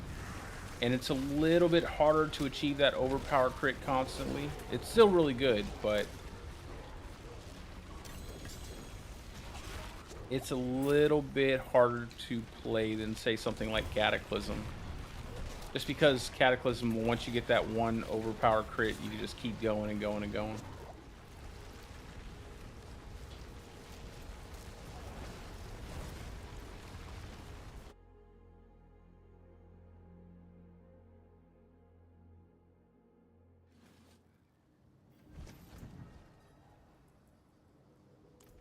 Let's toss this in the chest.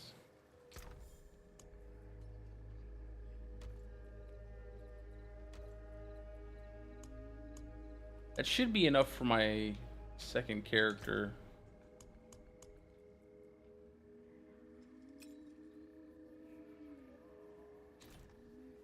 How can I help?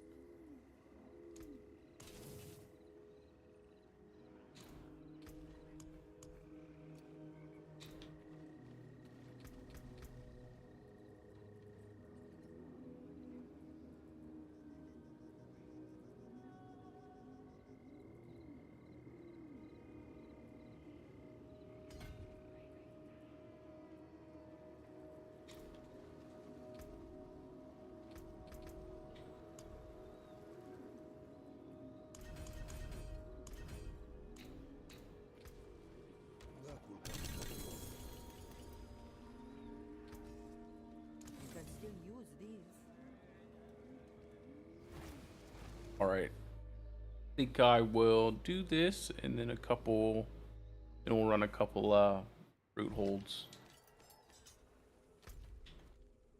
Which time do I have? 33 seconds. We'll just do root holds then.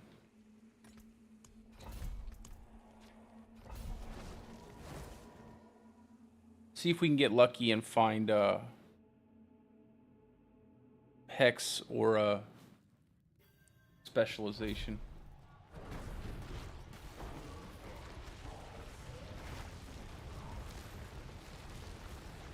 Oh no, we don't want to do that.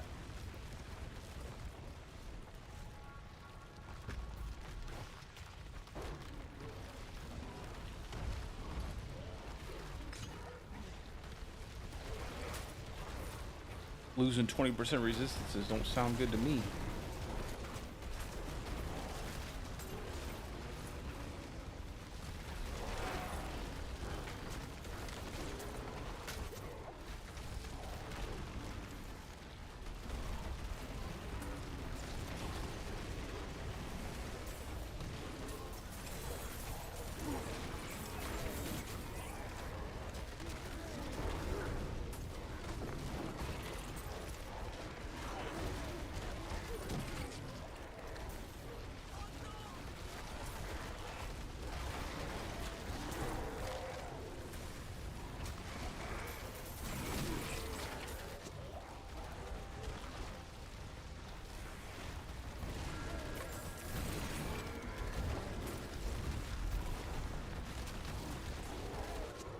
Oh, absolutely, brother. Anytime, man. Anytime.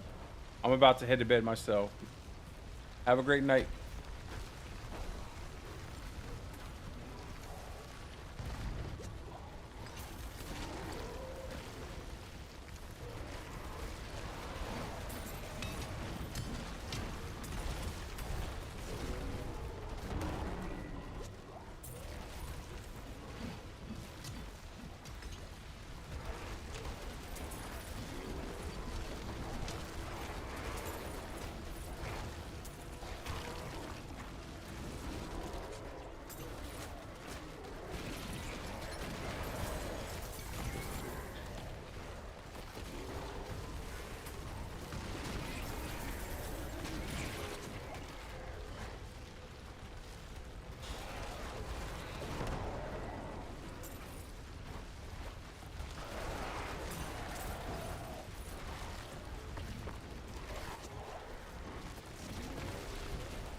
Yeah, I'm definitely getting a little tired. I'll keep forgetting to hit my hurricane.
I'll check and see if I can make any occult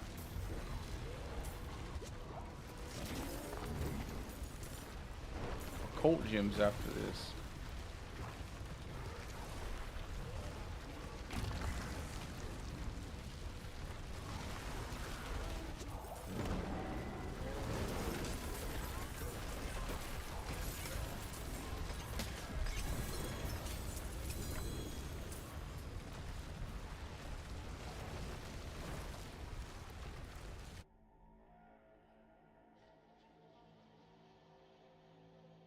Oh, let me check that, man. That might just be an accident. I might have accidentally not clicked on it. Let me look at it real quick.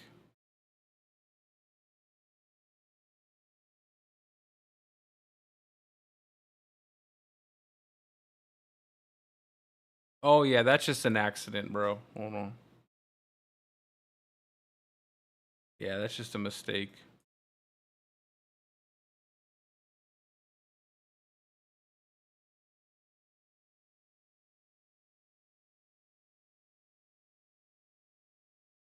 There we go.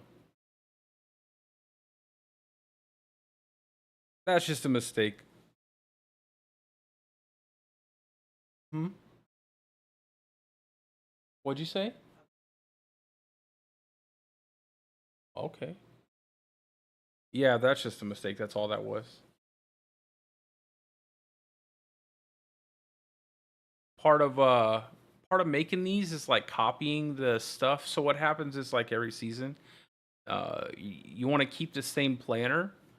And so like when you try to copy it over, when you switch to the next season, it basically deletes everything, but you open it up on a separate page. And sometimes things kind of will freeze up or something and you'll lose some progress. That's probably what happened there. But yeah, definitely never forget the Earth and Devastation note. Because I even have it on this right here. See, I have it on this. Just a mistake.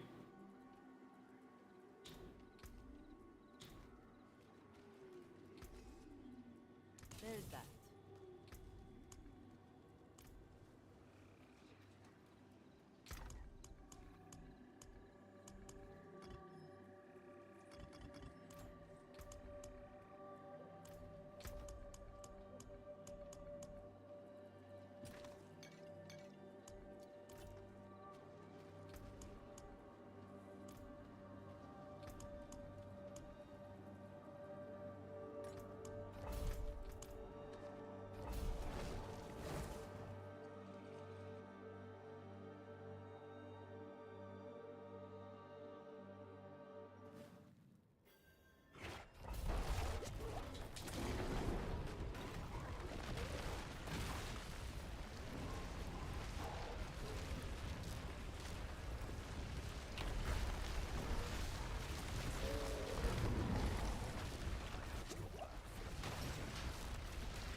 Ooh.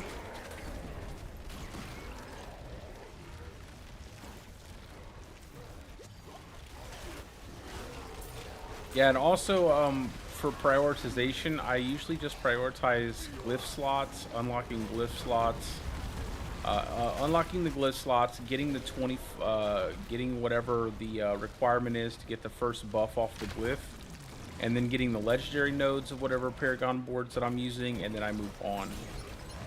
And then once I have all that, I'll do some survivability, just making sure that I always have my resistance and my armor caps as I scale into higher content.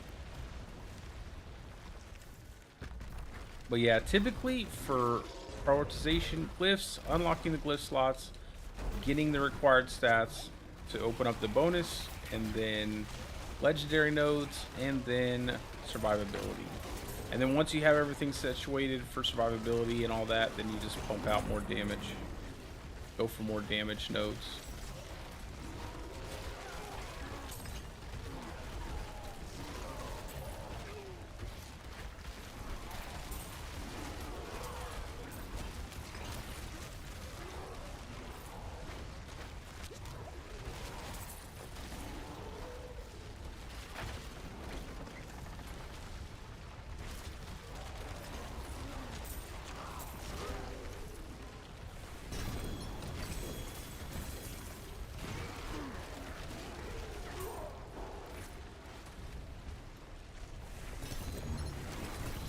Look at all the items, man.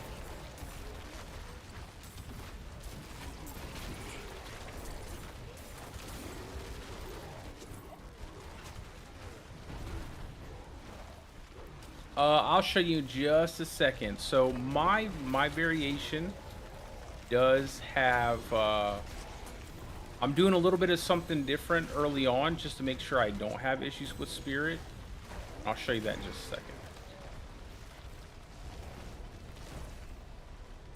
So until you get all of your, until you get all of your resource generation, everything under control, so you can use like, another like a 100 zenith ring. What I like to do is I like to run 2 plain rings, both with casting wrath skills restore resources.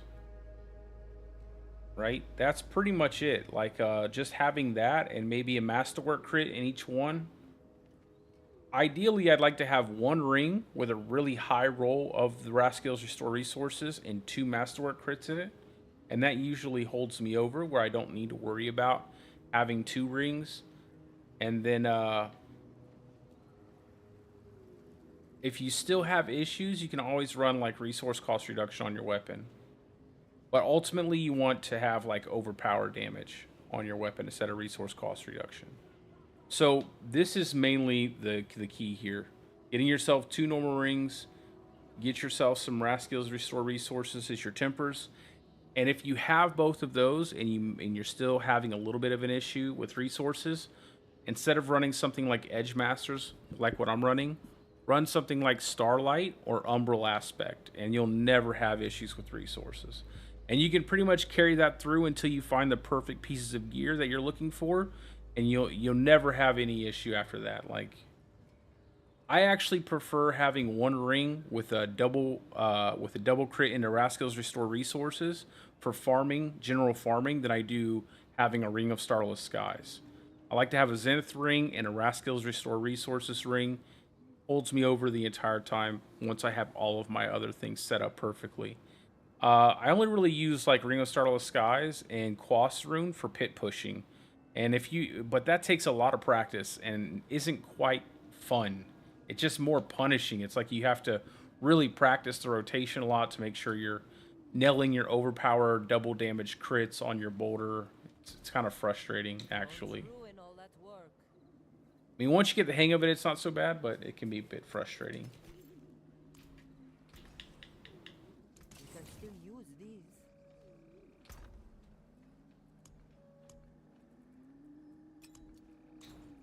But I'll probably write that into...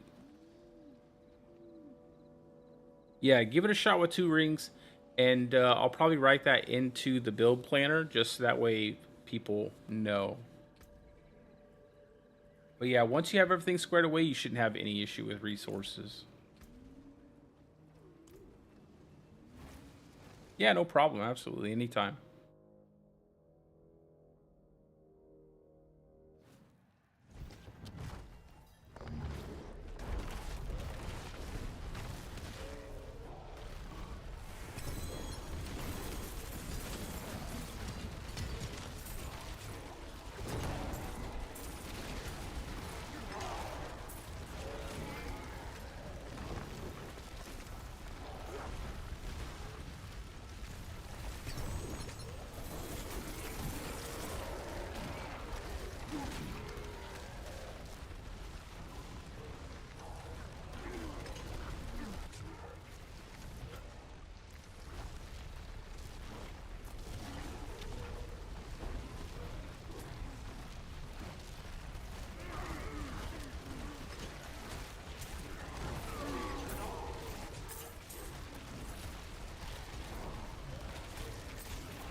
I think that's all of the, yeah, that's all of it.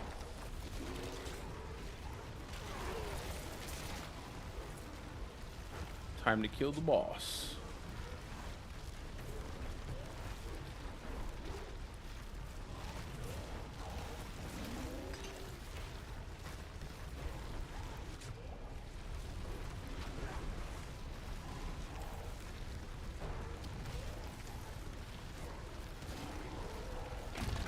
Man, come on now.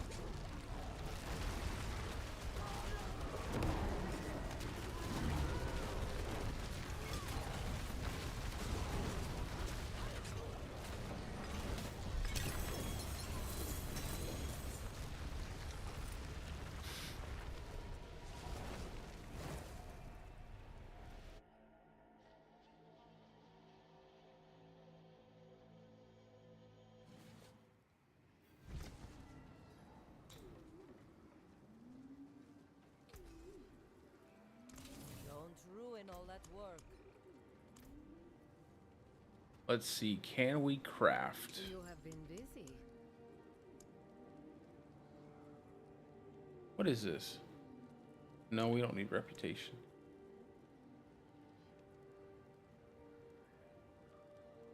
We're just missing a melon. We're missing the big old melon. This is Bouldercane. I'm doing Bouldercane first, and then I'll do Cataclysm after Bouldercane. I've been getting pretty lucky with my gear for Cataclysm too. So.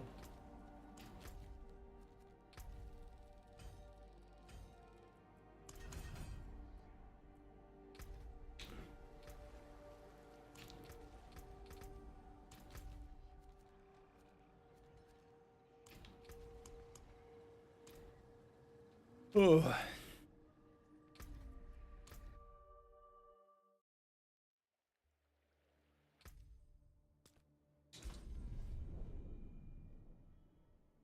This is going to be my Cataclysm character.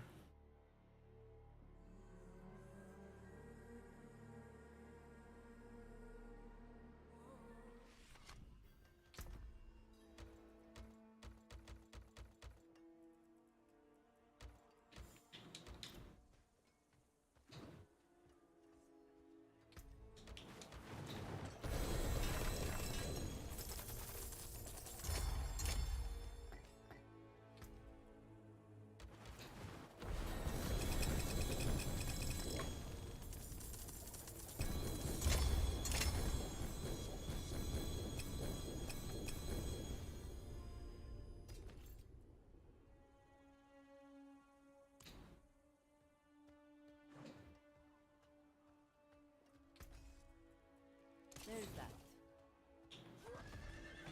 I should almost be 60 with this this round of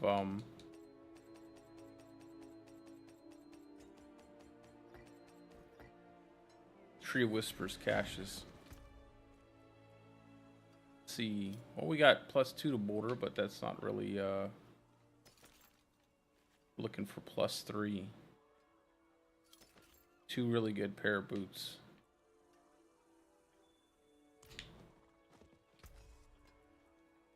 I can break that down.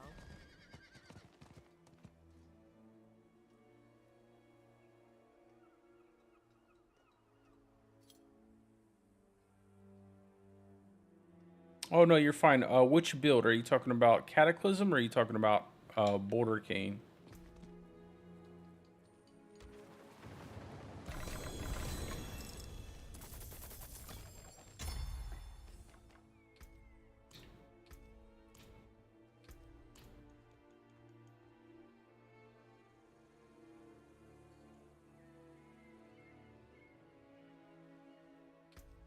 Yeah, I personally prefer Bouldercane just because I'm not a big fan of the snapshot overpower meta that they're basically forcing us into. I'm not a big fan of doing that. But overall, yeah, I mean, when your Cataclysm will be much more powerful in terms of pit pushing, but Boulder is much more fun to play and much easier to farm on and can still push into high tier pits. Just not quite as high. I don't believe it will reach like as high as Cataclysm will.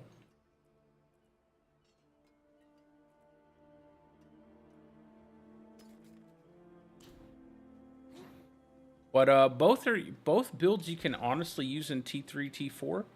Like I used this from T3 to T4. I used Pulverize all the way up to T3, and I was going to go into T4 with it, but then I got lucky with a couple things. So I decided to swap over. You can still use these.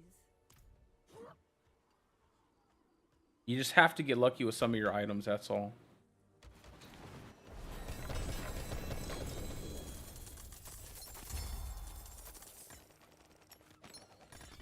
No, I had not figured it out yet. I haven't had a lot of time to look into it.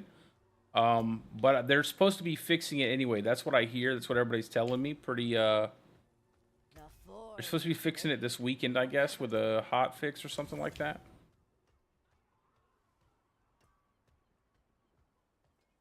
No, it's not hard to gear for. No, it's not hard to gear for at all. All you need is a Vasili's Prayer and a Dolmen Stone Amulet, and that's really it. That'll get you right off the ground, you know, with the build. Yeah, I was thinking maybe it was something to do with the Apogic aspect, but like I said, I haven't really had enough time to look into it, and I've been playing Bouldercane all day. Well, not all day, but for the last 4 hours.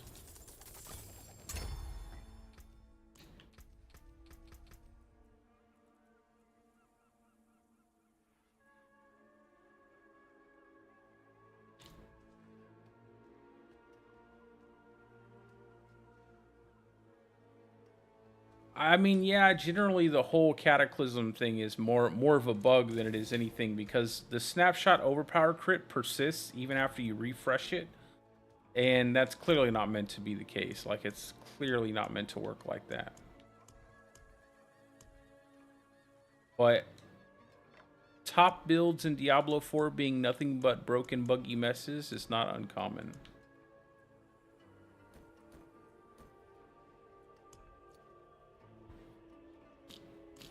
But I'll show you real quick because I'm about to log off. But I'll show you what I have on my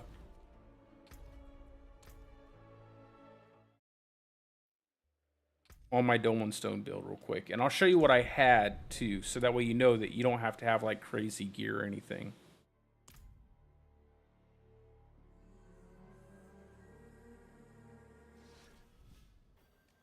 So this is what I currently have. I'm just using a Vasili's Prayer and a Dolmen Stone Amulet. Okay. Then I have 2 rings, and I was saying earlier, this is really the key here for resource generation. 2 rings with casting Raskills restore resources. You want to have that. And then I have a really good weapon here that I got lucky with. Just regular boots, nothing, no boulder on them. Armor on pants. No core skills on gloves. And I'm using a plain chest. And really just getting some hurricane duration. Yeah, me either, bro. I've never really liked it myself, but good lord. It's like every season, everything is bugged.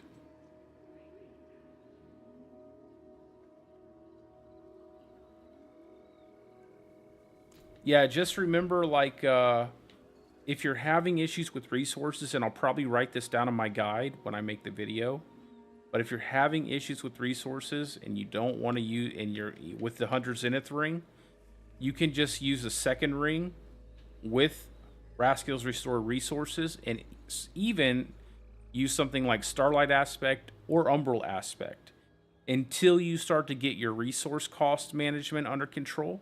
And then as you start to get it, you know, more refined, you can swap back into your Hunter Zenith ring for the extra damage.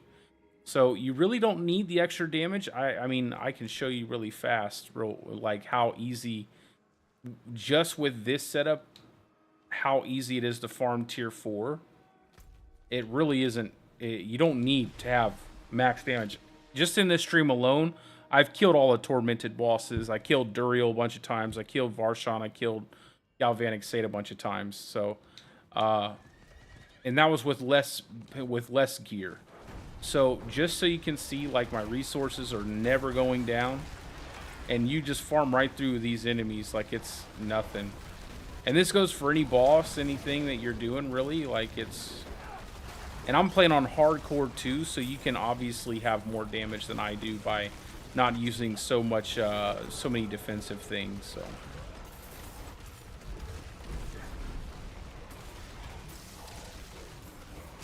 But you can see how easy I'm running through this stuff. It's super, super easy. And I don't even have my dominate glyph on yet. So I'm missing a whole glyph that I don't even have on right now.